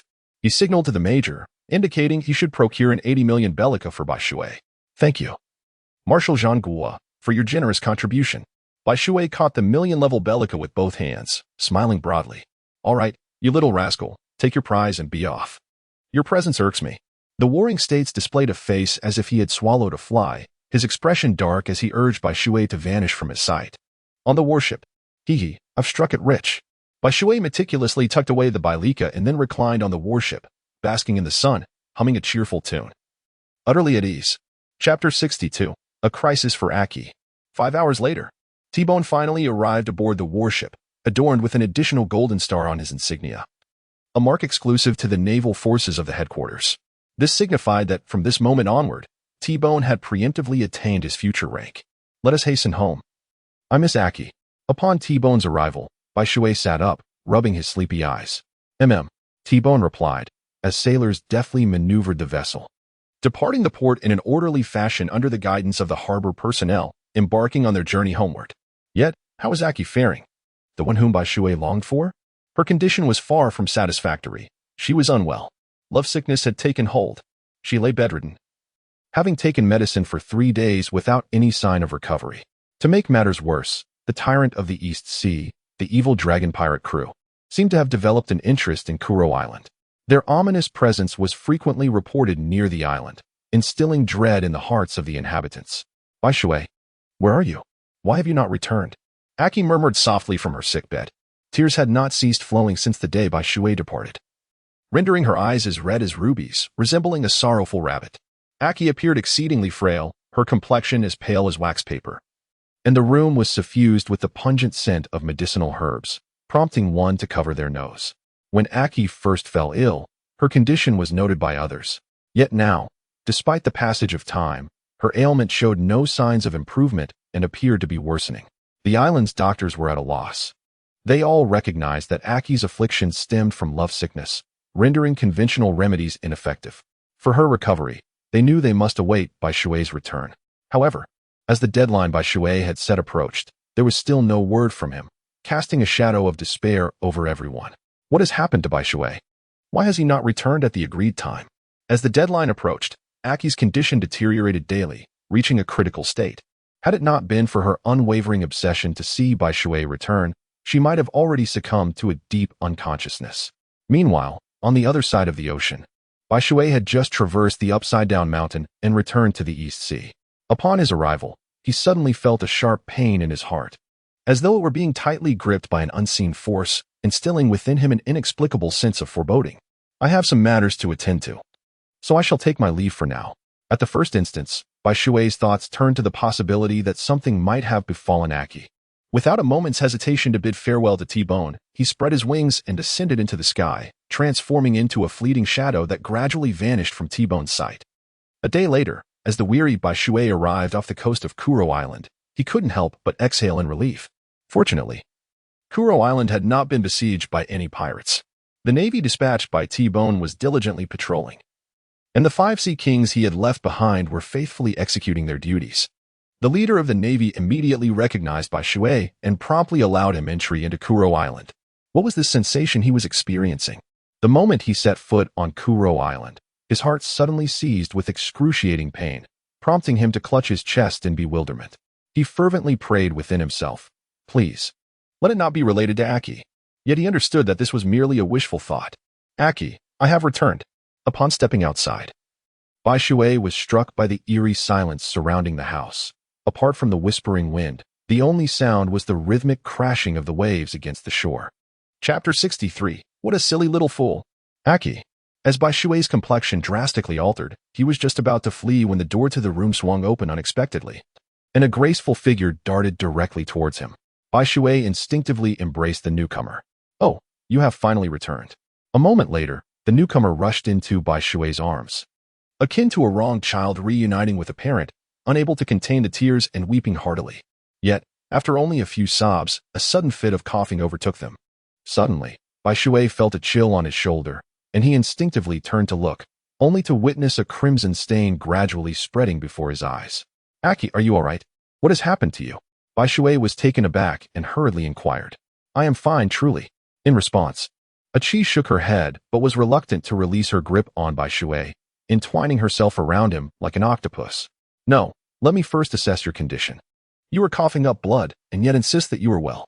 Bai Shui was consumed with worry, eager to ascertain Achi's current condition. Relenting to Bai Shui's unwavering insistence, Achi reluctantly descended from his embrace, revealing her visage to him at last. Yet, the moment Bai Shui beheld her countenance, his body trembled involuntarily, anguish etched across his features.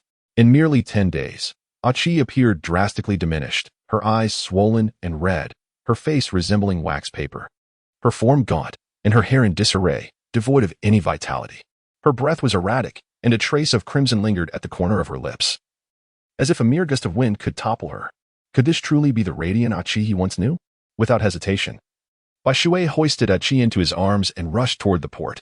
He intended to reach Pirate Slayer Island, where the medical facilities were notably superior, and the physicians more skilled than those on Kuro Island. With Achi's safety at stake, Bai Shui could not afford to be careless. This time, having learned from his previous excursion, he opted for a larger vessel and chose to sit cross-legged on the ground, allowing Achi to rest her head upon his lap. Her frail body could no longer withstand excessive strain.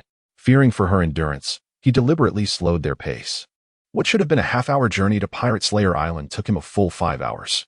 By the time Bai Shui arrived, twilight was approaching. Pirate Slayer Island exuded an enchanting allure, resplendent with treasures, captivating all who set eyes upon it. Bai Shui cradled Aki as he carried her to the hospital. During this time, Aki shyly buried her head in Bai Shui's embrace, too embarrassed to face the world. Upon arriving at the hospital and undergoing an examination, Bai Shui finally understood the cause of Aki's ailment, his face flushing with shame, followed by a profound sense of guilt. He had overlooked her condition. Had he returned in a timely manner, Aki would not have suffered so gravely, nor would she have coughed up blood. Fortunately, Aki's troubles were merely the result of excessive worry, and her health remained intact. A few days of rest would suffice for her recovery. Bai Shui was unsure of the emotions that enveloped him upon hearing the news, yet he felt as if a heavy stone had been lifted from his heart. His greatest fear was for Aki's well-being. Fortunately, Aki was safe. Had something happened to Aki, he would never have been able to forgive himself. "Are you feeling better?" Bai Shui gently inquired, caressing Aki's face beside the hospital bed. "Yes, much better," Aki replied with a smile, her eyes filled solely with the image of Bai Shui. Chapter 64. Take care of yourself. You truly are a fool. I was merely absent for 3 days, With my capabilities, how could anything have happened to me? Aki chided playfully. You mustn't allow such wild thoughts to plague your mind again.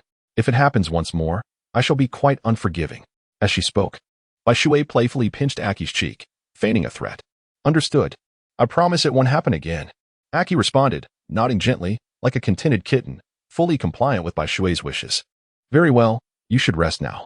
I will go fetch you something to eat and return shortly.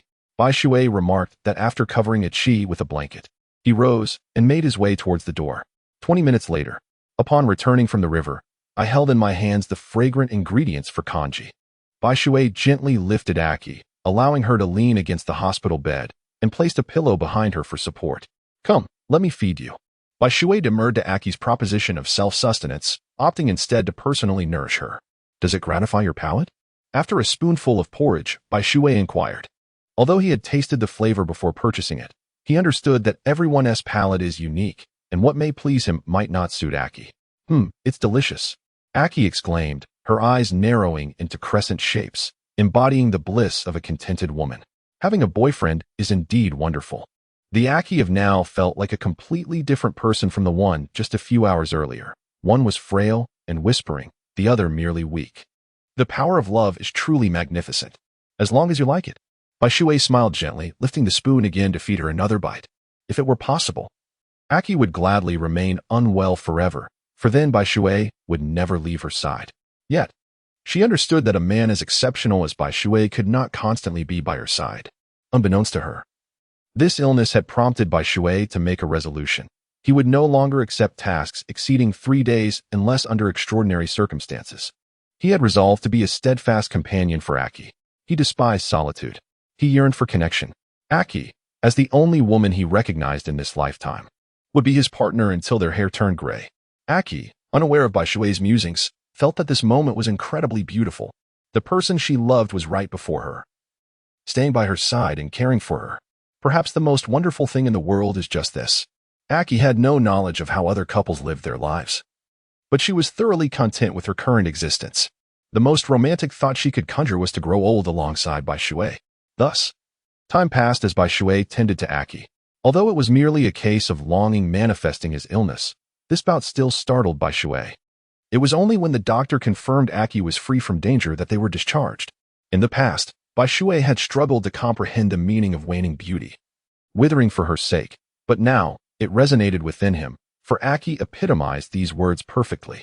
On the day of their discharge, the sun shone brightly, and a gentle breeze wafted, a perfect day for an outing, and equally suitable for sailing. On the deck, Bai Shui sat cross-legged, with Aki resting her head on his shoulder. Her eyes half closed, allowing the cool wind to caress her hair. She listened intently as he recounted the experiences of his recent mission.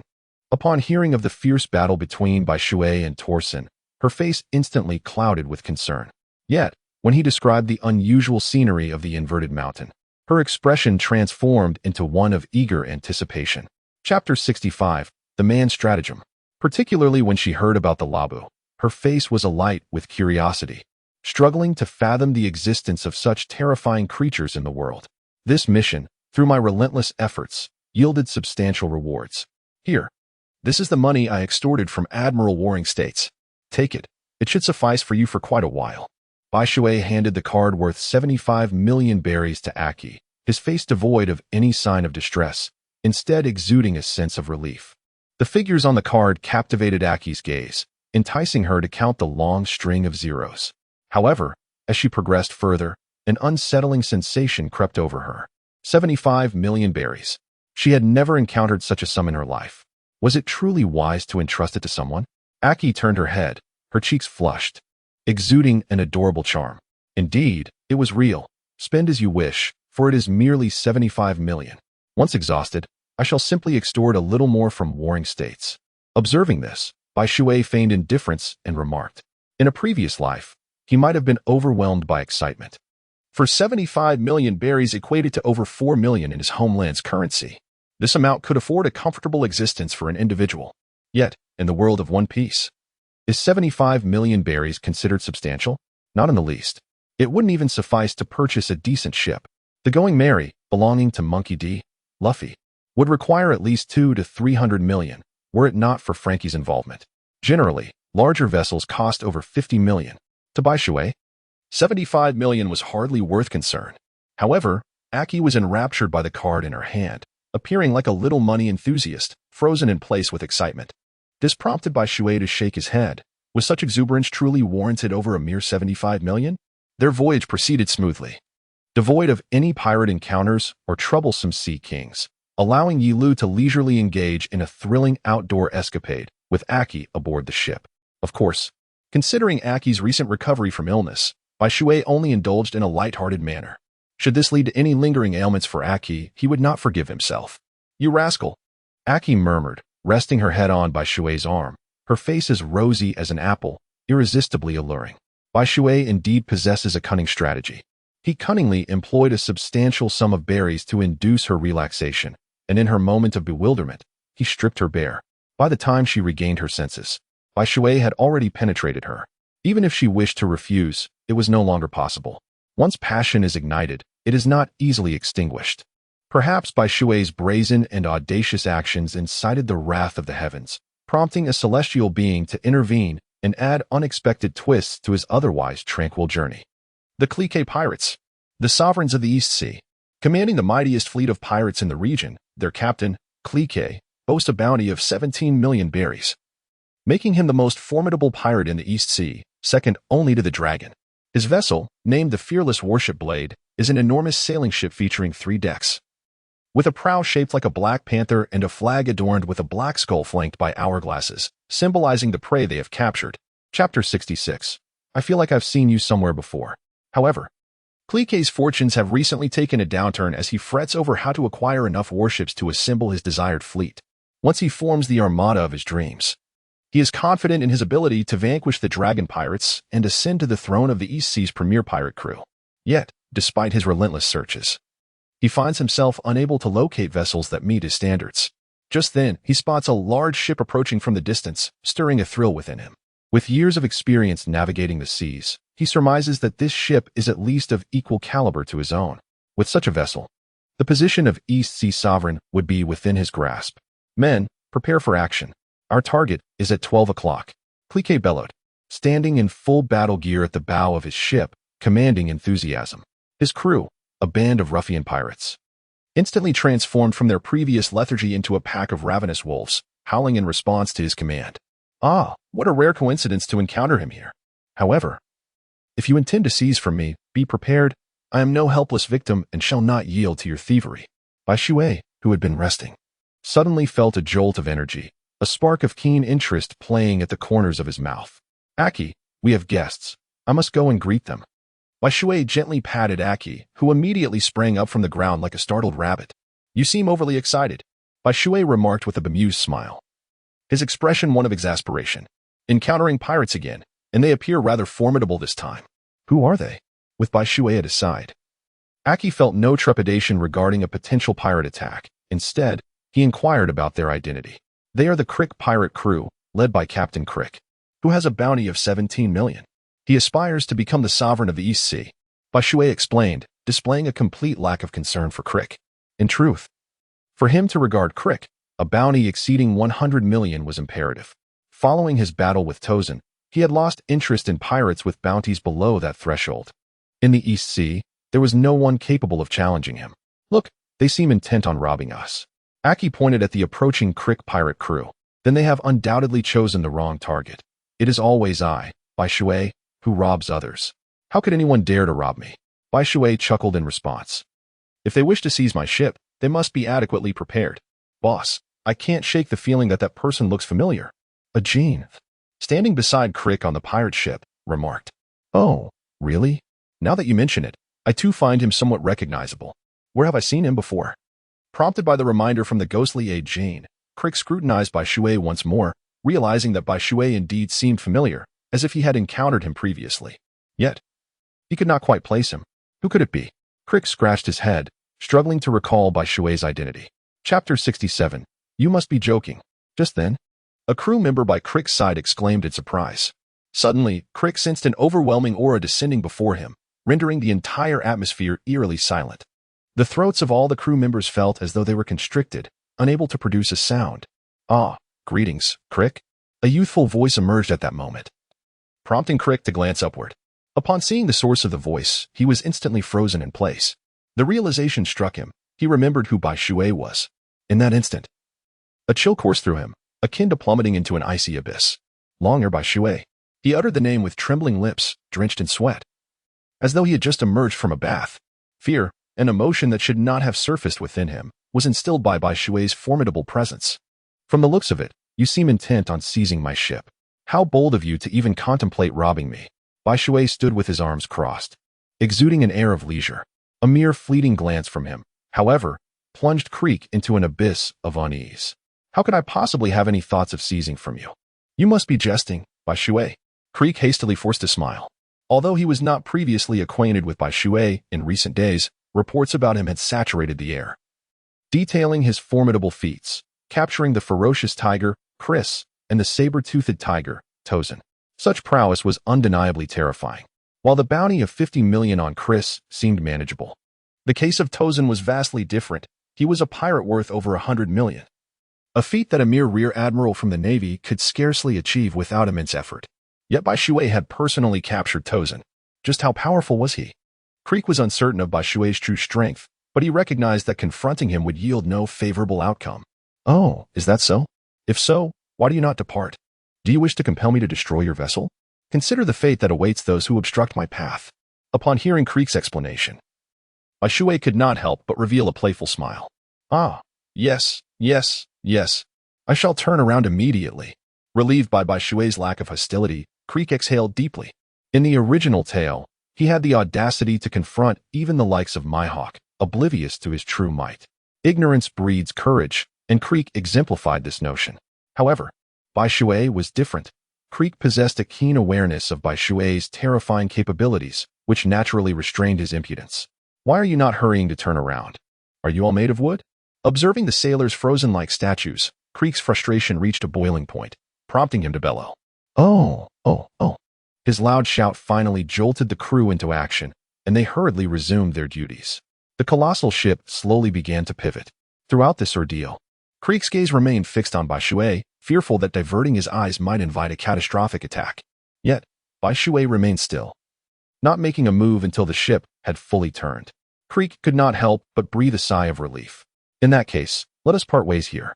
Bai Shui suddenly spoke, then turned and attempted to leave. Kellic couldn't help but let out a sigh of relief. However, would Bai Shui truly allow this scoundrel, Kellic, to escape? Certainly not. Now that they had crossed paths, why not apprehend him, allowing no room for him to continue his nefarious deeds that harmed the innocent? The light particles surged forth. Bai Shui gently raised his left hand, his voice icy as he uttered those 4 words. Chapter 68. A Misunderstanding. Bang. Before Creek could even react, he suddenly heard the sound of splintering deck and the terrified screams of crew members. A searing heat wave enveloped him, rendering him unable to open his eyes. The ship rocked violently, causing him to lose his balance and crash heavily to the ground. If he was in such a dire state, one could only imagine the plight of others, who tumbled in disarray, a chaotic heap of bodies. Why? Creek could not help but roar in frustration. He could not comprehend why someone as formidable as Bai Shui would not keep his word. Why? If you wish to understand, perhaps you should inquire with the innocent people in your hands. Bai Shui replied indifferently. For pirates like Creek, once encountered, they must never be spared. Bang bang bang. Due to the overwhelming disparity in strength, Creek's pirate crew was annihilated at the hands of Bai Shui. Creek had contemplated resistance, but alas, his defiance proved futile. The clear waters spared not even the body, reducing it to mere fragments, dissolved by the sea. The only remnants left upon the waves were the shattered pieces of wood. The entire ordeal lasted but 4 or 5 fleeting minutes. At last, tranquility was restored. Bai Shui returned to Aki's side and clapped his hands, inquiring, why not capture them instead of directly annihilating the evidence on the spot? Aki harbored no aversion to Bai Shui's brutal methods. Growing up by the sea, if there was one thing he detested the most, it was pirates. He simply found them irksome. In response, Bai Shui shrugged his shoulders. The reason he refrained from apprehending Kliku was that Kliku lacked the qualifications to be Bai Shui's prey. Moreover, if he felt inclined to kill, then so be it. Who would dare voice any objections? By the time they reached Kuro Island, dusk had already fallen. Bai Shui and his companion had no intention of alarming anyone. However, their vessel was undeniably conspicuous. The moment they entered the waters near Kuro Island, They were spotted by the vigilant guards stationed on the island. Consequently, their desire for discretion was rendered futile. The onlookers mistakenly assumed that pirates had arrived, prompting a hasty retreat. It was not until Bai Shui and his companion reached the shore that the guard realized it was them returning. This misunderstanding escalated into quite a commotion. The guard hurriedly sounded the false alarm. Nevertheless, the fleeing individuals did not return immediately. Instead, they dispatched a few to investigate the situation. Only after confirming that there was no threat did they return to the original location. Upon their return, the guard was inevitably subjected to a barrage of reprimands, and he could only offer repeated apologies. Meanwhile, Bai Shui and Ichi had already seized the opportunity to return home. Upon arriving at Kuro Island, Bai Shui released the 5 captured Sea Kings, allowing them to return to their natural habitat. The patrolling navy had vanished, presumably having received orders from T-Bone to withdraw. Kuro Island remained unchanged, tranquil, and obscure. Of course, aside from the occasional visits from the island's residents, Bai Shui and his companion could lead a rather comfortable life. Bai Shui detests solitude, yet simultaneously, he is not fond of overly boisterous environments. The mere presence of Aki suffices, as they clasp hands to gaze upon the stars and the moon. No one desires an unwelcome extra in their life. Aki's recent illness has compelled Bai Shui to abandon his plans for sailing in the coming years.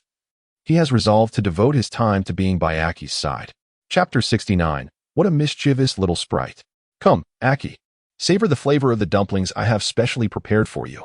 Placing a platter of dumplings beside Aki, Bai Shui carefully picked one up, blowing on it gently to ensure it wasn't too hot before offering it to Aki. Delicious. I never imagined such simple ingredients could create such a delectable dish.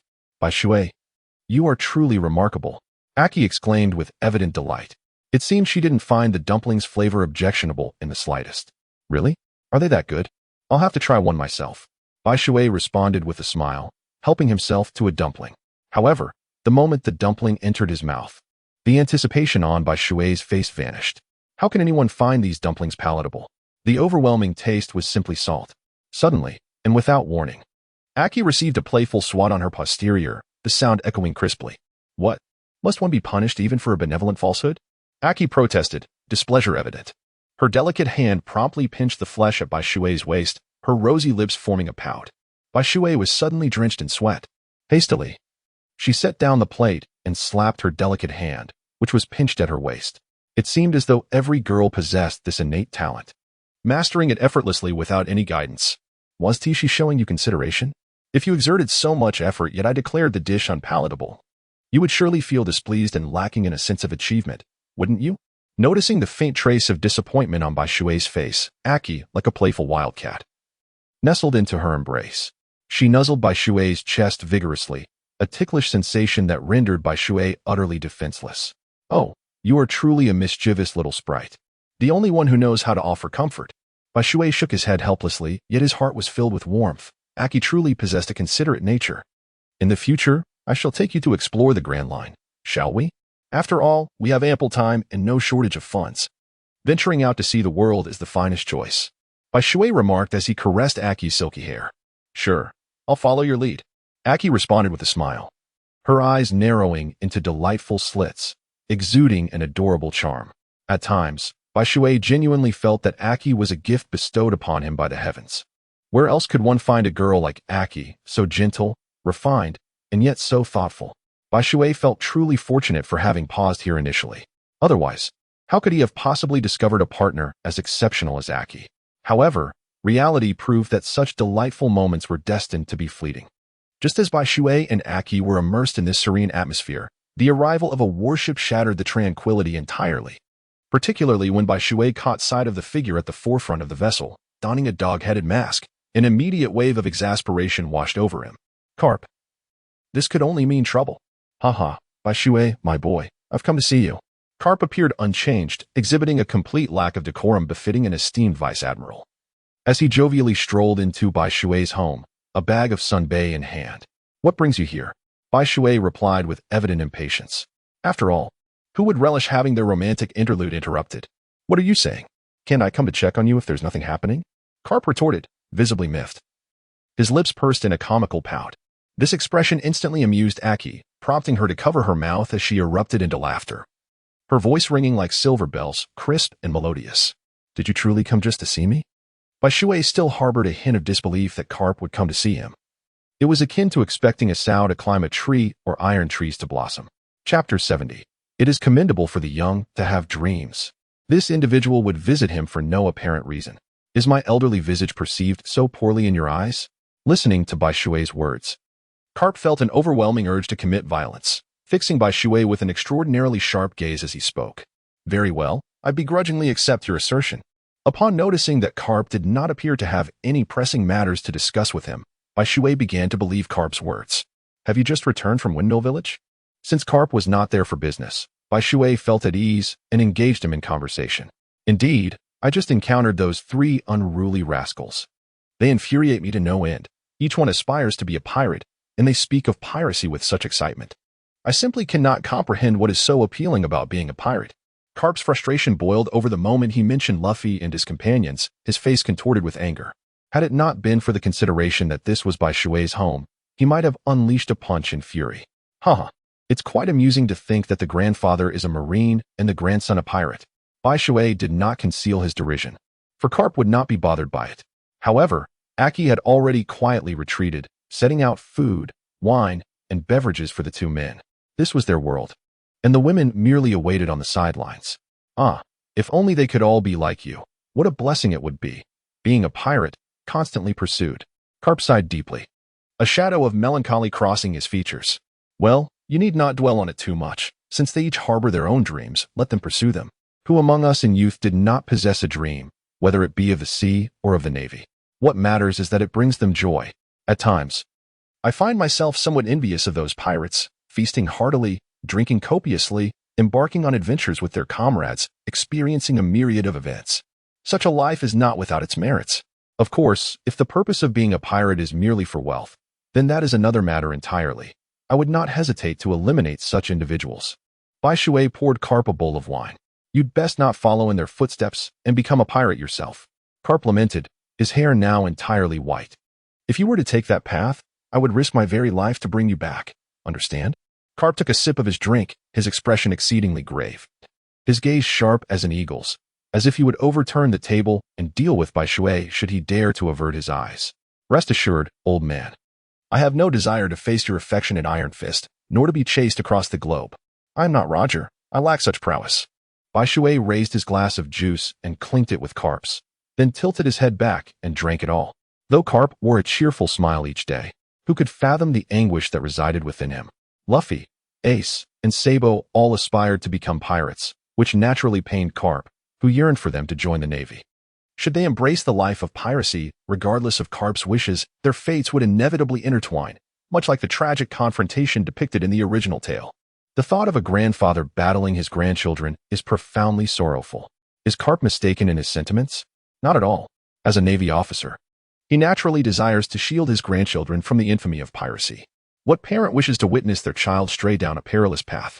Dragon has already ventured onto such a path, assuming the mantle of a revolutionary leader, and Carp feels powerless to alter that course. Yet, he agonizingly discovers that Luffy takes pride in being a pirate. Chapter 71. The Name of the White Hawk. No matter how fervently he wields his compassionate iron fist, he cannot sway Luffy's resolve. Carp is undoubtedly a good grandfather, a consensus among many. He could have prevented Luffy from embarking on his maritime journey with his formidable strength. Fording Luffy would have been a simple task. He could even have compelled Luffy to join the Navy.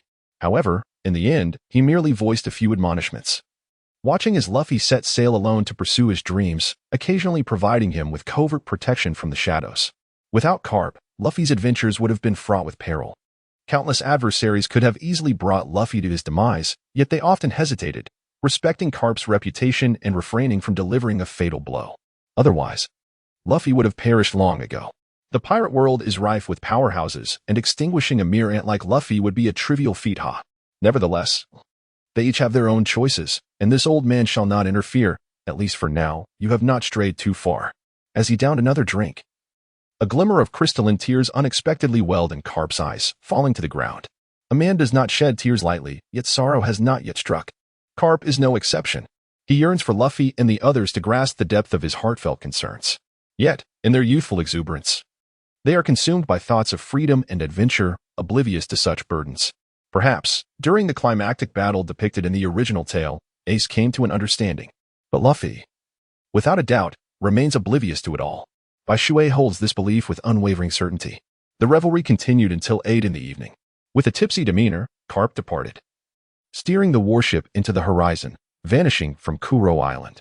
Bai Shui reclined upon the ground, gazing at the stars twinkling in the firmament, lost in profound contemplation.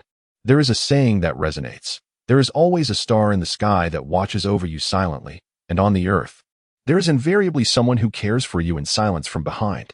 The night was tranquil, passing quietly. The following day, Bai Shui engaged in his usual routine of cultivation, dining, cultivation, and slumber. Bai Shui revels in this simple yet profound sense of fulfillment. With Aki, everything is splendid. As the saying goes, where you are, spring blossoms. Aki too finds joy in this uncomplicated contentment.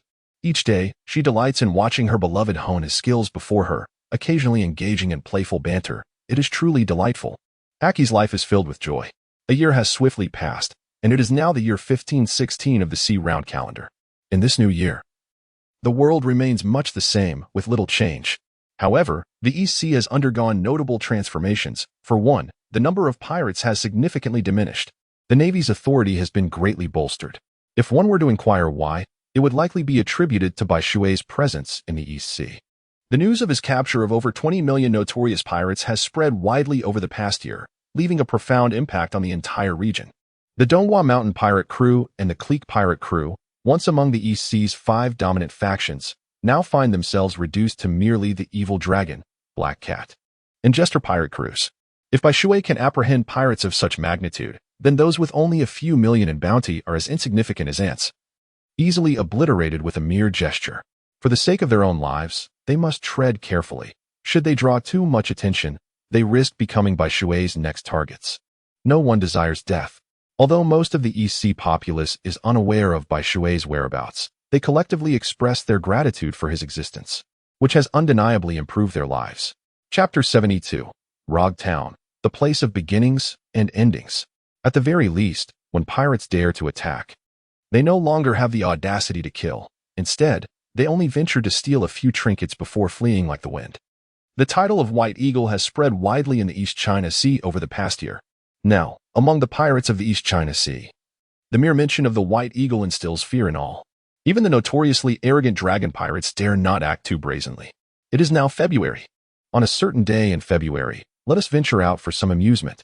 Bai Shui, once again, chose not to engage in training, but instead took Aki out to sea for a delightful excursion.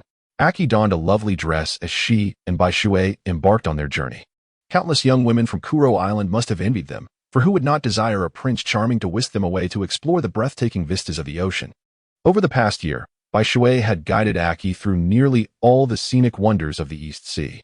The only remaining destination was the quaint town of Rog, located at the entrance of the Grand Line, a place revered as both a beginning and an end. Prior to the execution of Roger, this locale was shrouded in obscurity.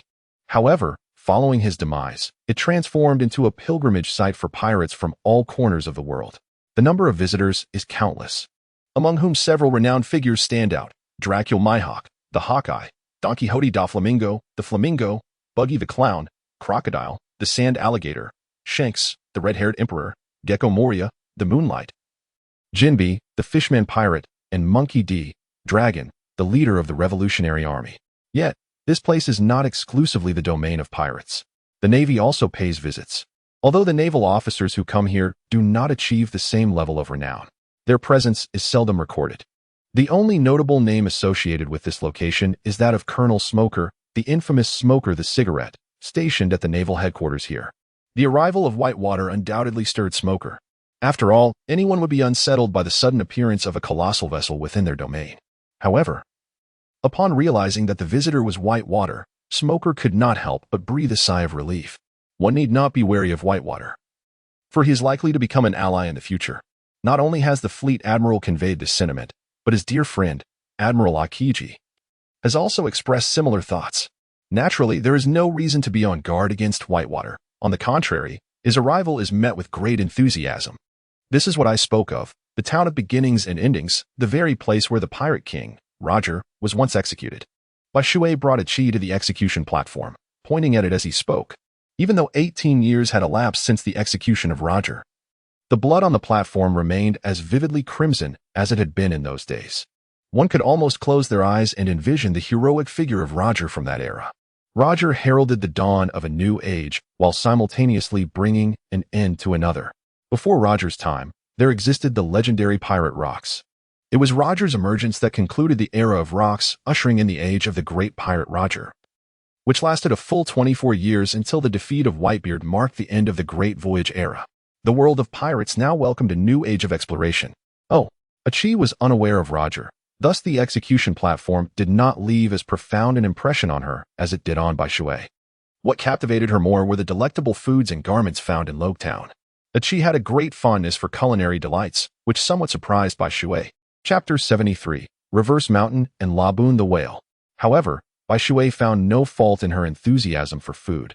It was entirely normal. He too relished good cuisine. As for her fondness for clothing, that was likely a trait common among women. After spending a day in Logtown and capturing a beautiful photograph, the two continued their journey toward Reverse Mountain.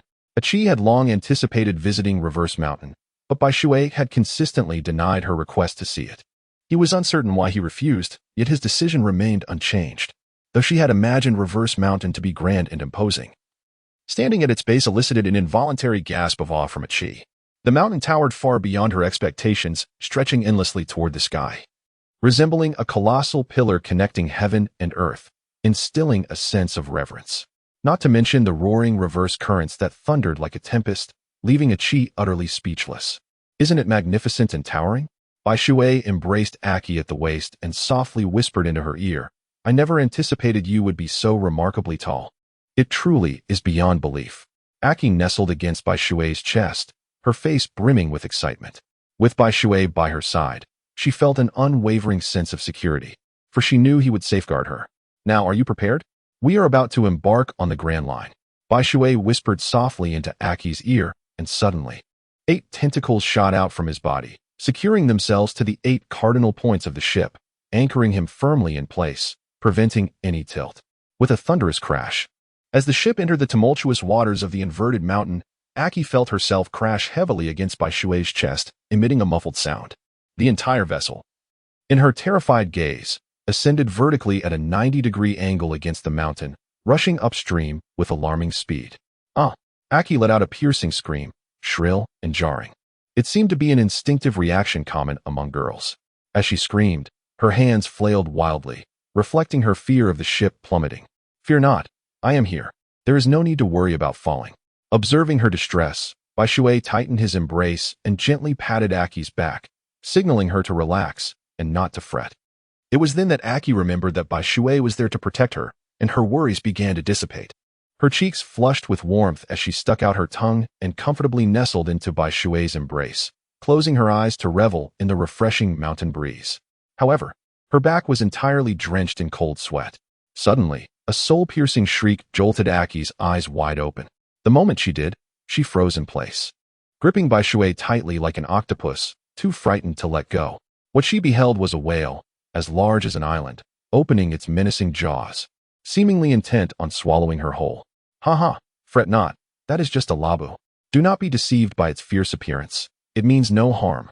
Bai Shui chuckled heartily, reassuring Aki by patting her back. Really? Hearing this, Aki lifted her head from Bai Shui's embrace to glance behind her, only to find a gigantic eye glaring menacingly at her. This sight made her scream again, instinctively burying her head back into Bai Shui's arms, her delicate frame trembling incessantly. Bai Shui, taken aback, wondered if her reaction was truly necessary. Chapter 74, The Grand Line. Yet, upon reflection, it made sense. Aki had never encountered a creature like Labu before, and it was hardly surprising that she would be startled by its fearsome exterior. After all, who could blame her for being frightened by something so colossal? In her eyes, the vessel Bai Shui was merely a diminutive speck. Boom. The ship crashed heavily upon the surface of the water, while Bai Shui had already soared into the air with Aki. Aki's body could scarcely endure such a terrifying impact. All is well now. The gentle rain cascaded onto the deck, softly whispering in Aki's ear. Is it true? Aki raised her head, filled with doubt, only to discover that the immense figure of Labna still loomed behind Bai Shui. In an instant, she retreated once more into Bai Shui's embrace. Do not fear. I am here. Bai Shui offered a resigned smile, urging the vessel to depart from the current location, for lava would soon collide with the mountains. And Aki would undoubtedly struggle to endure the impact. Once they left lava's vicinity, Aki appeared considerably better, having never ventured beyond the East Sea. Aki found everything about the Grand Line to be a marvel, continuously expressing the vastness and beauty of the ocean. However, Bai Shui exhibited little enthusiasm for this beautiful sea. After all, even the most splendid sights can become tiresome with overexposure. The first stop on their grand voyage was Luashi Island, a place relatively tranquil and stable compared to other islands. In truth, Bai Shui felt that the scenery of the Grand Line was quite similar to that of the East Sea, with the only notable difference being the variability of the weather on the Grand Line. He did not perceive any other distinctions. However, Aki was utterly delighted, and Bai Shui, naturally, indulged her. With wealth at their disposal, why not relish the pleasures of life? Upon arriving on the island, their first order of business was, of course, to visit the clothing store. Girls possess an inexplicable passion for attire. Moreover, as the saying goes, one's appearance can greatly enhance their worth. Until one adorns themselves in fine clothing, they may never realize their own potential, just like Aki and Bai Shui, who were already quite attractive. Yet their previous outfits were somewhat modest. However, upon donning their new garments, they seemed to transform entirely, eliciting astonishment from the shop owner, who remarked on their evident compatibility. The young man was tall and handsome, while the young woman exuded charm and grace, creating an immediate impression that captivated onlookers. With each store they visited, the duo evoked a unique aura, drawing forth a chorus of admiration. Had Bai Shui been more amenable, those shopkeepers might have sought Aki to promote their wares. By the time they concluded their shopping, it was nearing 6 in the evening. The sky had begun to darken, and the sun descended, casting its golden rays upon the sea, creating a shimmering spectacle that was truly enchanting. Bai Shui and Aki sought out a restaurant that afforded a splendid view of the breathtaking scenery, where they dined beneath the stunning vista. Naturally, the establishment was rather expensive. However, Bai Shui was not short on funds, though he was reluctant to admit it. The flavors of the cuisine in the Grand Line undeniably surpassed those of the East Blue. The culinary offerings of the East Blue often felt somewhat meager and constrained, lacking the full expression of their intended flavors, leaving many dishes underwhelming. In contrast, the Grand Line unleashed the essence of its dishes, inviting diners to indulge in their exquisite tastes. While Bai Shui and Aki savored their delightful meal, a group of individuals gathered with grave expressions in a nearby garden. Rumor had it that a certain individual had arrived in the Grand Line. The speaker was a man with a candle-shaped hairstyle resembling the number 3, dressed in a striped shirt akin to that of a waiter. Though he appeared slender, his presence was far from insignificant. This was Mr. 3, also known as Galdi, a senior assassin of the Baroque works, under the notorious Warlord Crocodile. Here comes a troublesome character, remarked a young girl beside Mr. 3, adorned with a colorful hat. Clutching a drawing board in one hand and several pens in the other, she furrowed her brow. This was Miss Glodweek, a girl endowed with the ability to alter others' emotions through color. While she was not a devil fruit user, her powers were akin to those of one. In the original narrative, it was she who initiated a rescue operation following Crocodile's defeat, later serving as an artist in the Baroque tavern. Let him be. As long as he doesn't provoke us, we shall not trouble him. Should he dare to instigate us, he will soon learn our strength, declared Mr. 5, a man with curly hair dressed in a brown suit, exuding the aura of a rock singer. As another senior assassin of the Baroque works and a bomb fruit user, he had the ability to explode various parts of his body, including the mucus from his nose and the air exhaled from his mouth, impervious to harm from explosives. In the original tale, he had caused considerable distress to Zaro and had even taken down the giant warrior Dori. His powers bore a striking resemblance to those of Gladius in the future Dressrosa battle, with one manipulating explosions from his body and the other from whatever he touched. All right. Let us heed the boss's advice. Long Air Bai Shui is not someone to be trifled with lightly. If he remains within reasonable bounds, we shall allow him his way. Should he overstep, however, he will come to understand our might. We must not jeopardize the boss's plans. You are aware of the consequences of thwarting them, Mr. 3 stated, leisurely sipping his coffee. Understood. Mr. 5 shrugged, refraining from contesting Galdi's words. He was well aware of their boss's methods, and the thought alone sent shivers down his spine. He was not one to provoke lightly. On Lushui Island, Bai Shui and Aki reveled in the island's nocturnal beauty, blissfully unaware of the watchful eyes that lingered not far from them. How beautiful! Bai Shui hung a camera around his neck, occasionally capturing stunning photographs of Ichi.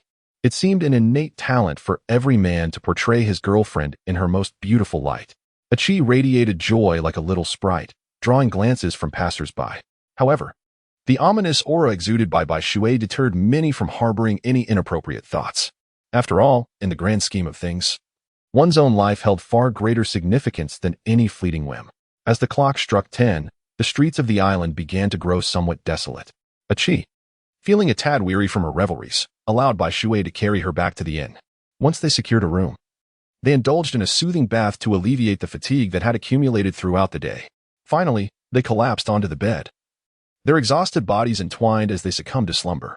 That night might have been the most restful she had ever experienced, for she was utterly spent. The following day, she stirred from her slumber around 10 in the morning, rubbing the sleep from her eyes. Meanwhile, Shui sat cross-legged on the bed, his chin resting on his hand, leisurely observing Ichi, causing her cheeks to flush with warmth.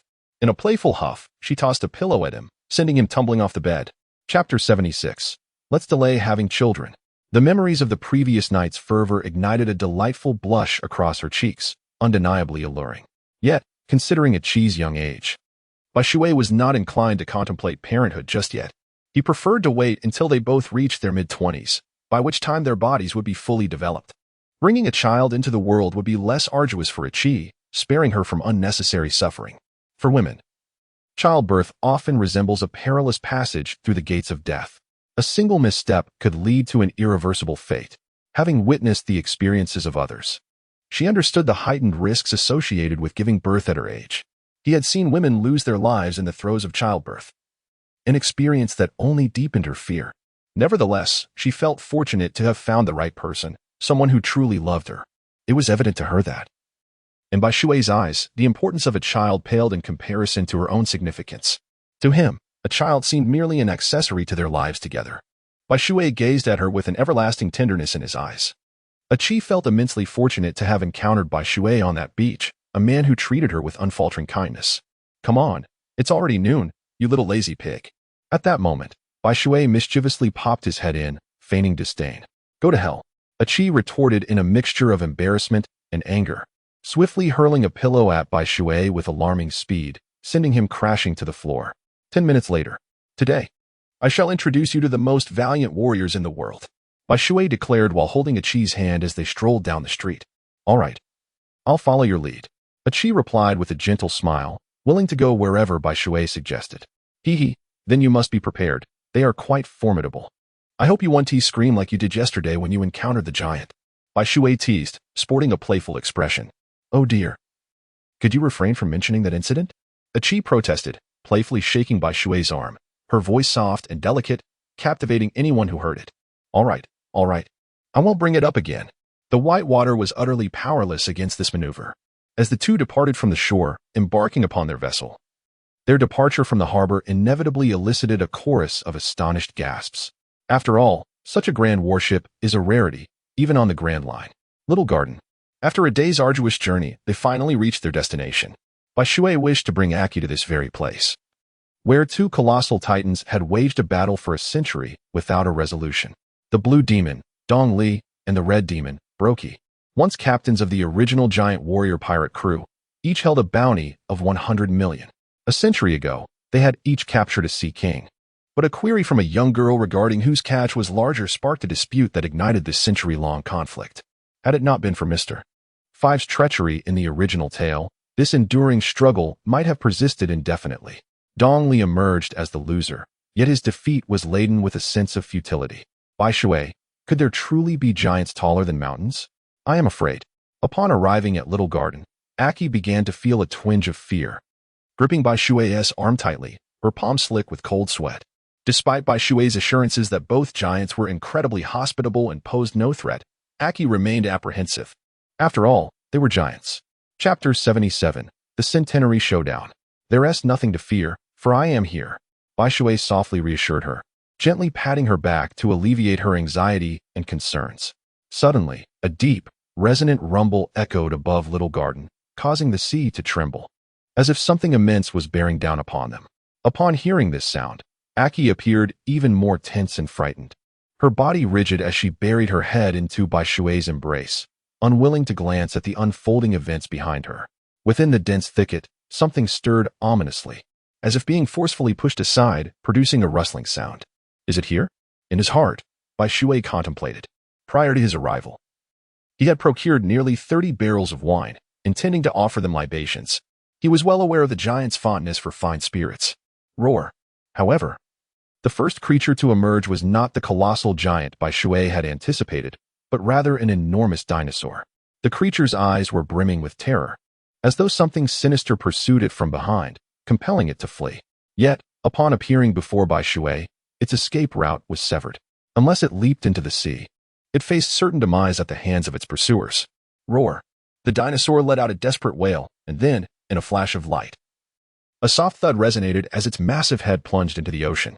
Two gigantic heads slowly emerged from the forest. "Little brother, are you unharmed?" inquired the bearded Dong Li.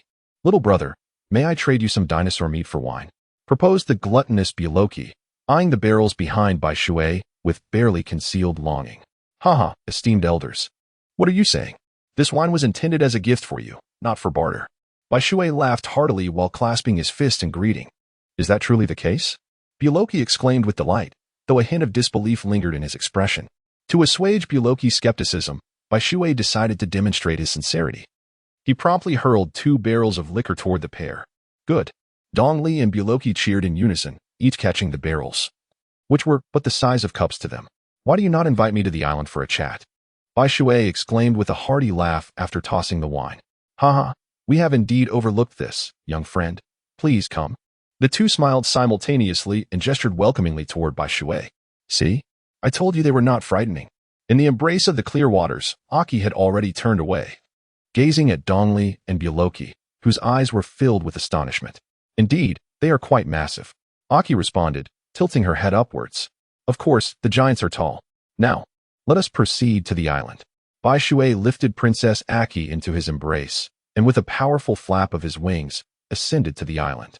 Upon arrival, Dong Li and Bu Luoji swiftly cleared a patch of land with their weapons, skewering the recently captured dinosaur with tree trunks for roasting. They then settled on the ground and commenced their feast. Dong Li, the blue demon, possessed a relatively slender frame, adorned with a helmet. Wielding a colossal longsword in his left hand and a round shield in his right, complemented by his long beard. Bu Luoji, the red turtle, was somewhat portly, sporting a circular yellow beard reminiscent of a roulette wheel, brandishing a massive iron axe in his right hand and a round shield in his left. Chapter 78. The eruption of the volcano is the signal.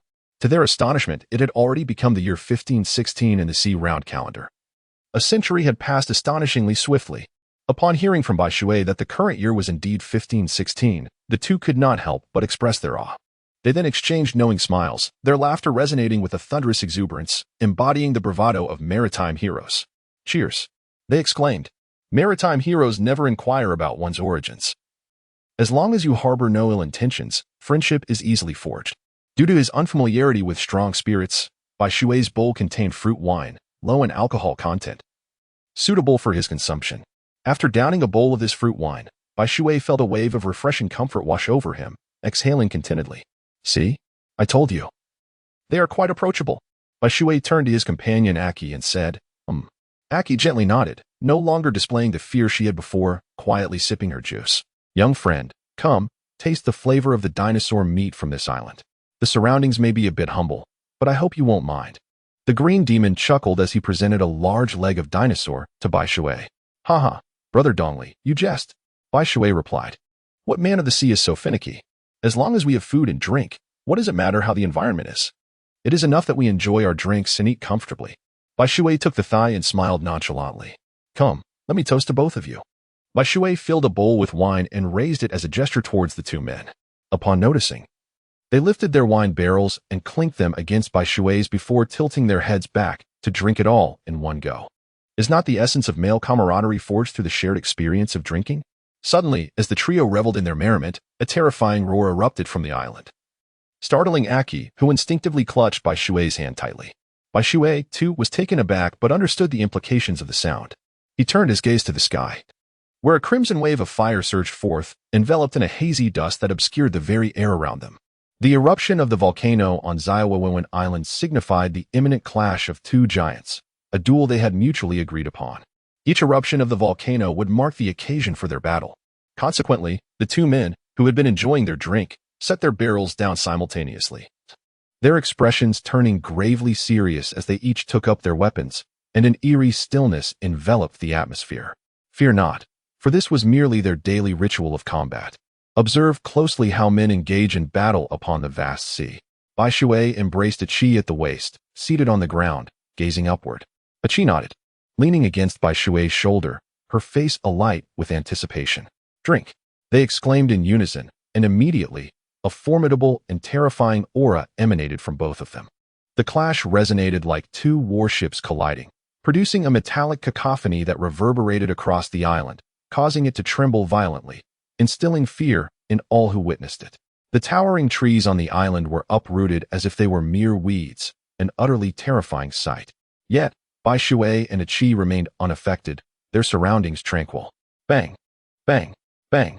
The two engaged in a rapid exchange, their movements a blur as they executed over 10 strikes in an instant, a pure display of martial prowess, akin to the booming of thunder, captivating the onlookers.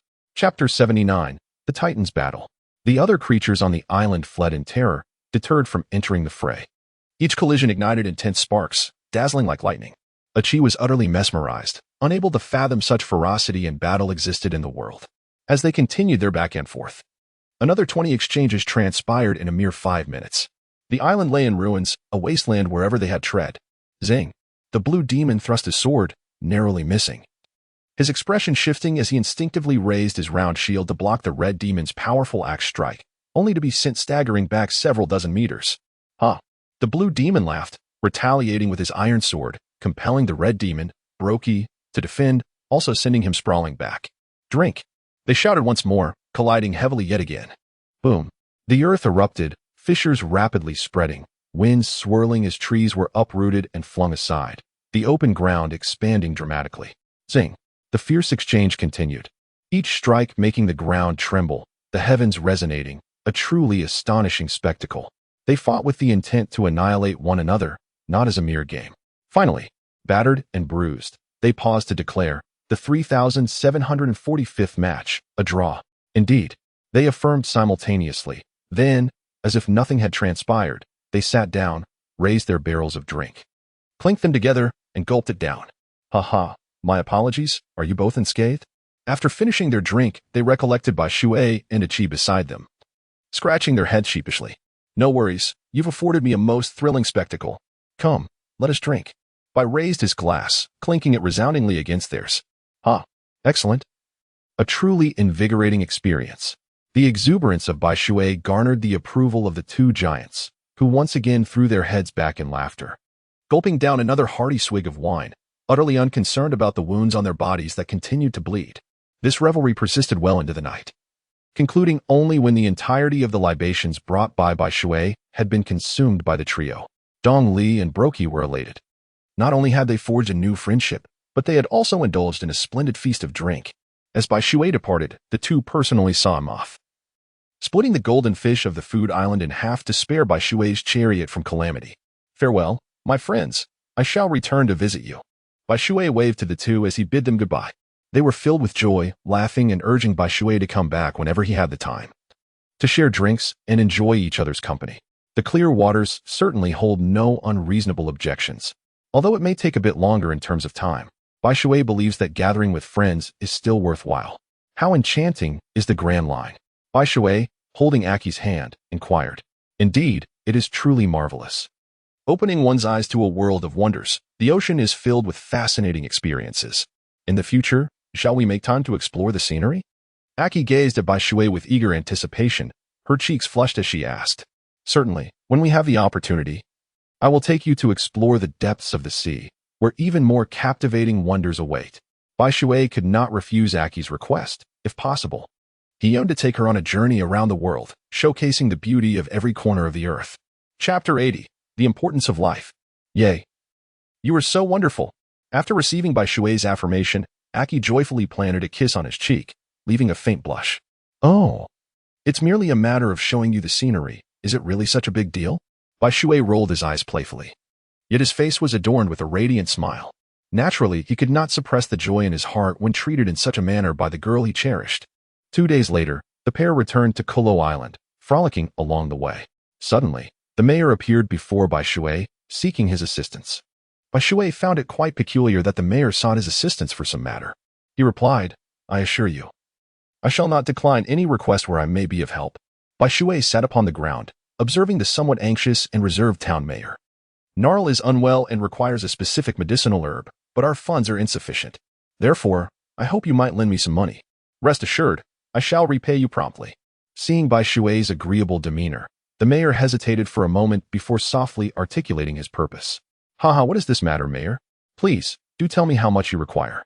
Bai Shui chuckled heartily, initially believing that his task would entail something significant, only to realize it was merely a matter of borrowing some money. Furthermore, there are no capable doctors on our island to attend to his ailment. Therefore, I would like to request your assistance in venturing out to sea, to escort him to the hospital on the island of the sword-wielding hero for treatment. As the mayor spoke, his head involuntarily bowed, revealing a sense of embarrassment as he stood rooted to the spot. "No worries, mayor," I reassured him. "You can rest easy. I shall set forth immediately to take Nar to the island of the sword-wielding hero." Overwhelmed by fatigue, Bai Shui massaged his temples, yet he acceded to the village elder's entreaty. My gratitude knows no bounds. Upon hearing Bai Shui's assent, the village elder was effusive with appreciation. Nearly prostrating himself before Bai Shui, his face a mask of thankfulness. "Please, village elder, I am but a junior and unworthy of such veneration. Time is of the essence. Let us hasten Nair's departure without delay." With a wry smile, Bai Shui assisted the town elder to his feet. "Indeed, quite right." Upon this reminder, the town mayor immediately displayed an expression of sudden realization and hurriedly made his way outside. "Stay at home and wait for my return, do you understand?" Bai Shui embraced Aki, gently caressing her flowing hair. "I understand. Please be careful on your journey." Aki nodded and adjusted Bai Shui's attire. "Now, I shall take my leave." Releasing Aki, Bai Shui turned and walked away, gradually diminishing in Aki's sight by the harbor. As Bai Shui arrived at the seaside, he soon spotted the mayor and his wife hurrying toward him, cradling a small child, breathless with excitement. "You are quite exhilarated, indeed. Let us proceed." The boatman lowered the gangplank, signaling for the two to board. "Thank you." The mayor's wife approached and bowed deeply towards Yi, who quickly turned aside, not daring to accept such a profound gesture of respect. He was not worthy of such an esteemed honor. "Sit steady." Bai Shui issued a brief command, his gaze sharpening. And soon the entire vessel reverberated with a thunderous sound, slicing through the ocean as it surged forward with great speed. Half an hour later, Bai Shui and his companions arrived at their destination, the Isle of the Pirate Slayer. The soldiers stationed on the island were mostly familiar with Bai Shui upon his arrival. They hastily opened the protective barrier and offered him a respectful salute, inquiring, "What brings you here?" "Haha, it's quite unavoidable. The mayor of my island has a grandson who is ill, so I brought them here for treatment," Bai Shui replied, a hint of exasperation evident on his face as he chuckled. Chapter 81. The Arrival of the Prince. Misfortune approaches. "Oh, is that so?" The soldier nodded in understanding. Stepping aside and gesturing, "Please, disembark." Bai Shui and the mayor, accompanied by the village chief, disembarked from the boat. Considering it was their inaugural visit to this place, Bai Shui led them directly to the finest hospital on the island. After completing some necessary formalities, the mayor's grandson was finally admitted to the ward, allowing both men to exhale a sigh of relief, their faces reflecting a sense of liberation. "All is well now, you need not worry. The medical expertise here is quite reliable. Since Nair has already been admitted, you should be fine. Please take a moment to calm your emotions and await the doctor's updates. Everything will be all right." Observing the tension etched on their faces, Bai Shui smiled reassuringly. "Indeed, you see, we are not as perceptive as you, a young person." The mayor chuckled, scratching his head and laughing softly, before sitting obediently in the waiting area like a well-behaved child. With their legs neatly together and heads bowed, they dared not move, resembling two statues. It was evident they felt quite apprehensive, especially since it was their first encounter with such an opulent hospital. In the past, merely contemplating a visit here was far beyond their imagination. Yet, such is human nature, they would soon acclimatize to their surroundings. Bai Shui naturally accompanied them in their wait. Should he depart, the mayor and his companion would likely crumble. Without Bai Shui's presence, they would be utterly lost, devoid of direction. and one could only dread the unforeseen calamities that might ensue. Meanwhile, shortly after Bai Shui's departure, an opulent yacht anchored near Kuro Island. The insignia on the vessel suggested it belonged to a prominent figure from a certain kingdom. The first to disembark was a cadre of robust men clad in black suits. Each stern and unsmiling, their buzzed haircuts and imposing statures indicating they were not to be trifled with. The leader among them was particularly fearsome, his visage rugged and menacing, standing like a towering iron edifice, instilling trepidation in onlookers. Accompanying this imposing figure was a young man, no more than 18, who exuded an air of entitlement. Dressed in sumptuous purple attire and adorned with a diminutive crown, he possessed a gaunt frame, a prominent hooked nose, and lips that curled upwards, suggesting he was not the most amiable of individuals. His demeanor hinted that he might be a prince from some distant realm. Flanking him were two sycophantic young men, trailing half a step behind, their faces plastered with obsequious expressions. Who he was remained a mystery, as did his intentions. Yet, they strode ashore unimpeded, with no one daring to challenge them. They made their way directly to Bai Shui's residence. To their surprise, amidst the remoteness of such an isolated island, they encountered a house of remarkable character. "This shall be our abode for today," declared Prince Aurora Rich, unilaterally deciding the matter without so much as consulting Aki. "Someone fetch the owner of this house. I, Aurora Rich, claim this residence," he commanded. The head of the guards, the formidable man, acknowledged with a grunt and proceeded toward Bai Shui's home. "You there. These trees are rather unsightly. Dispose of them," Rich further ordered, pointing at the fruit-bearing trees Bai Shui had cultivated. His audacity knew no bounds, as he deemed anything within sight to be his, casting aside the owner's sentiments without a second thought. Chapter 82. The king's orders must not be defied. Bang, bang, bang. Aki, engrossed in her culinary endeavors, was startled by a vehement knocking at her door. Her hands trembled, inadvertently adding an excess of salt, thereby ruining her dish in an instant.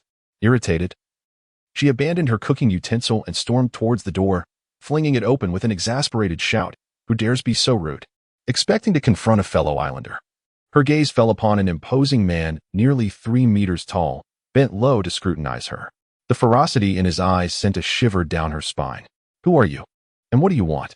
she inquired, momentarily recalling Bai Shui's formidable reputation, which tempered her fear. "Our prince has taken a liking to your house, and it has been requisitioned. You are to vacate at once. Should you fail to comply, we shall resort to coercive measures," the brute declared, delivering a bewildering ultimatum. "What? Requisitioned? By whom? Why must I comply?" Aki replied, scratching her head in confusion, her bewildered demeanor evoking a flicker of intrigue in the guard's eyes. "This woman is rather appealing," he mused. "I've made my decision. She shall be my wife." Rich's gaze sparkled with a predatory gleam as he commanded his companions. "Prepare the formalities for my 91st wife." One of them responded affirmatively, straightening his attire with newfound confidence as he approached Aki. "Greetings, I am Daiware, the chief aide-de-prince of Chigua. It is my honor to inform you that you have just become our kingdom's princess. Come, my princess, let us depart," he proclaimed, reaching for Aki's hand. Smack. In response, she delivered a resounding slap. "How dare you lay a hand on me?" he gasped. Disbelief etched across his face as he clutched his reddening cheek. "What of it? Who would wish to be an unwarranted princess? I have a boyfriend, you know. I can eat whatever I want, but I refuse to entertain nonsense," Aki retorted, adopting a fierce stance. "Ah, this is becoming quite entertaining. However, regrettably, my dear girl, you have no choice. You must accompany us, or I shall be compelled to act." The head guard chuckled ominously, blocking the door with his bulk. "Step aside. You lot are utterly ridiculous. One moment you're requisitioning my home, the next, I'm being made a princess. What nonsense is this?" Aki frowned at the hulking man. "Will you move, or must I call for help?" she threatened, but he merely laughed. "Go ahead, call for help. I dare say no one will come to your aid," he taunted, utterly unfazed. Frustrated, Aki lamented the absence of Bai Shui, who had conveniently stepped out at this critical juncture. Observing the guard's brazen demeanor, she relinquished the notion of calling for assistance. He was right. No one would heed her cries. "Hello, my princess. It is a pleasure to meet you. Allow me to introduce myself. I am Aurora Rich." Just then, Aki noticed another figure had materialized before her, locking eyes with Rich. Chapter 83. You are my wife. Rich's gaze ignited with unbridled desire, an unmistakable lust that made Aki recoil in dread. "Hey, my princess, where are you going? Join me for dinner." He grinned, exuding confidence as if he had already secured her fate. Stay back. I have a boyfriend. She protested, retreating into a corner, her voice trembling. Huh, your boyfriend? The only man you shall know is me. As for your prior suitor, an unforeseen accident will surely befall him. No one shall care, will they? Rich laughed with malicious glee. I assure you, my boyfriend is formidable. You would be wise not to provoke me, or he will make you regret it. Aki warned, but Rich remained unmoved, causing her to shrink back further, clutching her chest in fear. She realized the importance of having a reliable protector. Will, take her away, since she has a boyfriend. Let us see if he comes to rescue her upon learning this news, Rich commanded with a chilling smile. Indeed, your highness. The chief guard, a brawny man named Will, responded with a sneer as he abruptly overturned the table, seizing the petite Aki as if she were a mere rabbit. Despite Aki's futile attempts to strike back, he remained unmoved. Let us return, Rich commanded with a wave of his hand, prompting all the guards to turn and march toward the harbor. Meanwhile, the man whom Aki had struck concealed a glint of malice in his lowered gaze. How dare she strike him? He intended to teach Aki a lesson about the consequences of crossing him. He knew Rich's temperament all too well. Within 3 days, Aki would surely be discarded like a worn-out shoe, and at that moment, she would belong to him. Once in his grasp, he would ensure Aki comprehended the darkness that lurked within the hearts of men. My lord, this cannot be. You must not take Aki. Whitewater will be furious. Just as this assistant pondered, a frail voice broke through the air, prompting him to look up. A group of townsfolk stood resolutely in the path, pleading with Rich to release Aki. Humph. Rich scoffed inwardly. They think they can reclaim someone I desire? They are merely courting disaster, being one of Rich's closest confidants. He understood him well. Silence. Kill them. Without a moment's hesitation, Rich issued a massacre order, continuing his march toward the harbor. A sinister grin spread across the faces of the guards as they brandished their firearms, expertly loading them, forming ranks, and then pulling the triggers amid the terrified gazes of the townspeople. No, a villager cried out in fear, yet their cries were in vain. The sound of gunfire erupted, and the townsfolk fell like wheat, collapsing into pools of crimson. In their final moments, they could hardly believe that Rich would dare to act so ruthlessly. Their eyes wide open, refusing to close. Why? A survivor shouted in anguish, desperate for an explanation, unwilling to perish without understanding. Chapter 84. It seems trouble is looming. Why? Is there even a need for an explanation? Rich's disdainful voice drifted back, causing the crowd to clench their fists in fury, their bodies trembling with rage. Yet they refrained from confronting the armed guards, paralyzed by fear until Rich had departed. Meanwhile, Whitewater, waiting anxiously in the hospital, felt a sudden jolt of pain in his heart, as though it had been pierced, accompanied by an overwhelming sense of panic, akin to losing something precious. Could it be that Aki was in peril? The thought spurred him to immediately contact T-Bone at the Pirate Slayer's island. T-Bone was in the midst of training when his phone bug suddenly rang, jolting him with shock as it was a direct line from Whitewater. He understood the urgency of the call. Whitewater, what is the matter? He asked, puzzled by the unexpected communication. What? Oh, very well. I will arrange it immediately. After hearing Whitewater's alarming news, T-Bone's expression shifted from surprise to grave concern as he replied affirmatively. Hello, Lieutenant Jader? Deploy a team to Kuro Island. Yes. To Kuro Island. Investigate any incidents and report back to me promptly. Understood? As T-Bone hung up, he exhaled deeply, praying that nothing catastrophic had occurred on Kuro Island. Especially concerning Aki. If anything happened to her, it could incite chaos across the East Sea. He trusted Whitewater's capabilities and was prepared to report to Admiral Sengoku should the situation require it. An hour later, the direct line to Lieutenant Jader rang. Upon answering, T-Bone's heart sank at the lieutenant's first words. Yes, there has been an incident. Who is responsible? T-Bone ground out through clenched teeth. The Prince of the Green Fruit Kingdom. Aurora Rich. Came the lieutenant's somber reply, his voice trembling slightly. What happened? T-Bone pressed, alarmed. Aki has also been taken. The lieutenant's words struck T-Bone like a bolt of lightning, causing him to shudder involuntarily, a chill racing up his spine. If Kuro Island had merely experienced a minor incident, it would be manageable, but Aki's abduction was a different matter altogether.